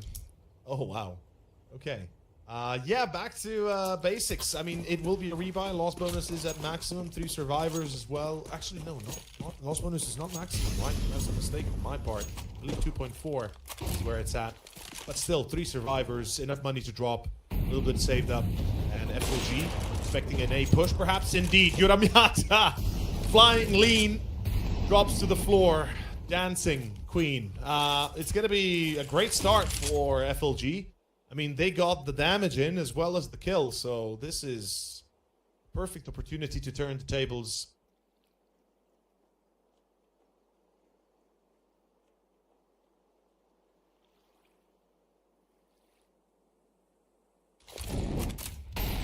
Maybe start picking up pace a little bit. No sound has been made going into con so far. And, well, I don't think the CTs might be expecting the full brunt of the T-Force here.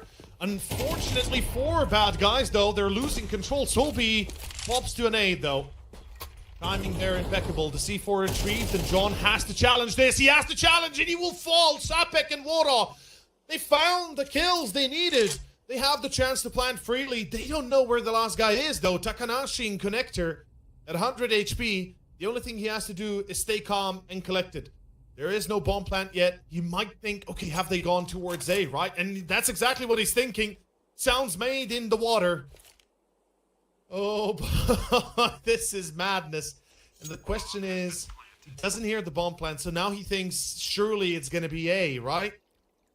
The question is, though, does he recognize the beep being different? And I think he just realized, oh, it's B. Well, that's it, I guess. And indeed, 6-3. Takanashi realizes that he had it all along. If only, right?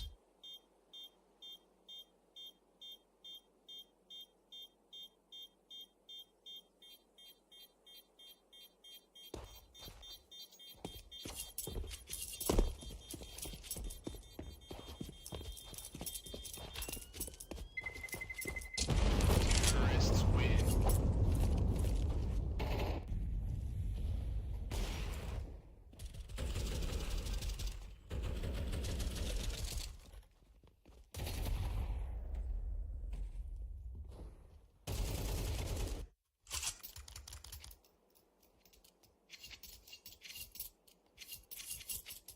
Round 10.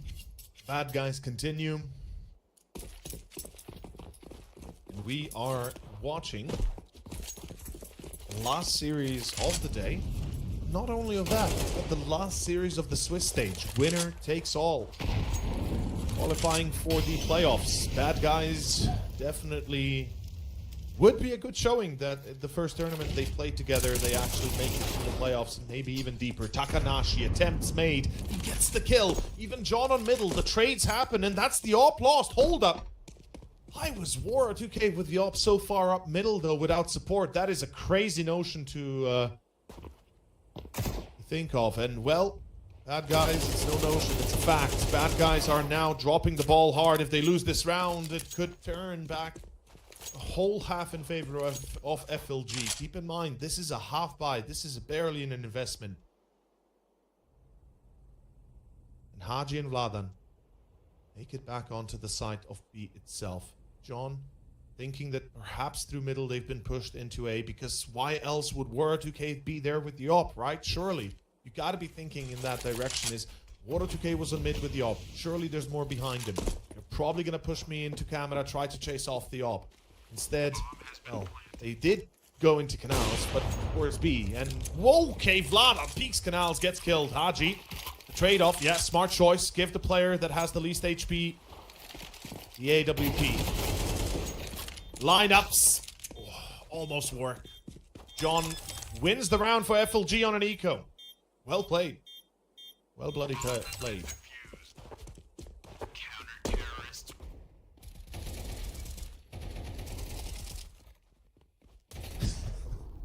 I know what you're doing, production. Yeah, the fly is amazing. I mean, the physics at this point might as well remain, because it's just that fun to see them slam into the floor or fly into the distance. And this is the unfortunate part where Shopek dies, perhaps listlessly, deciding to fight both. It feels like it might have been the adrenaline more than the logic. And in any case, FLG, round 4 is theirs, and there's a chance this half could turn back in their favor. Keep in mind.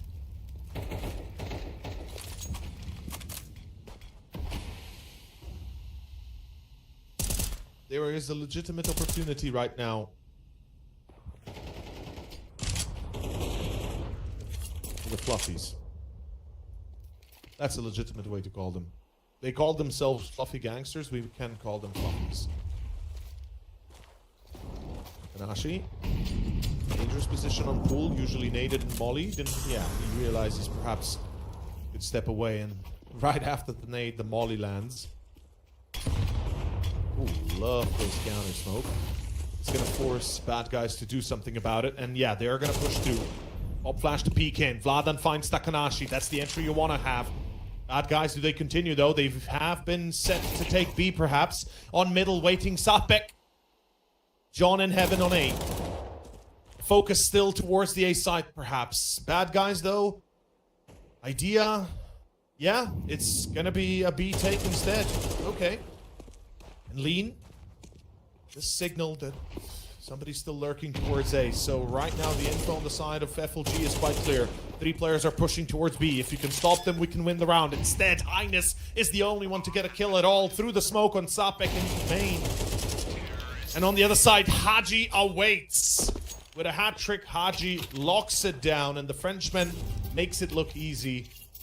And by the way, Haji as well, another prodigy to be, or to have been.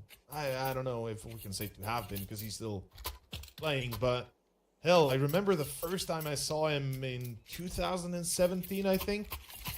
It was in either Envy or Envy Academy. But yeah, this guy clips on Inferno. In any case, round 12. Last one of the half. And the chance here for FLG to at least close the gap to 2 rounds. That means if you win the pistol, all of a sudden it's doable to bring it back home. So it's not crazy. No lean with the entry. Takanashi brings it back. Still pushing A with 1.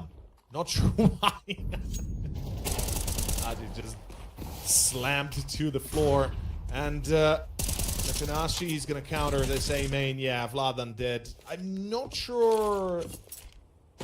I would have expected to have seen perhaps more unison in the attack. Bad guys just kind of 2 players rush towards A. 1 got caught on middle.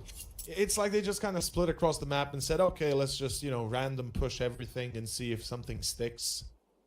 I mean, it's one way of the scientific method, but unfortunately, it usually is more of a trial and error thing that I don't think you can afford when you are limited in time, rounds, and obviously HP. But Sapek 1v4, 30 seconds, round is lost. To those that don't know yet, round is gone. Chances that he wins this round are probably near 2 to 3%. If FLG make the classic mistakes of lining up and giving him 1v1s, yeah, but unlikely as we can see. And FLG, 2 rounds. That's what it's gonna take to bring it back home. Oh, this round I'll never forget. A round that FLG perhaps could have had it, and so many in between as well. that is a lot of flight time, by the way. Like, my guy might have to have a pilot's license to be able to do that. The slams to the floors, I mean, yeah. Somebody tweaked something in Valve's on Valve's development team. Somebody did something. It's a slam dunk. Thank you, production. That was a slam dunk. Oh, maybe they're fooling with us. Maybe it's already April 1st. We just don't know it yet. But It's going to be the pistol. It's going to be the second half. And this is where things get very interesting and very dire as well. Bad Guys, they are up 2 rounds. So the pistol, if they can close it. Oh my. Oh, the flash should have done better. But instead it bounced on the wall. And Vladan doesn't get blinded. Finds 2. Haji does reply. And it's still going to be John and Yuramiata left. Or only, perhaps we could say, left. As, yeah, 3 kills, not bad. Deep flank coming in as well. Realization is going to set in for FLG. Wait a second. They've left us. Perhaps they've gone towards B. And yeah, they've done exactly that. They've gone towards B. Walking all the way through CT spawn. It's kind of crazy, to be fair.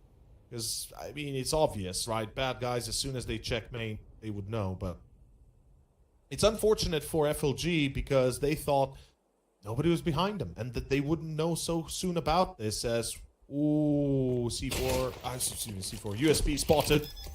Well, C4 planted.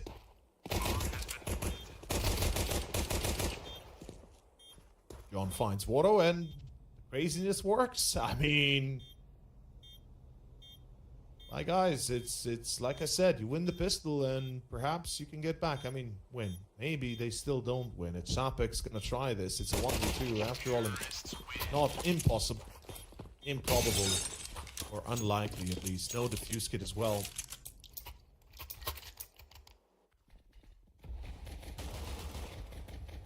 So FLG, T-side, Anubis.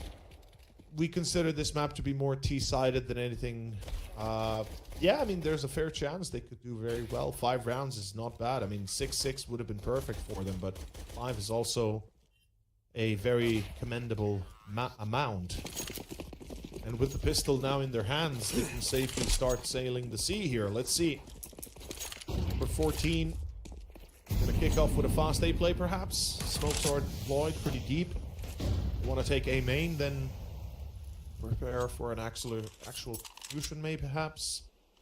We do have a few MP9s, a few Eagles. Side of the Bad Guys, but counter utility. There we go. Break up the smoke and run in and shut down. God damn! Oh, Vladan! Ho ho! Oh, MP9 hits hard, man. You're a Miata and Highness now. 1-man army against the 2 on the back. Yeah, not gonna work. That's. Whew. Okay, okay. Fake plant. Highness tries to draw in the flies, and he will get 1.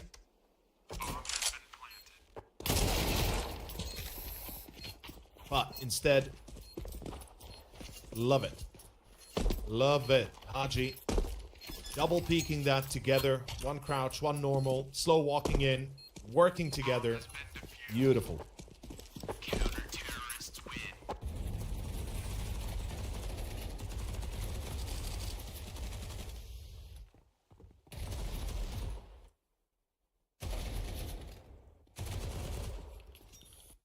Just a shame we don't see the glitch on the final kill.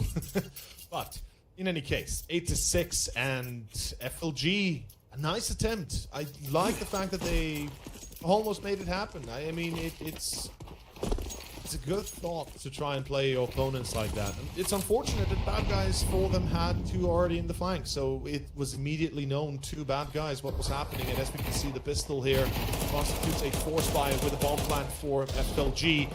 Haji will be dropping a few. Vladan gets caught. Haji finds 2.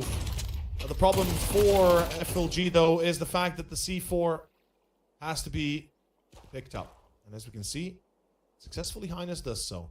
32K, though, in a great position right now. Ooh, I don't think Highness spotted him. Or did he? Yeah, he must have. He must have spotted him. There we go. Slam dunk again. Lean. 1v1 against Highness, though. And this is where things get very tricky. It's going to be the kind of the game of their minds here. Or mind games, if you will. And Lean's already thinking a few steps ahead, running towards A. Highness has not disconnected, thankfully. AKA crashed. And will move towards B.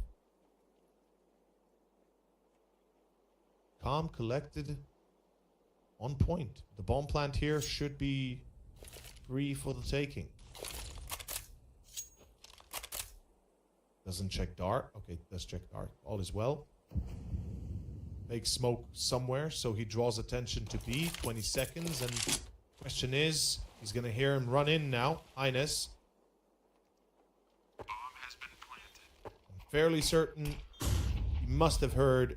No, he didn't hear him. No, he didn't hear him in water. Never mind. Highness does not realize that Lean is coming in from connector. And I think at this point, Lean has realized that he had moved into main because of that flashbang. Fake check. Oh, Highness, no, what? No! Fake diffuse into the smoke, and Highness just peeks out wide. Double good night, Lean. Damn. Low HP on Lean, and yet he doesn't care. He just slams it to the floor. FLG. Saved by the bell. Highness. Damn.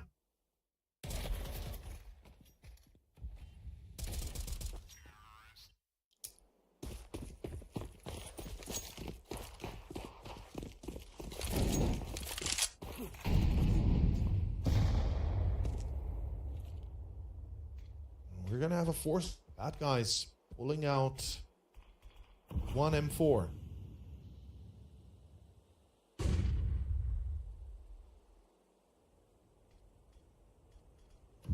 This is going to be extremely difficult to win. Bad guys relying upon Haji to make it happen. If they're lucky, maybe the 5-7s can connect. On the other side, FLG know they're up against a proper force buy, most likely. Economically, already previous rounds, the bad guys were struggling. If you count the money and the way they've lost rounds, it would be pretty obvious. Lean decides to stick it to the corner. Instead, will forever remain there for this round. It does smell like an A split potentially, but with the player pushing back towards B main. Oh, hold up! Stop it, given the opportunity. There's the double big flat man! Oh, man! Oh! The fly on the wall. Takanashi and Highness now. 2 versus 2, and Shapik with the 5-7. Easy pistols across the board. My god. Oh, God, this is insane. Highness. I mean, you can isolate the duel here, right? Warrior's gonna give it to you because you know he's gonna be hungry for kills. Though, Highness, yeah, smart call, actually goes to engage and just runs towards B, knows that this should be free of the take. 1v1 against Shapik. And this was an easy win for Bound Guys if only Warrior 2K wouldn't be hungry for kills or wouldn't have engaged there. You need to leave Highness alone, right? You just let him do whatever. He hasn't planted. He's not near a bomb plant just yet. You got a second teammate that you can work with. And just 2 rounds ago, as you proved that that works. Oh, Shapik. He's dead. Yeah.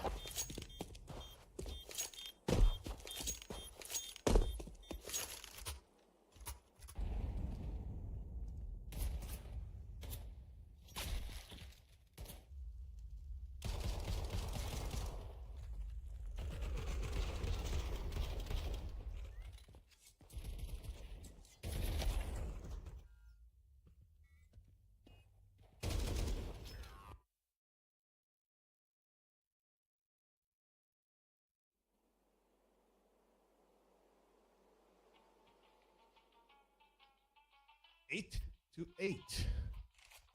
And yeah. FLG potentially able to steal away this map. I mean, it definitely opens it up now. Meanwhile, Bad Guys gotta step it up. I think this round is definitely one of contemplation. Gotta talk it through.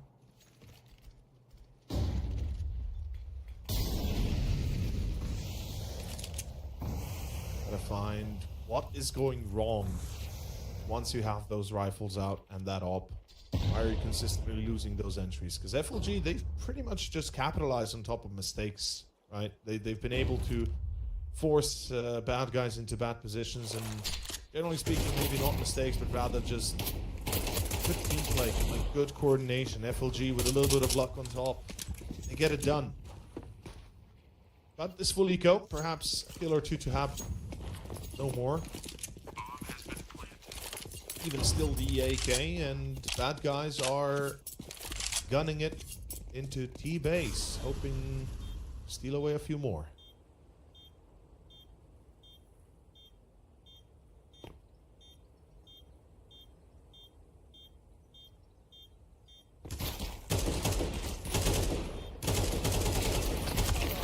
Hey man, Highness, these are just elves trying to bring you an AK. Yeah. They're not. They're trying to get more, and obviously trying to do as much damage as they can. 2 kills, not bad. It is what it is. Full eco. Not much you can do.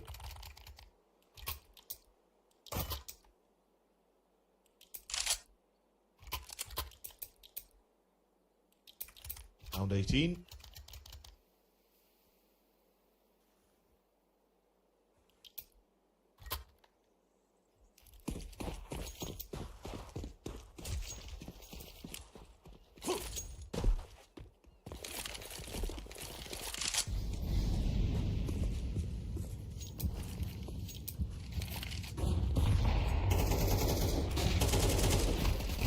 A little bit of action towards A main. Eager to take that fight early. Takanashi will be tagged. We do see the rest of the team focusing on middle. There should be utilities thrown either towards temple or camera, depending what they want to attack. The positioning of Takanashi, one would assume A. So B has walked all the way through mid, spots the enemy on the other side, and I believe War 2K and Vladan are mostly expecting players out of camera. Exactly so. Vladan, blinded momentarily, needs to step into the smoke to try and get some coverage.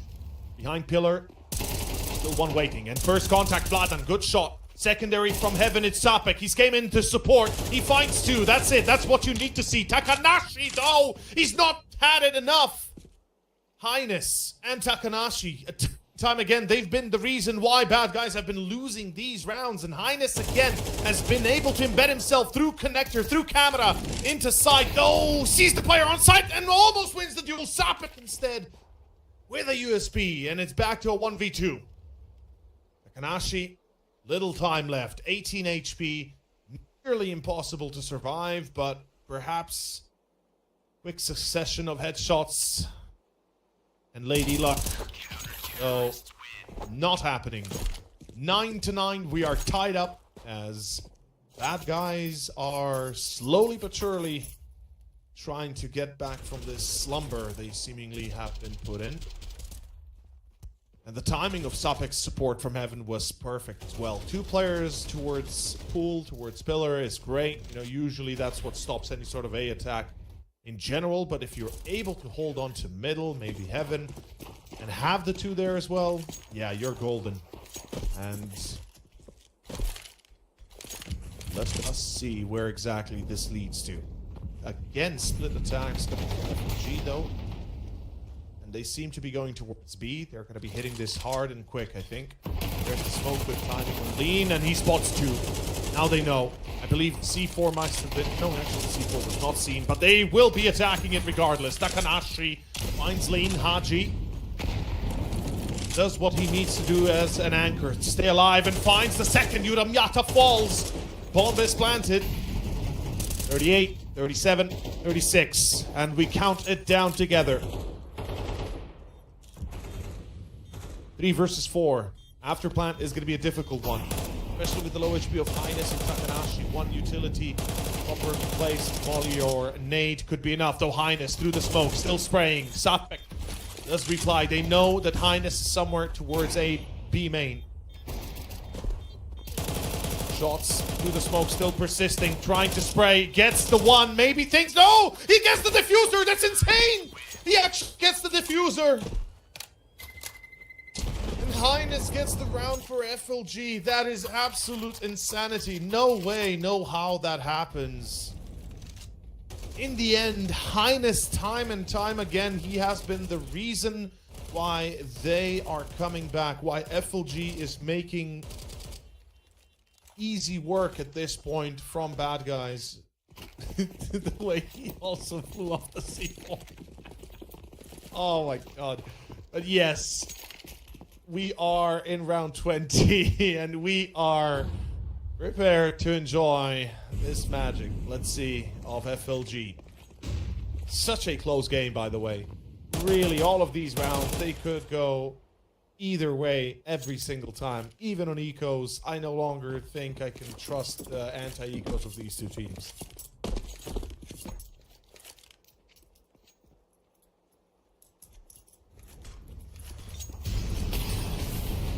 Here we go.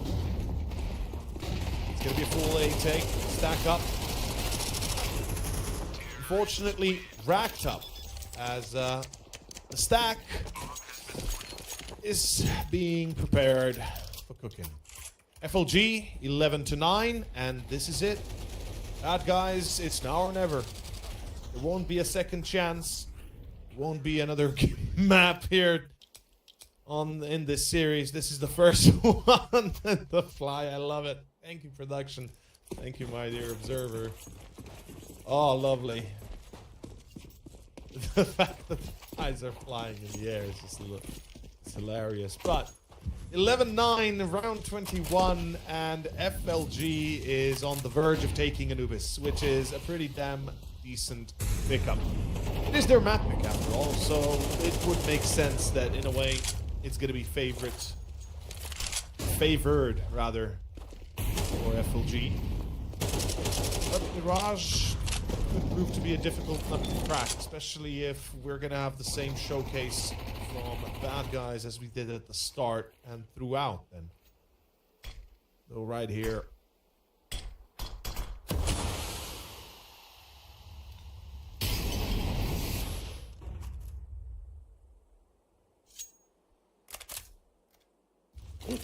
Let's see, Kogutos is having a tough time.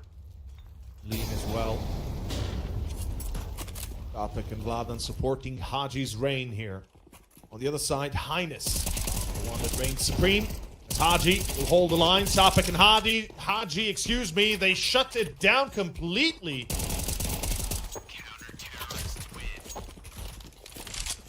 Single player lost, and that's it. 10-11 as Bad Guys make it look easy.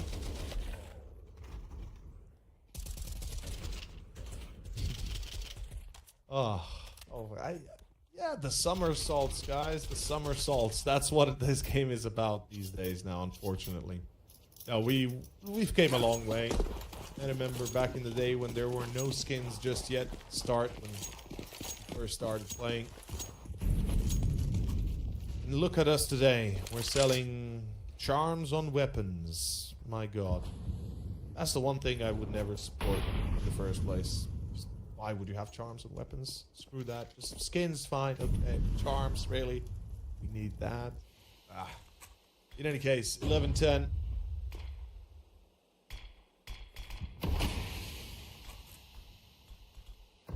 And Fluffy Gangsters. The trouble they have on their mind is their economy. If they cannot get a bomb down, if they cannot get a few kills to bolster their own economy, or rather banks, this could very quickly come in and go very good for Bad Guys instead. Because lose this round and all of a sudden it's 12-11.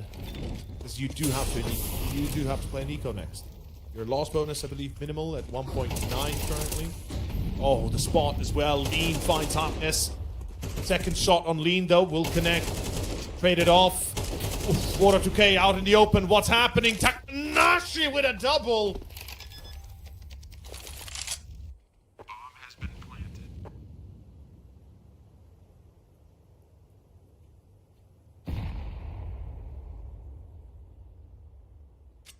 That's 12-10. Damn. Also, that is actually a great idea. Maybe that's why Valve... So let me just read it out. Commenter. Valve needs to keep the ragdoll. Nobody will ever be able to tilt again. Yeah, pretty much. I think that's maybe that's the reason why we have it. Because I can't get mad watching that. Feels like that. And like I said, I've played a few games today of both Premier and well, mostly Premier and yesterday Premier. And I gotta say, I was legitimately laughing throughout most of the games. In any case, this is going to be a little bit concerning for bad guys, right? They cannot afford to lose, so it's not about the money. It's about the fact that they came so close. That once again, one round so easy, the other as if you're playing against primetime Na'Vi. So this is definitely... It's got to be a little bit tilted, right, for bad guys. We got to consider the fact that they're getting a little bit frustrated with the fact that they cannot string more than one round together at a time. Vladan looking to be aggressive towards A main. Not sure I can fully agree to this, but he will work out on Takanashi. As the water seemingly has no effect on the physics. And it is going to be pushing back towards B. Focus now. Set to take the side of B.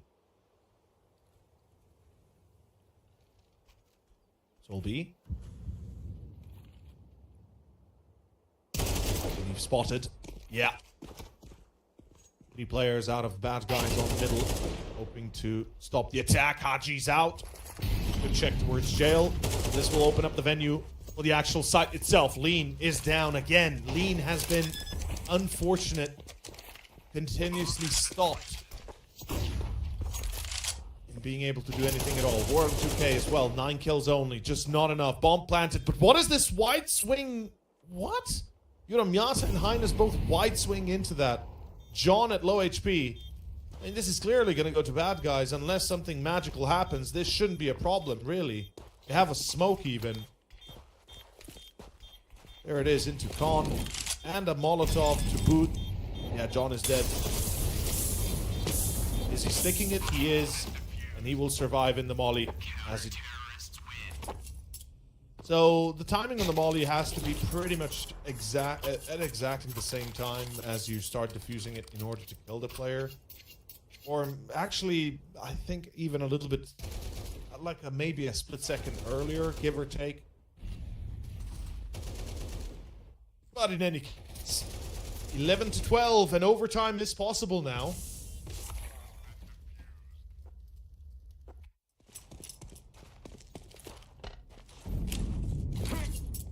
XM on Haji. Bad guys are aiming to go into overtime and close it out there successfully. For FLG, I think it would strain them further and might even cause a full collapse, but let's see. Highness.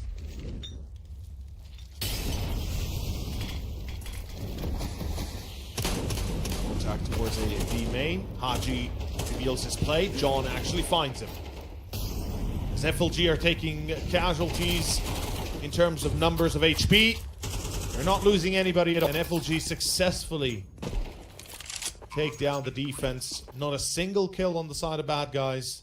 And I think we know where this one is headed. Unless Vladan and Shapek have a miracle in their hands, this is a near impossible retake. The crossfire from Dark, the crossfire from main, from jail.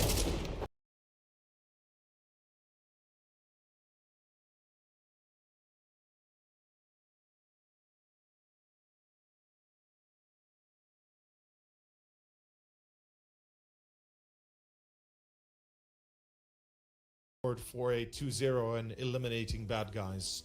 Though, how exactly that's gonna go, we are gonna have to wait a little bit. Excellent performance out of Highness, definitely in a contender for the MVP, and I think, well, I wouldn't put John out there. I'd say rather soon Takanashi as well, if we have to choose from the side of FLG. For bad guys, for sure, the whole team played well, with the exception of sometimes Lean and Wara 2K, unfortunately. It had a bit of a blunder here and there. But with Mirage next, and with the map being a very strong one for Fluffy Gangsters, we could be in for a very nasty surprise. Or perhaps the expected. I'm not sure. The teams do seem to be really close when it comes to the performance so far. They've been neck to neck the whole way, all 24 rounds. And the fact that it does come down to the 24th instead of already having finished after the initial first half has gone somewhat awry. is a showing that FLG is resilient, and I hope they continue that way. We take a short break, ladies and gentlemen, and we will be back in about 15 minutes on Mirage. Stay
Our second map starting soon. It is going to be Mirage.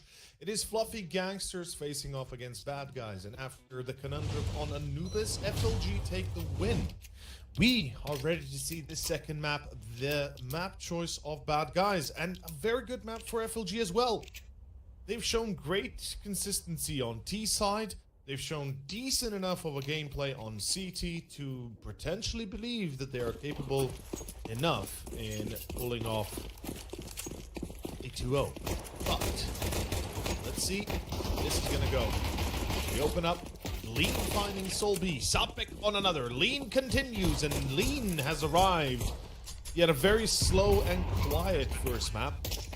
So I am pleased to see him open up around here, especially on the pistol.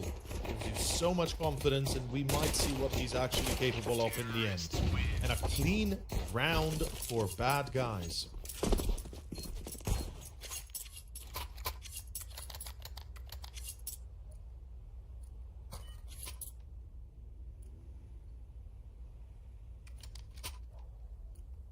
So, round 2. Let's see the force buy. We knew it's gonna happen. I'm not a fan, never was, and many aren't. But some teams insist it's the way to play. Map dependent, absolutely. Sometimes, though, you just kind of don't want to play it at all. We see 2 entries for free here. 1 stairs, 1 palace. Should be soon enough an opportunity towards jungle. Solby. Oh, Solby jumps out of window. Or am I mistaking? No, he went underpass. Yeah, he jumped down a window into our underpass and seemingly made it safely into B house as they are grouped up. Round is effectively done. Bomb has been planted. And a solid opener here for Bad Guys.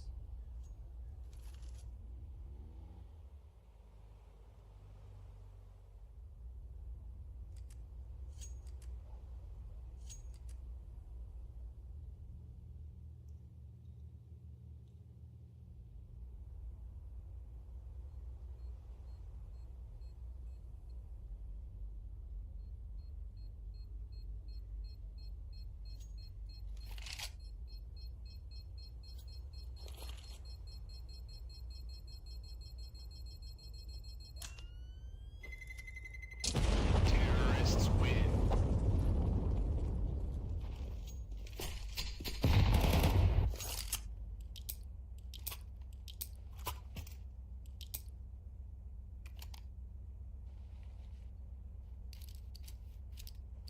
Round 3.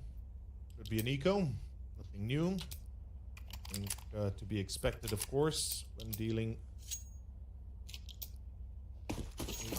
with such rounds. You can see right here, there's going to be a few pistols extra bought up, but beyond nothing important. Round 23. Round 3. 23, yeah, a far away round just yet, but round 3 though, it already starts with a little bit of a bang towards pit. Nothing too serious. And Lean again secured. Not a single player lost. Oh, Lean just had to. Oh, Haji actually team killed him. Oh, that is nasty. Haji, you could have all stayed alive. You could have all still kept a 0 death score, aka perfect KD, infinite KD in fact, if you had just not died or killed your own teammate. But regardless, round 3 expectedly. Poor Lean.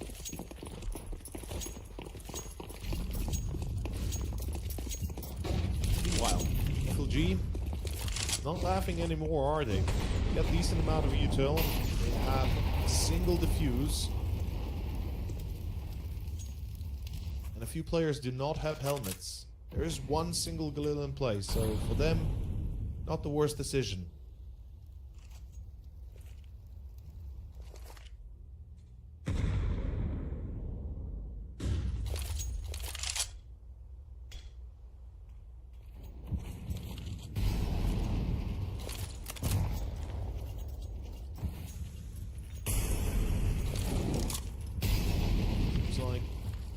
T-split is in play. Haji. Question is, does he check that far left corner? Oof, Takanashi actually takes a fight against Lean. It's Lean to check it, Lean to almost win it. Takanashi at 1 HP. And Haji fights Highness. That's the entry you need. Second shot is immaculate as Sapek finishes the job on Takanashi with an aid. And it's down to Yuramyata.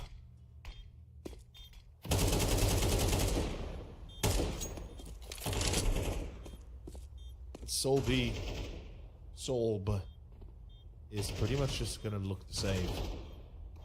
4-0. What a start, bad guys. Like I said, the reason why we see Mirage being picked up.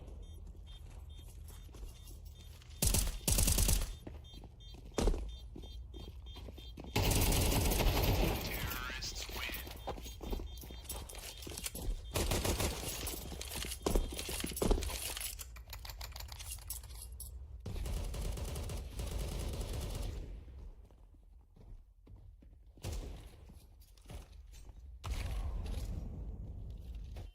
Very good entries, just pretty much picture perfect almost. No complications, no doubts. Straight up goes for the kill, go for the jugular in a way. Tactical timeout already for FLG does kind of give you an idea that some gears are turning, something is being thought of, and this eco, of course, not much you can do, maybe a pistol or two. Most likely we're going to be looking at potentially a stack even.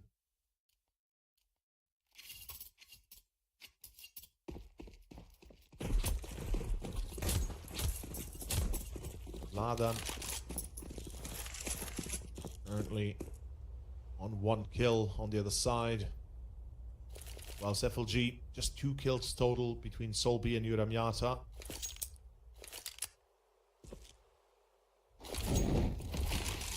We had one hell of a first map. Yuramyata was quiet. The 8 kills overall. Here perhaps he can redeem himself. Finds 2. The second right next to him is John, but he cannot hold the line himself. Yuramyata with a double, John to support. And they still end up losing the site as it was the entries favored bad guys to begin. Decent attempt, decent damage. You can get another kill perhaps with the MP9 or 2. That would be near perfect. Alas, bad guys should be exiting together through either kitchen or house. Maybe they're vying for short, but I think kitchen would be, in this case, the best choice. Terrorists win. And the MP9's attempt to steal away a few, but not gonna happen. Bad guys 5-0 right now. They are not gonna let this one slip that easily through their fingers.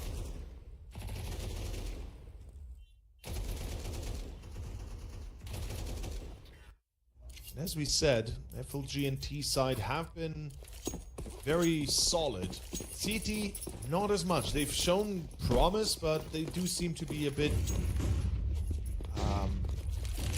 in decent in a way.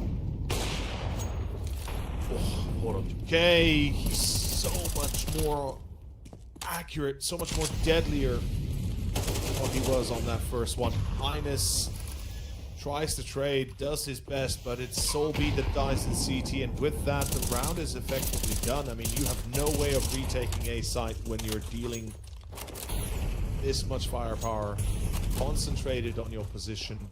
That is a 6-0 start. Damn. Oh! Oh, he saw his leg. He saw his knee.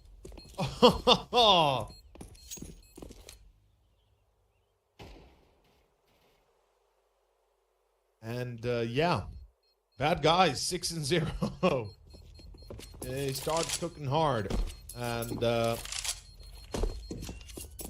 Wardo's on 7 kills, by the way. Sapek on 6, Lean on 8. Lean, who I think had the least amount of kills in... No, actually, it was Yuramyata. Never mind, it was Yuramyata with 8 kills last map, and then Wardo 2K with 9, and then Lean with 10. But regardless, it's nice to see them picking up the slack here. And Uramiata as well doing his best. And thank you for the scoreboard of the previous map production. Love it, actually. You can see right here the details of that. So, most of the legwork was done by Haji, Sapek, Vladan for Anubis. Maybe they won't have to do the same. This time, Water 2K might have something to say about it alongside Lean.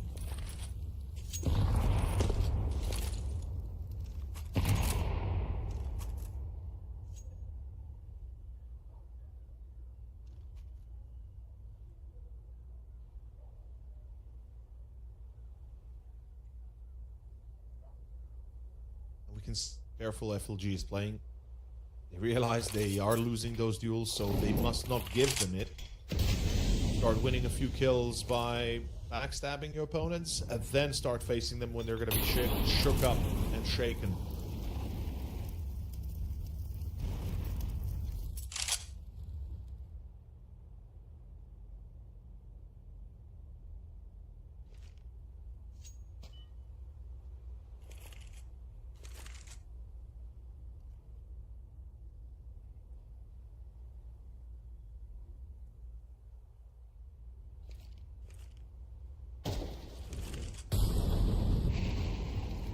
Speed though. That guy's gonna be executing again. Kitch. What a pre-fire, Haji. No gets dropped by Highness and Uramiata. Drop is quite literal. Uramiata with the secondary, and it seems like finally a shutdown perhaps in play. FLG successfully stopped this defense attack from happening, but Sapek, does he check his right? He's expecting somebody on short. Oh, the nade kills Highness, but the flank from Solby is good enough, and beautiful KZ, though. Yeah, not sure why switching into the weapon or into the knife there was exactly the right decision, or why you would ever do that in that case. But 6-1, first round for FLG. There won't be any clutches, there won't be any magic. Sapek, even with some good KZ, not able to save it.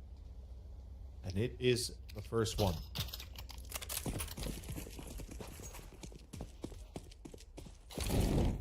Round 8.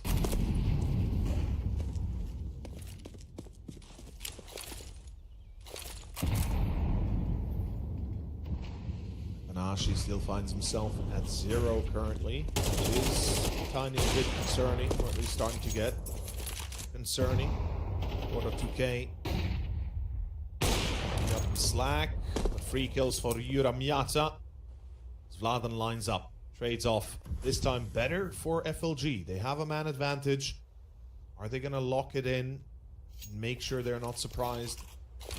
Or do they lose 2 players in con right now? Because that's something that's been consistently kind of happening with FLG as a whole. Oh, Sapek walks the position of stairs. Oh boy. Oh, nice shot. Highness. He realized as he couldn't go up the stairs that somebody's probably there. Finds both in the end. Sapek still on Soul B to try and mitigate the amount of players alive and maybe try to do something with that, but it does not happen. FLG and Highness again. This time in the smoke. When he tries to go up the staircase, he realizes somebody's blocking him. Or he heard the scope. It's also very possible, actually. He must have heard the scope back, actually, yeah. That would have been more logical in a way. And the economy yet to break. I mean, we do get to the tipping point here. BadGuys, this round is quite necessary to be won if they want to keep that money going. Lost will pretty much institute a full eco next. Could go for a half investment, let's say a few pistols and Kevlar, but beyond that, I think you'll be forced to play eco overall. Unless they get a bomb plant, then perhaps a force buy is guaranteed. In any case, Uramiata on Sapek. Takanashi still on 0.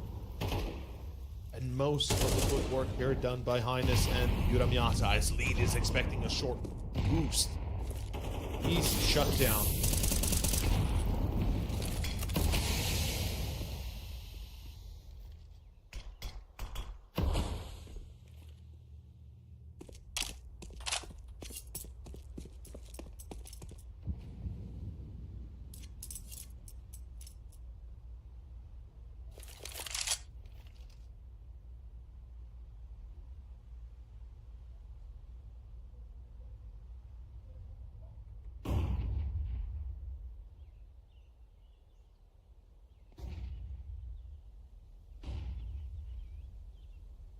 Not sure what the idea is here with this fake towards B, but it's certainly not selling to FLG. Fluffy Gangsters are going to be holding Takanashi, though, for his first kill. At least he gets one. It's a swift response from Soul B.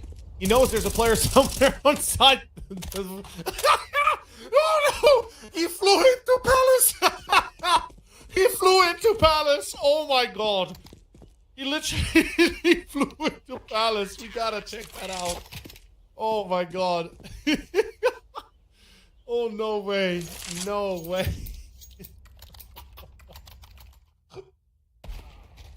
Oh. Oh, let's see. Let's see this. Yeah, first one on Takanashi, he flew. Second one, I didn't want to say anything. And then here, okay, he flew again. But this one is insane. Look at that.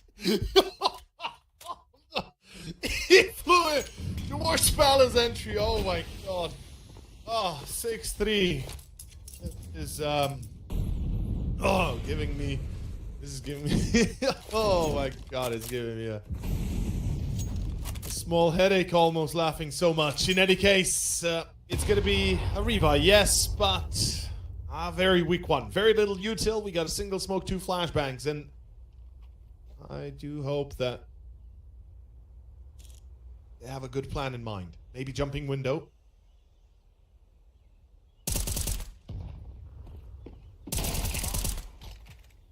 Oh, beautiful hold. We'll be expecting the pushes. Does finally get caught by Lean.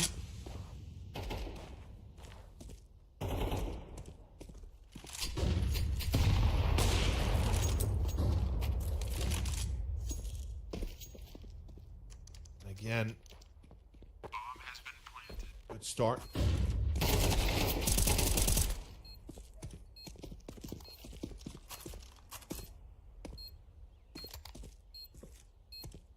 What a 2K. One-man army against a few. Starting to get closer and closer. No molly, which means he has to rely on the 30 bullets he has in the magazine. Yuramiata is going to be checking Con, and the reaction is on point. There it is.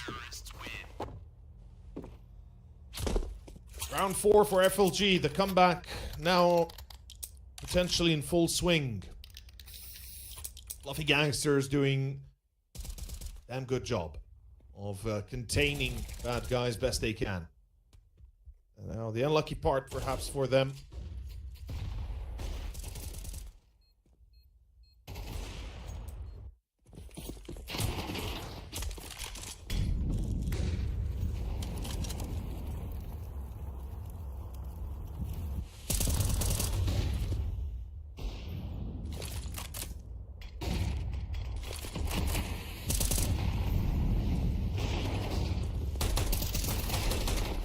Well, this eco towards A. It's working.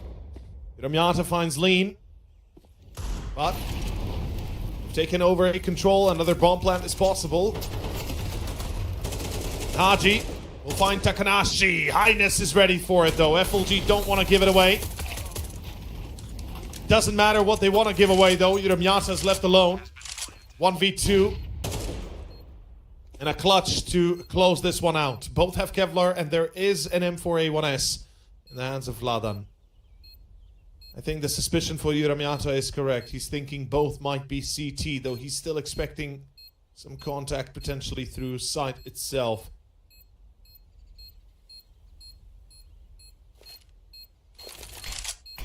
Did he just hold it here?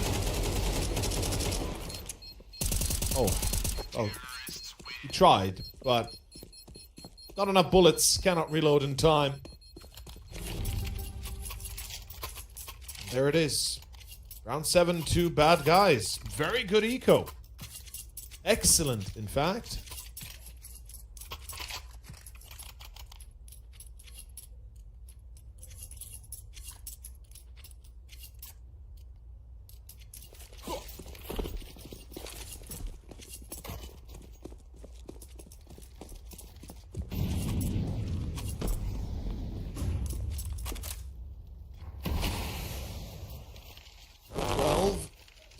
First half, FLG looking to repeat the result of the previous halftime on Anubis.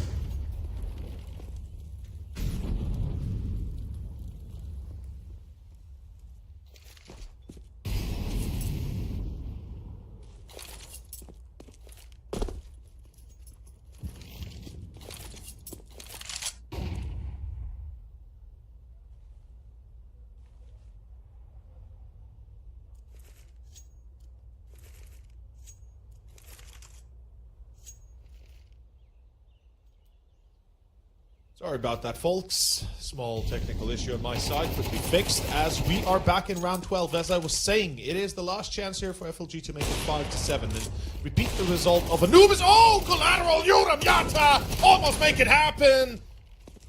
John with the XM as well. Highness depletes the HP of one, and John finishes the job on the last. There you go. Well played, John. Now a little bit of a strange position for the XM, I'll give you that, but overall,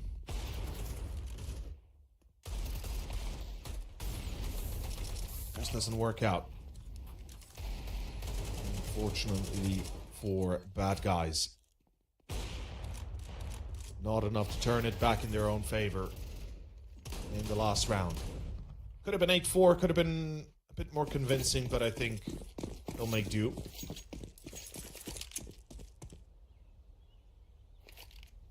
Round 13, Pistol is live, and FLG supposedly on their better side now. Looking at Mirage, we talked about this before. They have around a 67% win rate. I believe around 14 maps played, if I'm not mistaken, or less, maybe 8 maps played. Regardless, a decent amount. More than BadGuys for sure.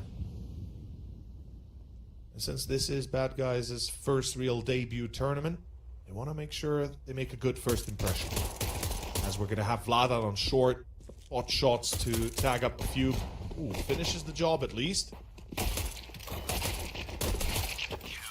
Meanwhile, Haji, lean.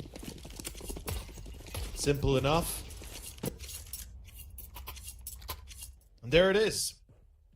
That is going to be round 13. Quickly done. It never gets old. I swear to God, it never gets old. And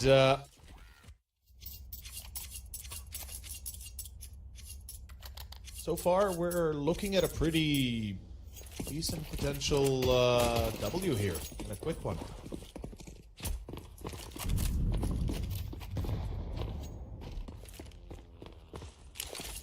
BadGuys. A few rifles, a few MP9s. Jump spot, pretty standard. A little bit dangerous, but seems like the surprise is not going to be that much of a big one. As Vladan is not checked under window. What is happening? Oh, to the moon. It seems like it's going to be enough. Vladan does end 2. Haji and Water 2K come to support, but the bomb plant still happens, though.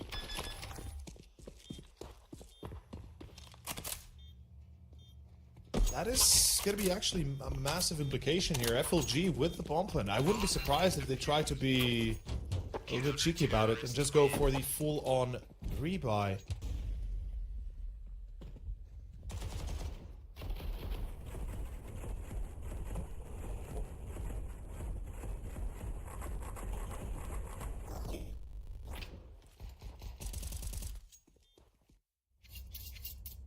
Yeah, I mean, I think this is... I mean, at this point, do I need to say anything at all?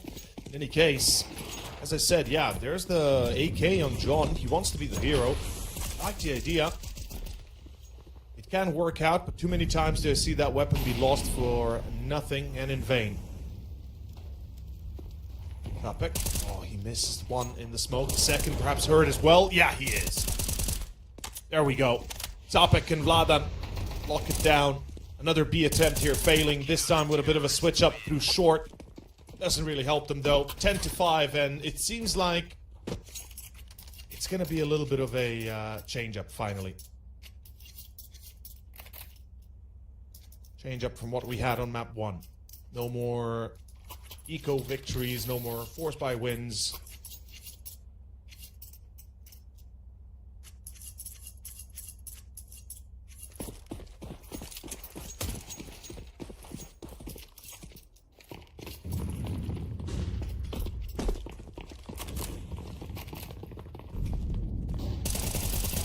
Aggression into underpass.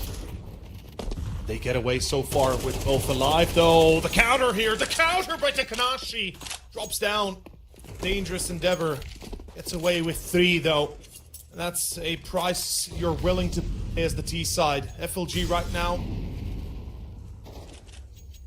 needs to get back on track, and this is the way to do so. Lean, though, takes a play out of the book of his two dead teammates, finds two in return, and somehow out of a 4v3, or yeah, basically 4v3, we turn back into a 2v1 where Lean is the one to bring up a hat trick and end the round for FLG. And yeah, Mirage is coming to an end, ladies and gentlemen. There's simply put not much else to be said. And a beautiful counter by Takanashi, all three lining up.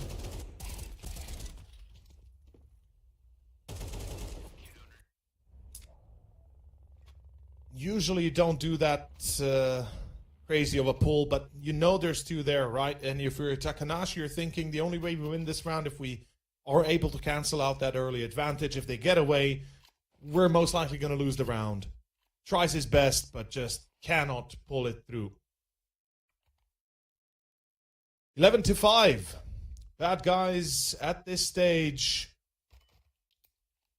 on the verge of winning Mirage, and it goes as well as we'd expected. Like I said, I am not surprised that they're doing well on Mirage itself. I mean, they've played it plenty enough in pugs to not need too much preparation for it. As for FLG, I'm a little bit surprised we don't see more out of Highness here as well. Okay, seeing what he's capable of. This was certainly good enough. Sapek on balcony, Lean to support. It's going as well as you'd like it here. 2 losses though. Probably give an opportunity for FLG to put the bomb down. Deep in CT, Vladan needs to be careful. Does not want to get killed too early before his teammates are in position.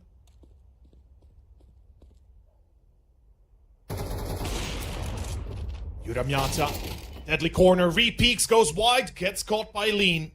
And back to Highness it goes. The clutch master of map 1. Prove it again by pulling it off against Lean and Haji. Delaying that number 12 on the board. Vital.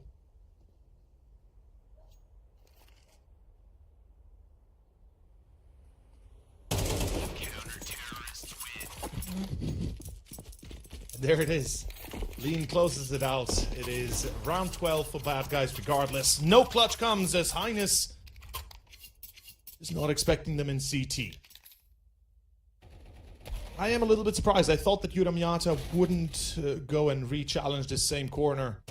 But at the end of the day, I guess you have to take the risk. They wanted to take CT control, then possibly plant and see if they can make it out alive. But instead, 12-5, FLG down to the last buy. And I don't think we're going to be seeing overtime, folks, given what we had on map 1, and the difference here from map 2 is quite noticeable.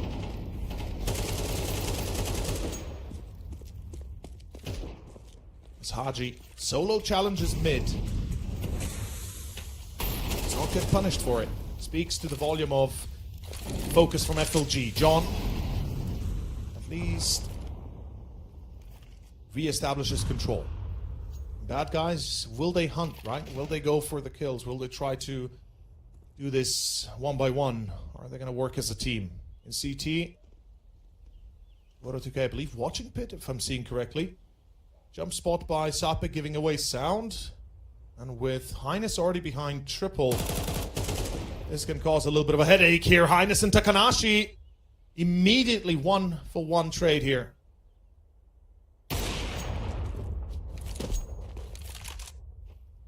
And it puts Bad Guys back to a man disadvantage. Okay, gonna lose his teammate Haji, and with that, round should be pretty much signed off. Unless you give him that. Kogutos, he's gonna try it now, absolutely. The smoke not yet even deployed, knows exactly where it flew from. Kogutos finds another, that's Takanashi, and he's gonna take short, and Kogutos will win the round. An insane clutch, a 1v3 that he pulls through somehow. They allow it to go 1 by 1. Oh my lord. Bad Guys secure the map on top of Woro's clutch, and I talked about this guy, I talked about his past, how he'd be considered as a prodigy to come, and Well, we never saw the same kind of power from him, but at least he's giving us something here, and that is going to be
We're not yet there. For a second, I thought we're jumping already into the game, but no. These are the replays, of course, of our first map of Nubis. And as I said, they were extremely close. You can see even by the replays themselves, many situations where it comes down to a single player, maybe two at most. And many funny situations as well. Feels like it's a little bit of a movie, really, at one point. But in any case, Fluffy Gangsters were able to pull out a win and eventually come out victorious, only to lose it quickly on Mirage. Starts off with a 6-0 start for BadGuys, really putting their foot down and effectively neutering FLG. Then the second half happens and it pretty much continues in the same manner. I mean, we saw a little bit of a resurgence here and there. Yuramyata and the likes, you know, Highness had a few brilliant moments. Unfortunately, none of them changed the outcome of the game itself, or rather the map, to still go in the favor of BadGuys. As that is pretty much the quick recap, as quickly as we can have one. And getting ready for Ancient next. All I'll say is I expect Yuramyata to showcase his opping skills. I really do hope Takanashi as well is going to give us a little bit of a performance. I did single out those two specifically before the game started. John, obviously, another high-tier player. But at this point, I believe I've heard the right words. The game is live. We're going to go into Ancient. We are going to kick it off for the last time here in the Swiss stage. Starting off with the pistol in, or rather, on Ancient. In the ancient ruins of the Mayans, somewhere in Central America. Round one, pistol is live. FLG, smoke. Make a double, another flash and a Molotov. We seem to be going towards the A site. On the other side, though, BadGuys expecting a little bit of presence towards middle even. Deep smoke into red room. Should immediately force a reaction out of BadGuys. And yeah, there is the rotation from Lean. Vladan will be holding A site from Temple. Now, there's a good chance they might just play retake here, especially if they do not get the first kill. Although Vladan seems to be widening this gap a little bit further. Sees the utility flying. Now they will know this is going to be an A commitment. First few bullets hit, but let's see how many casualties. Yuramyata, accurate and deadly. Temple checked. It's going to be Lean to fall. And FLG take control. 3 in donut though, and the filling. Yeah, it's going to be blue here. Blueberries for days. Haji 1v3 action. Ace clutch to try and salvage this round. Pulls out the USB. Smart choice. Easier to headshot. Though less bullets, meaning you have to be that much more accurate. And no defuse kit also means time is going to be an issue. Goes wide. Finds one. Finds two. Haji almost pulls it back. But in the end, not going to happen.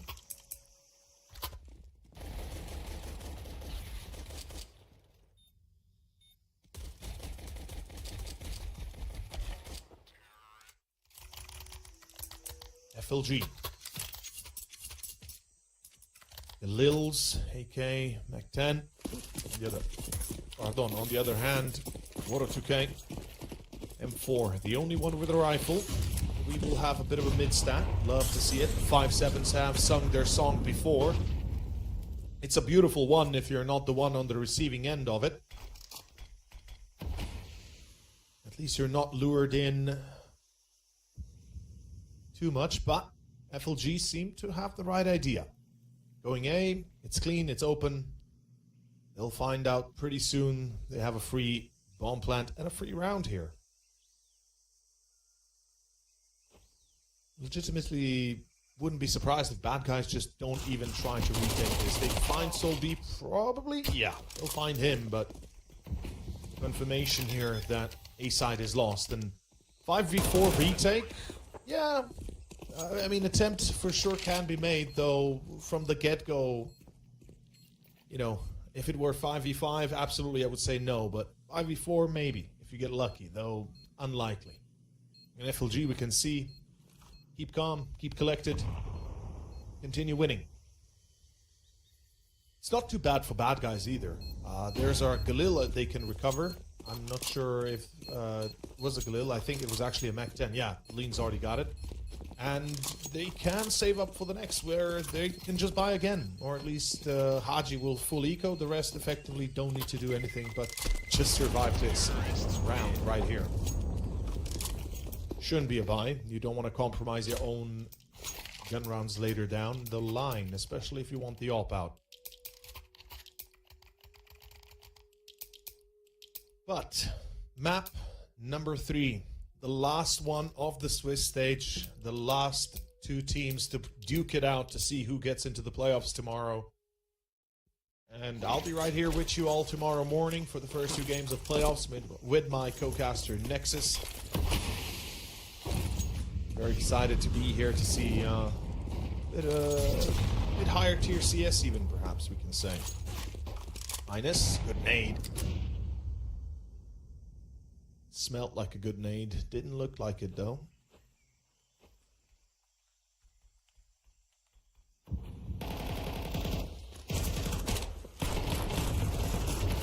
Control of ramp, control of speedway. Great idea here. They'll isolate the first. That's John. It's going to be Shopek on middle, finding Sol B, and BadGuys are finding ways into this round. They've been able to isolate players behind double doors. Nobody's been able to respond, and BadGuys have control, relative control, of both B site, middle, and now T base. All the info available to BadGuys here is that, okay, I guess they're locked in between T spawn as well as B somewhere. Counter smoke, perfect timing. Lean needs to keep on holding this flank though. If he gets killed, it's going to be a runaway train towards the A site. And yeah, this is the smart choice. You're low HP. You can't really take a head-on fight too easily unless you're 100% certain you hit that headshot. So just lock them in. Don't let them pass without your knowing. Meanwhile, 3 focus on holding the site, and 1 is somewhere towards middle, making sure that no shenanigans happen towards A. 24 seconds. Everything now on the clock. Every second counts for FLG. They have to clear cave first. Vladan will be checked, but he finds one. Lean finds Yuramiata. That's the C4. There is not enough time to get onto site and retrieve the bomb in time. That is the first one for BadGuys. And 4 survivors as well. Keep in mind, 3 of the survivors here were kept alive from the previous 2 rounds. So their money stacks extra effectively. And this is really, really good for BadGuys. Quite a nice bank they're able to build upon, and I'm not sure if there will be an op bot. Vladan will keep to a rifle most likely, yeah. Perhaps there could have been a dropped op to Woro by Sapek and then, you know, paid off their own rifles, but seems like they're content with the AKs and M4s. John? Okay, John finds one. Sapek returns though. 35 bullets in the magazine is why this Galil is great, as well as its accuracy. Water 2K goes wide from A main and gets caught by Yuramiata. Not before he's able to steal 1, but nonetheless. Excuse me, Takanashi killed him. He got Yuramiata, yeah. Nonetheless. Sapek, important duel there. 2 versus 2. Takanashi attack, yes. Lean though in position, but Takanashi completely oblivious to a potential player on site. Knife in hand, jumps out of main, gets caught, and it's down to Highness again. He'd had at least 3 or 4 clutch rounds on the first and the second map that I can distinctly remember. And perhaps he can deliver again. Finds Lean. Does he think about main? He's certainly keeping an eye out, and yeah, he's definitely thinking about it. His spidey sense is tingling. He's going to exit into CT and then basically make himself comfy in towards temple or elbow. Now, since there's no response as of yet, Haji has already made it to site. He's got a fuse kit as well, spotting each other. Okay, Highness. Haji hadn't seen him yet. Highness catches a glimpse, doesn't let loose of Mouse 1. And it will find FLG a 3rd round. Good hold by Sapek on mid. It's a bit unfortunate he dies against Takanashi here, as I said. Woro 2K pushing a little bit too further out of A main, and that allowed Highness and Takanashi to get into position, and they actually clutch it. They legitimately win the round, which is damn impressive. Woro 2K, solo on A, mid control contested, good pop flash, and Sapek out of pizza. pretty much locks it in. Second kill for him. He's expecting another from, of course, Speedway.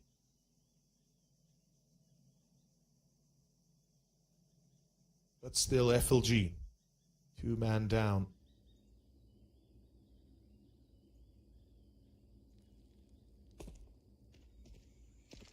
In this instance, let's say, usually the CTs decide to split 2-2. It makes the most sense. You've got two players on each side.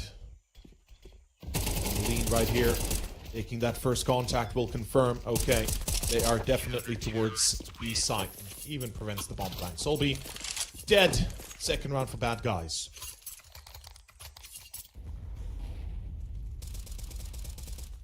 Beautiful pop flash support from Vladan. Made the difference in Sapek surviving early on. And the fact that he gets a secondary here is what matters most, right? He's able to delay that push further, able to take another player with him before he falls. His trade is positive, and with that, BadGuys continue operating. Let's say a decent chunk of economy reinvested, yet still enough to potentially buy the next if they falter here. Towards A, though, FLG... They seem to have read this pretty well. They're going to be sending it with everything towards the A side. Vladan is holding deep from elbow from CT. Spots the first. That's John. The second scene. Makes a few pot shots. Waiting for the opportunity to get another, perhaps. No bomb plant just yet, as BadGuys are stacking all around them. Interesting choice. Two players going to go into main. Nobody Donut. And to be fair, Donut is probably one of the hardest ones to check. So if you've got a smoke and a molly, just smoke it off and ignore it if you can. Meanwhile, the bomb plant only now starts, and somehow Miyata still hits the P250 headshot. But it matters not as they go flying. That is going to be BadGuys on round 3.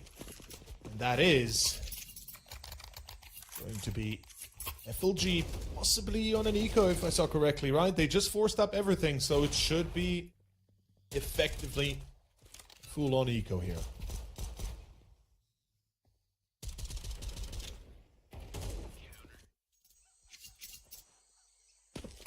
Not even enough to buy a P250. Pretty much. Not sure why they didn't plant immediately after securing site. If anything, at least extra $600 helps. And the 300 that the actual bomb planter gets extra.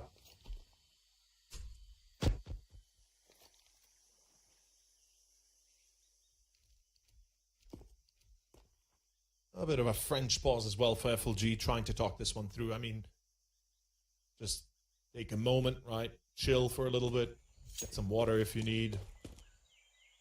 Full eco usually will result in a loss, so unless you have something extra special, spicy ready, you can talk through what needs to be done, what you've figured out, right? You know that Sapek likes to play middle, supporting from either Donut or Red Room. You know, Water 2K is going to be somewhere towards A middle as well. And then it's a question whether or not Vladan wields that secondary or not. AWP, that is, of course. I think B is on pretty good lockdown most of the time, by the way. BadGuys do a great job at making sure FLG have to hold or have to counter with a lot of utility. So FLG, I'm not sure they're always keen on throwing their nades and mollies early. And towards B, they do go eventually. 20 seconds to go. They'll try to get the bomb down, and I think they will actually succeed because it's a very deep defense for BadGuys. They're basically holding on the edges of CT, though seems like Haji has the right idea. Runs straight into it from long, makes sure that the bomb does not get planted, in fact. And no extra cash is gotten by FLG. And that actually makes a bit of a difference because all of a sudden you don't have enough for an AWP. Now, not necessarily that you'd want to wield it. Some teams do tend to focus more on rifles rather than the sniper rifle on the T side. It's become more and more, I guess, the norm these days that T side tends to not go for the op at all times. specifically on the map, of course, but Sapek pushing middle like we talked about, Vladan to support, and well, Vorotuke joining them as well this time. Very aggressive moves, finding two. This will force FLG into an immediate reaction. They have to do something. The longer they wait, the worse it's going to be for them in the long term. Lean somehow does not get the kill here. Spotted just as the smoke clears, but Mr. War2K warmed up. We talked about him. Talked how good he is and how good he was. And perhaps how good he still can be. Map 1, a bit disappointing to say the least. If my memory serves me correctly, he had 9 kills on map 1 on Anubis. So certainly stepped up massively already by this point. The reason why they won the second map is because of Wara2K and players like Lean. I mean, the whole team is obviously to be attributed to that win, but if it wasn't for some of the individual brilliance from the players, perhaps we wouldn't have ended it just then. In any case, Takanashi spotted and pretty much done for. Cooked, if you will.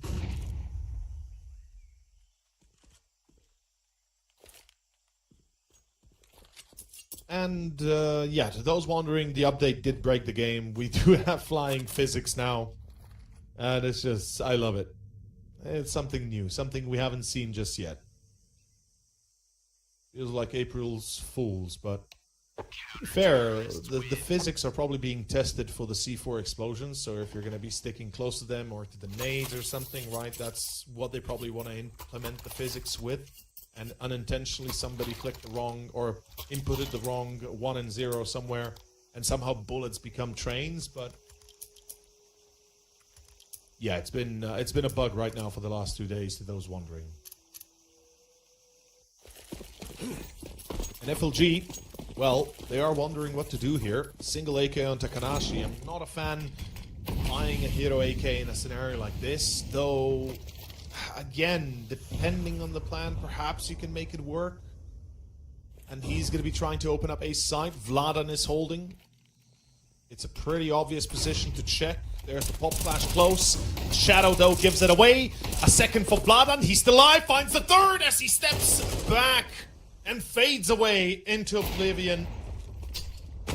It is going to be BadGuys on number 6, FLG. Like I said, it's the hero AK can work.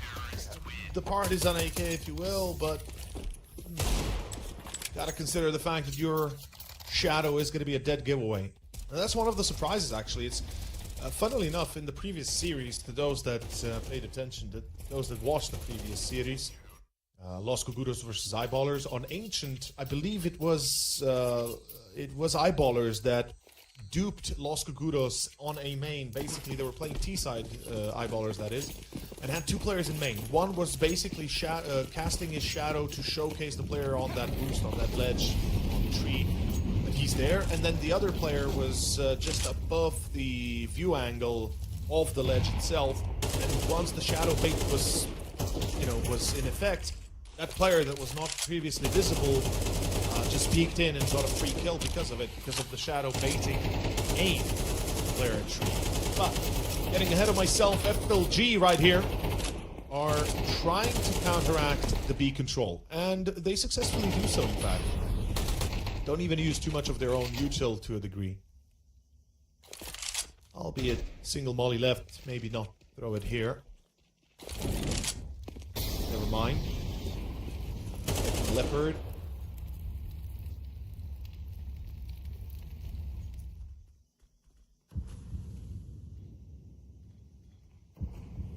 No mid contest competition as well. Nobody from BadGuys trying to contest this. Oh, good timing for Highness. Kanashi as well, being a nuisance in a main, drawing more and more resources out of the CT. Sapek, though, trying to cancel that out. Through Donut, they're flying towards A, though, and it's all on Sapek again. The Swede had to stay alive for as long as possible to allow the rotations to come into play. Unfortunately, though, not going to be happening. And I think it has to be a save by Lean and Water. Although they are giving Water again kills. Remember what happened on Mirage. This is how Water won the last game, or the last few rounds. And that clutch 1v3, because they were giving themselves upon a silver platter to the upper. And ho damn! Snapshots on Yuramyata. It matters not though. Water knows he lost this round, or does he? Highness. He's behind Xbox. Expected. No time though, and Water 2K has to consider the fact that Highness might have already evacuated. Round 4 to FLG. Terrorists win.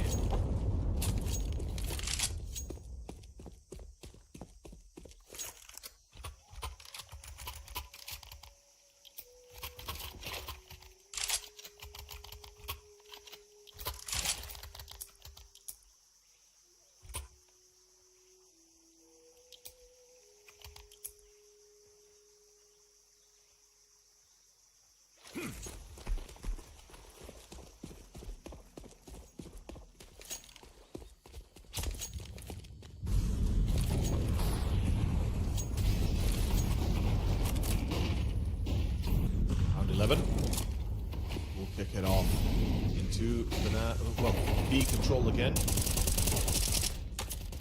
Haji trying to cancel it out best he can, fighting through Leopard. Usually it's have some Molotovs from BadGuys, AK from the CTs flying into that ramp as well as the angle towards Leopard, but instead there's going to be a fast B play on the other side. Lean is being tagged up, Sapek on middle cleaning it up, and they will find Lean finally, but the wide swing from Haji is the surprise. There's another behind the box. I don't think they know about him. War 2K takes the pot shots. He will hit one, but the second will be a miss, and that is Takanashi to take it away. 2 versus 2, run towards A.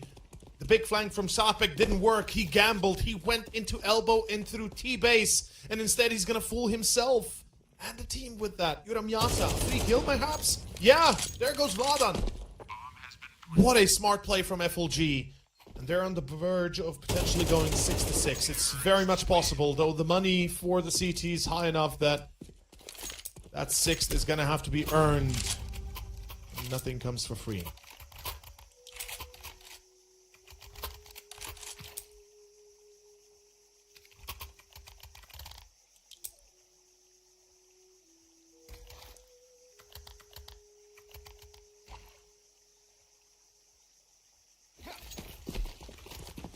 Round 12. Last round here for this first half. FLG have everything they need. Yuramyata even goes for the AWP. Vladan hoping to get lucky, and he will be. Highness gets caught. No counter coming in from the side of FLG though. They get a free A site. BadGuys once again relinquish control immediately, and this is not the first time we see this. On Ancient, in fact, it's becoming quite common to leave A alone. Either have one player there or nobody at all. Now, of course, usually, mind you, you'd have one in Donut, but Takanashi instead finds 2 hold up. This is not yet over. War 2K with the refrag. Haji goes wide. He will find 1. No secondaries. John is there, and John could shut this down. He does. It's Sapek to fall. War 2K. Clutch Master Supreme, he finds the 1, though Yuramyata has had enough. It's 6-6, the most even halftime we've had so far in this series, and appropriate since it's the last map, the last best of 3 of the Swiss stage. At least we're getting the best for our time here. And this was another round that War 2K really could have turned around if he had not missed 2 shots there. Vladan as well, oblivious to Ramyata's position. And then the fact that they left A completely open, it's a massive mistake on the side of BadGuys. Whether be it intentional or not, you have to have some buddies to a degree there to at least control the way they take your site. In any case, second half, second pistol, and it comes down to the Glocks again. And it will be Haji with the first. Highness, dualies in the hand, tries to spray them down. No cigar. It is going to be a 4v3. No B. Wait, hold up. No B? Yeah, they're gonna go back towards A. This is crazy. John finds... Oh my god, John finds 3 and Zworo 2K is alone. What is this madness? Zworo, one-man army again. Alone against the many. And he is... yeah, no, out of position. You can't really do much. 7-6, Fluffy Gangsters. Well played. Bomb has been defused. Counter-terrorists win.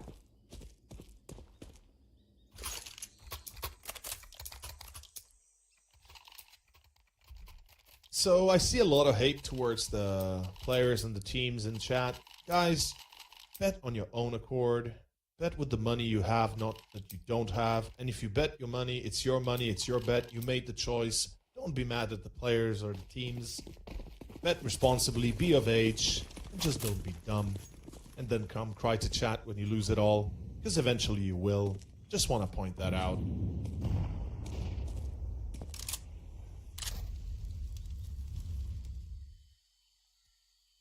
PSA. Bet responsibly. Be responsible. Pay your bills. Pay for food. Pay for rent. Get your girl or boy a nice dinner. And then bet. If you have money after. Haji, beautiful wall bang. Soul B goes down. And we should be seeing bad guys progress here towards A, I would feel like. I don't think B is really reasonable at this in this case.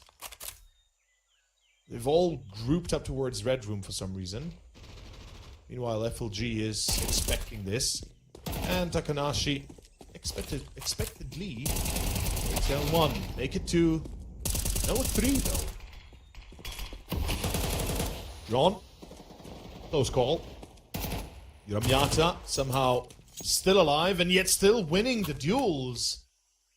As Lean is left alone, 1v2, the clutch begins anew. He's gonna check the first. Ho, ho, ho. Good shots.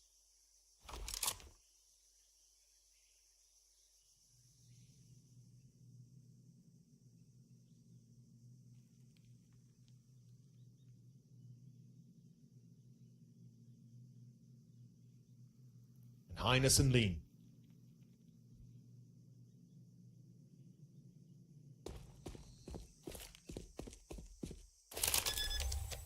Highness, not the right idea, going still towards B. Last few seconds of the round, just enough time. The bomb to be put down. Lean in Donut. You're gonna play it alone here. Hope to get lucky, perhaps. Smoke up towards main. Towards that bomb. And it's a fake. Yeah, Highness doesn't actually hold it down. Lean still alive. Highness still trying to challenge this. The smoke passes and Highness... Ooh, did I... I'm not sure if I heard the click before the sound off, but I think he's got time. Yeah, he's obviously got time. All is good. All is well. For a second there, I thought I heard the final 10 seconds click off, but no. Highness, even without a kit, enough time on his side. And that is going to be 8-6. Bad guys. Close call.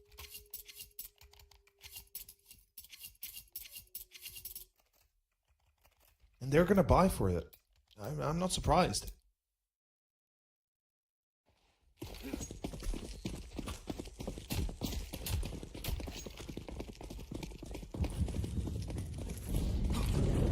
Two AKs, Galil, Mac-10 and Deagle.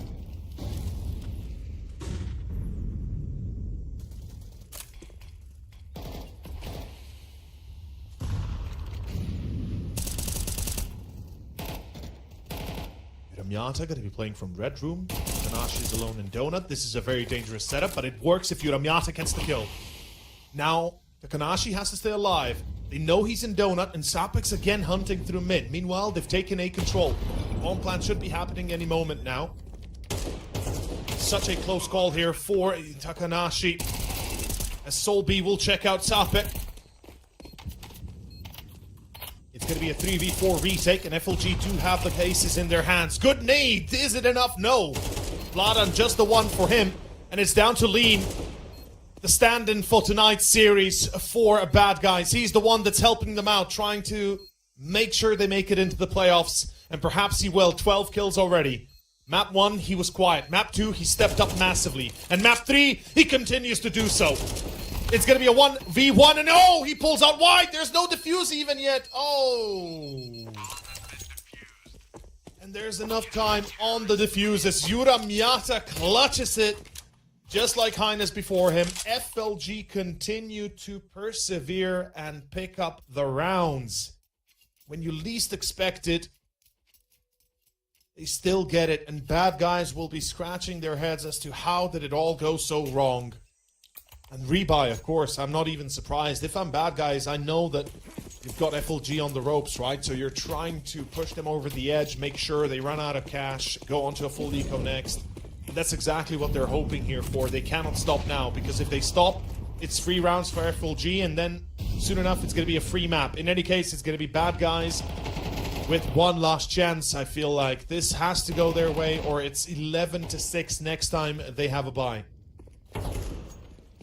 Lean already tagged. Counter smoke again thrown out there. Actually a very good smoke for Soul.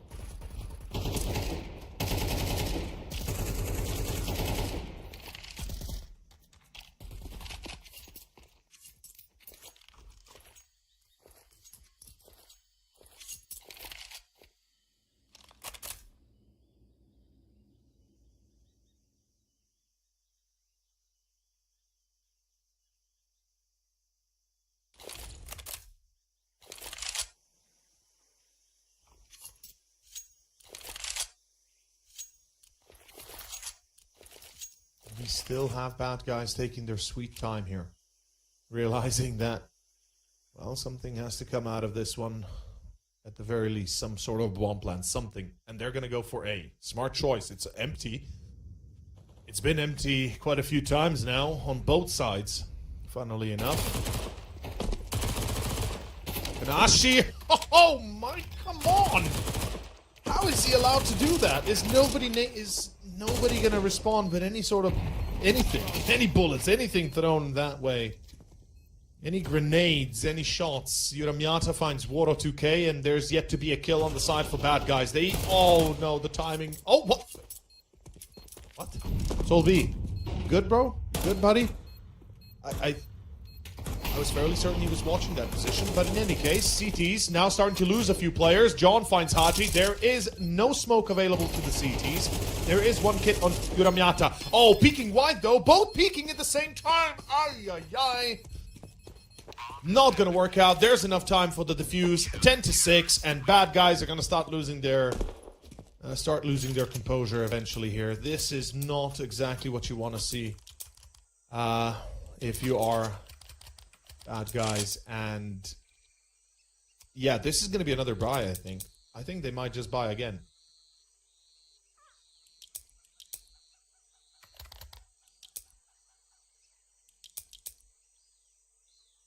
If I'm bad guys, tactical time out here to talk it through and then decide whether or not you buy, right? That's the questions you're going to be having in your team currently. And I think the answer is always you buy here.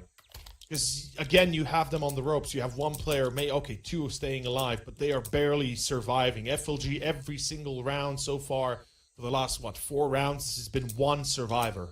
1 kept alive. And that's it. On pistol, a little bit different, albeit. A little bit different, but I think it was only 2 survivors on pistol. So yeah, here comes the buy again. And here comes the boom. Let's see if it works.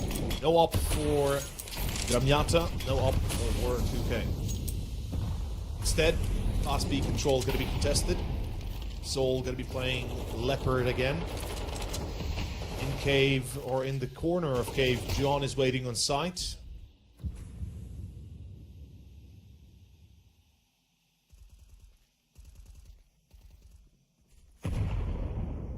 You gotta wait for the smoke to dissipate. You cannot go through it. That MP9 will shred you.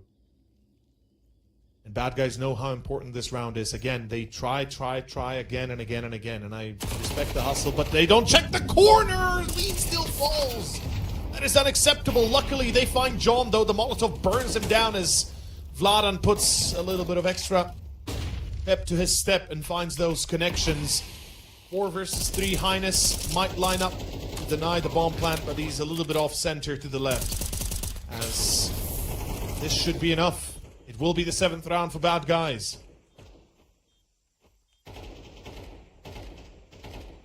Or will it? Miata, is he allowed to take a free kill? He is! Oh boy. Now, I'm not saying the round is anywhere close to being done just yet, but this is not how you want it to go. Takanashi has a kit, he's got the time as well, and Sapek, he can spray, he can peek, and he's gonna challenge here. Oh my god, that is so close. Oh, Sapek! If he delays for even a split second, it's, I think, enough for the defuse, but thankfully this time it doesn't happen. Sapek will find the diffuser, and with that, the round goes in the hands of Bad Guys. 7-10.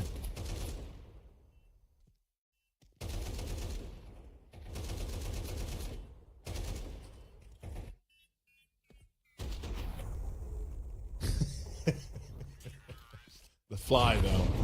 Let's go. We've got the Olympics over here, people. The high jumps. John, he's about to jump the fence, though. Let's see if he can find a kill. Gets one with a FAMAS. Not bad. The position he's in, it's a one-and-done spot, usually, especially if there's a Molotov flying your way. I'm surprised that he re-peeks that corner after finding the free kill. You would think that teammates come to help him. Instead, the teammates have forced up with what they have. As we said, the CTs only need to lose one round to be forced into, effectively, this. Kanashi. Yeah. Check on the flank. Close range on ramp. Traded off lean. And it is going to be 8 on the board. Bad Guys, or will it? Yes, it will. All is well.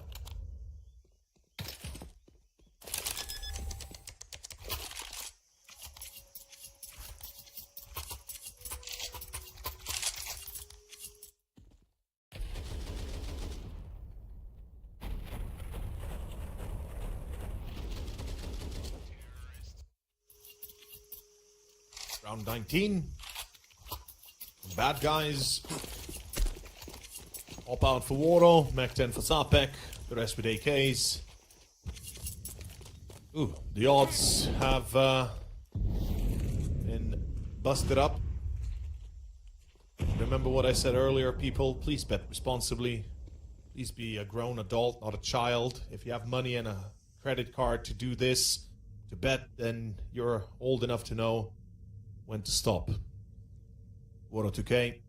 Does he stop? Nope. Keeps on going. And he does find the first, but pistols reign supreme at close range. Aji still alive somehow. Highness, though, without Kevlar, cannot continue fighting against him. And Soul is left alone. That will be pretty much number 9 or Bad Guys.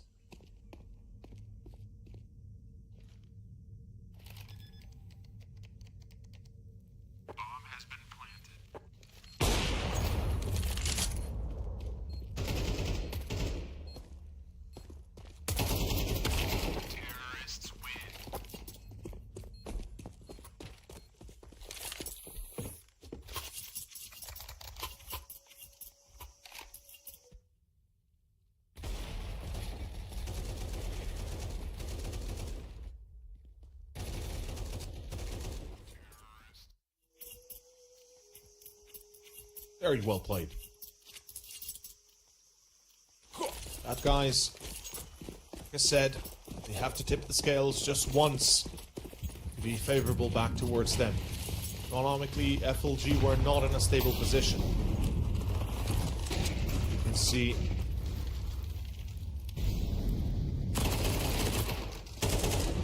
the repercussions of that. But good aggression, though it doesn't really work out the same way. Lean expecting both cave and ramp to be pushed, and he gets both. And he holds his teammate alive as well, which is the most important part. Waro 2K keeps his up. Miata is going to join the fray alongside John. They're going to try and counter push again. In towards Leopard, in towards Speedway. And they are being expected by the looks of it. Waro 2K sending a few bullets into the abyss. Bad Guys They have a sneaky suspicion that A might be open again, and they would be right to a degree. Takanashi has an MP9 and Donut. He's not really willing to hold A probably with it. He's got a single smoke, so maybe if he goes back and smokes A main, but highly doubt that's going to be the case. Pushing in towards mid and elbow.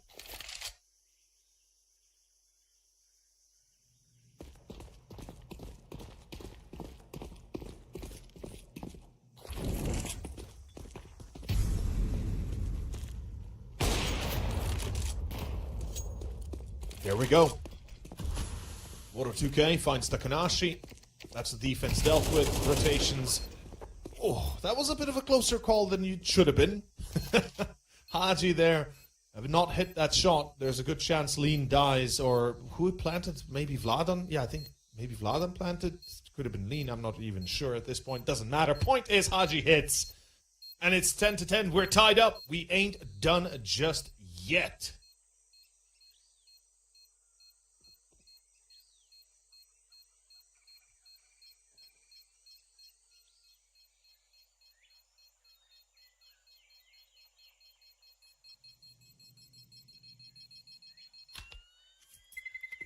Terrorists win. Ramyata, still alive, but barely. If he had been chased any further, there's a good chance he might have been overwhelmed, though. Keeps the AK as a souvenir, can drop an op. In fact, he can buy an op and drop the AK. And bad guys are tied up. We're back where we started. The difference, though, there is a bit of a difference. If you guys notice it, well, I would ask your attention towards the bottom under their names where the numbers for cash are written, aka the bank. It's very low. FLG cannot afford a loss here. If bad guys are able to secure another dub and put FLG out of commission, well, there is a good chance we'll see a half buy once more. And John denied entry into Temple. As Lean is yet to peek deep, but Highness doesn't even seem to pay attention as they get absolutely deleted. That is round done. Takanashi peeks out of Donut, but he's able to get away safely, though how long and how far matters not. That is 11-10. 11-10 is what we're going to be seeing.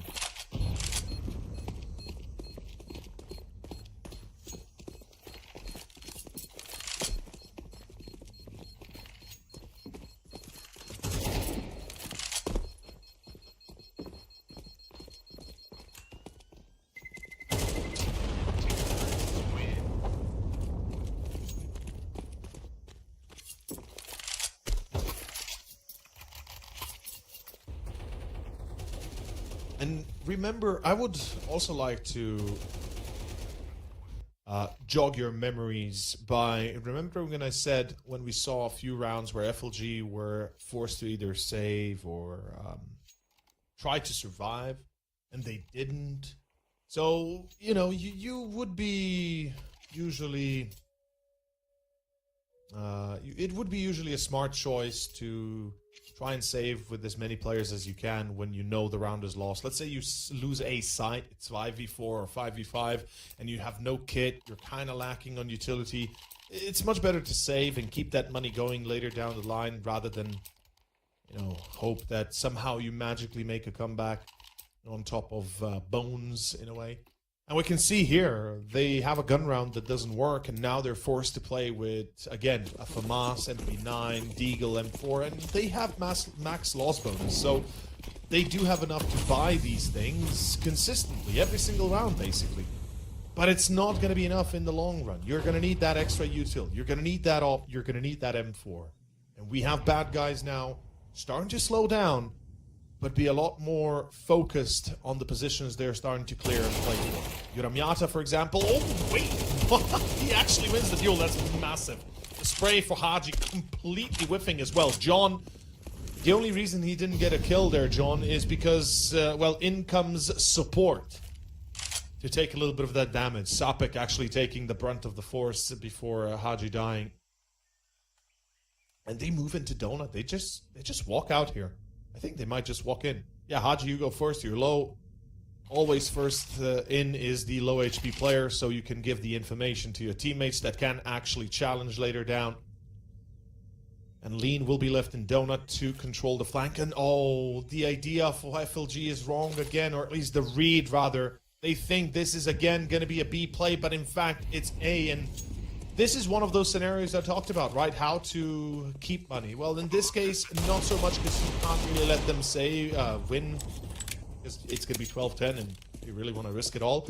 But all in all, if this was round, let's say 15 of this second half, then yeah, save would definitely be a better option than trying. But a single AK, an M4, FAMAS, and a Deagle, 2 defuse kits, and no utility.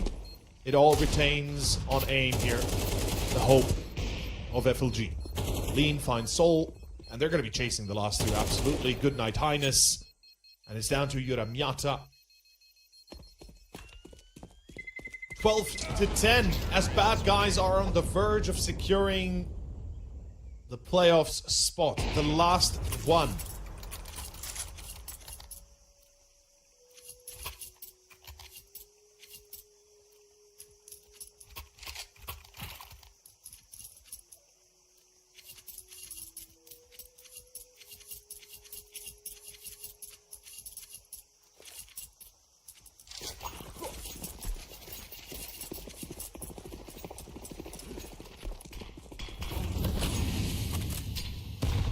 FLG. One last hope. Hop out for Yuramiata. He's been hitting some nasty shots. Unfortunate his teammates cannot follow suit. Nakanashi and Yuramiata and Highness certainly tried, but John and Soul have been a little bit quiet, and yet again Highness delivers. B defense gonna be shattered if another player falls here for the CTs. As Soul comes out running from cave, he hits his mark. It is going to be 3-4. BadGuys, man down. Oh! Vladan! Oh, that hurts. And that's Takanashi to be taken out of commission. Oh, such a nasty shot as well. The wall bang that you truly can never really anticipate on the other side. And 3v3. BadGuys, 60 seconds.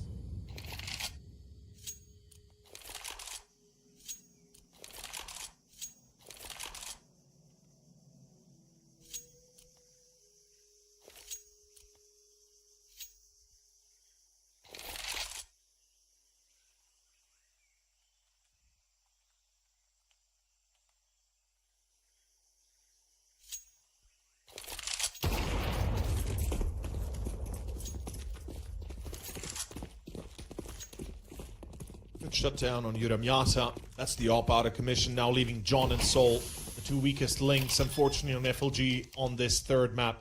Are they checking elbow? Not sure if they're watching the cross, but doesn't matter. Soul finds Waro.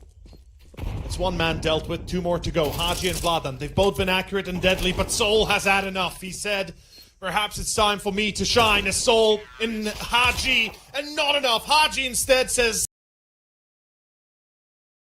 wins the series, eliminating the one and only Fluffy Gangsters. That is going to be a 2-1 final score of the best of 3, as BadGuys do persevere in the end and push on through to tomorrow's playoffs. Fluffy Gangsters will have to take the loss, unfortunately, and with it, the shame that they do not make it to the next stage of the tournament. That is all there is for the Swiss stage. That was the last best of 3 of the Swiss stage itself, and you can see the numbers for this final map as well. Sapek at 22, I think definitely on the highlight reel for the MVP score, and perhaps Haji even. Haji perhaps a little bit less so on this third map, but overall Haji as well having quite a little bit of impact himself. In any case, that was one hell of a game. I have to give it to BadGuys. A few mistakes here and there, a few setbacks that I thought might not work, especially when Lean did not play as well as you'd expect him to on map 1. But everything kind of turning around once we got on to that second. Ladies and gentlemen, Haji is your MVP of the match. Absolutely at 58 kills total. Well, actually lower ADR than you would think. One would imagine perhaps a little bit of a higher ADR on over, but generally speaking, still absolutely insane, doing as well as one can under the circumstances. And that is gonna finish the standings and the Swiss stage for us here at the Frost and Fire tourney. As you can see on your left side, teams that qualified for the playoffs tomorrow, with 4 more that were directly invited into the main event, into the playoffs. Those 4 being, of course, Wildcard, Nine Pandas, Navi Junior, and Sinners. And the dates for the respective stages, and today is, of course, the last day for the Swiss stage. And in fact, we've just finished it. It's over. It's done. Why are you still...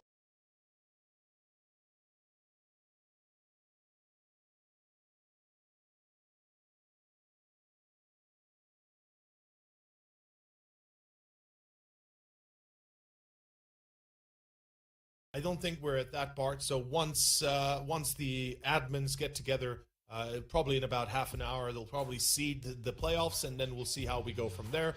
But that is it from my side for the solo cast here for the Swiss stage. I hope you guys enjoyed it. It was definitely a good day. The first series, a very quick one, very fun one. We had a lot of ragdolling around.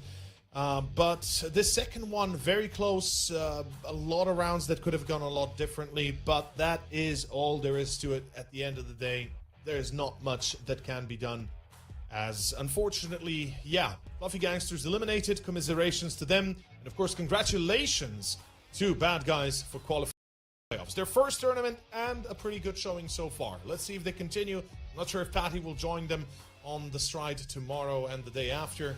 We'll have to wait and see until we get there. Until then, ladies and gents, my name was Over. I hope you enjoyed the broadcast as always, and I'll be seeing you tomorrow morning for the playoffs with my co-caster Nexus, hopefully. Until then, be good.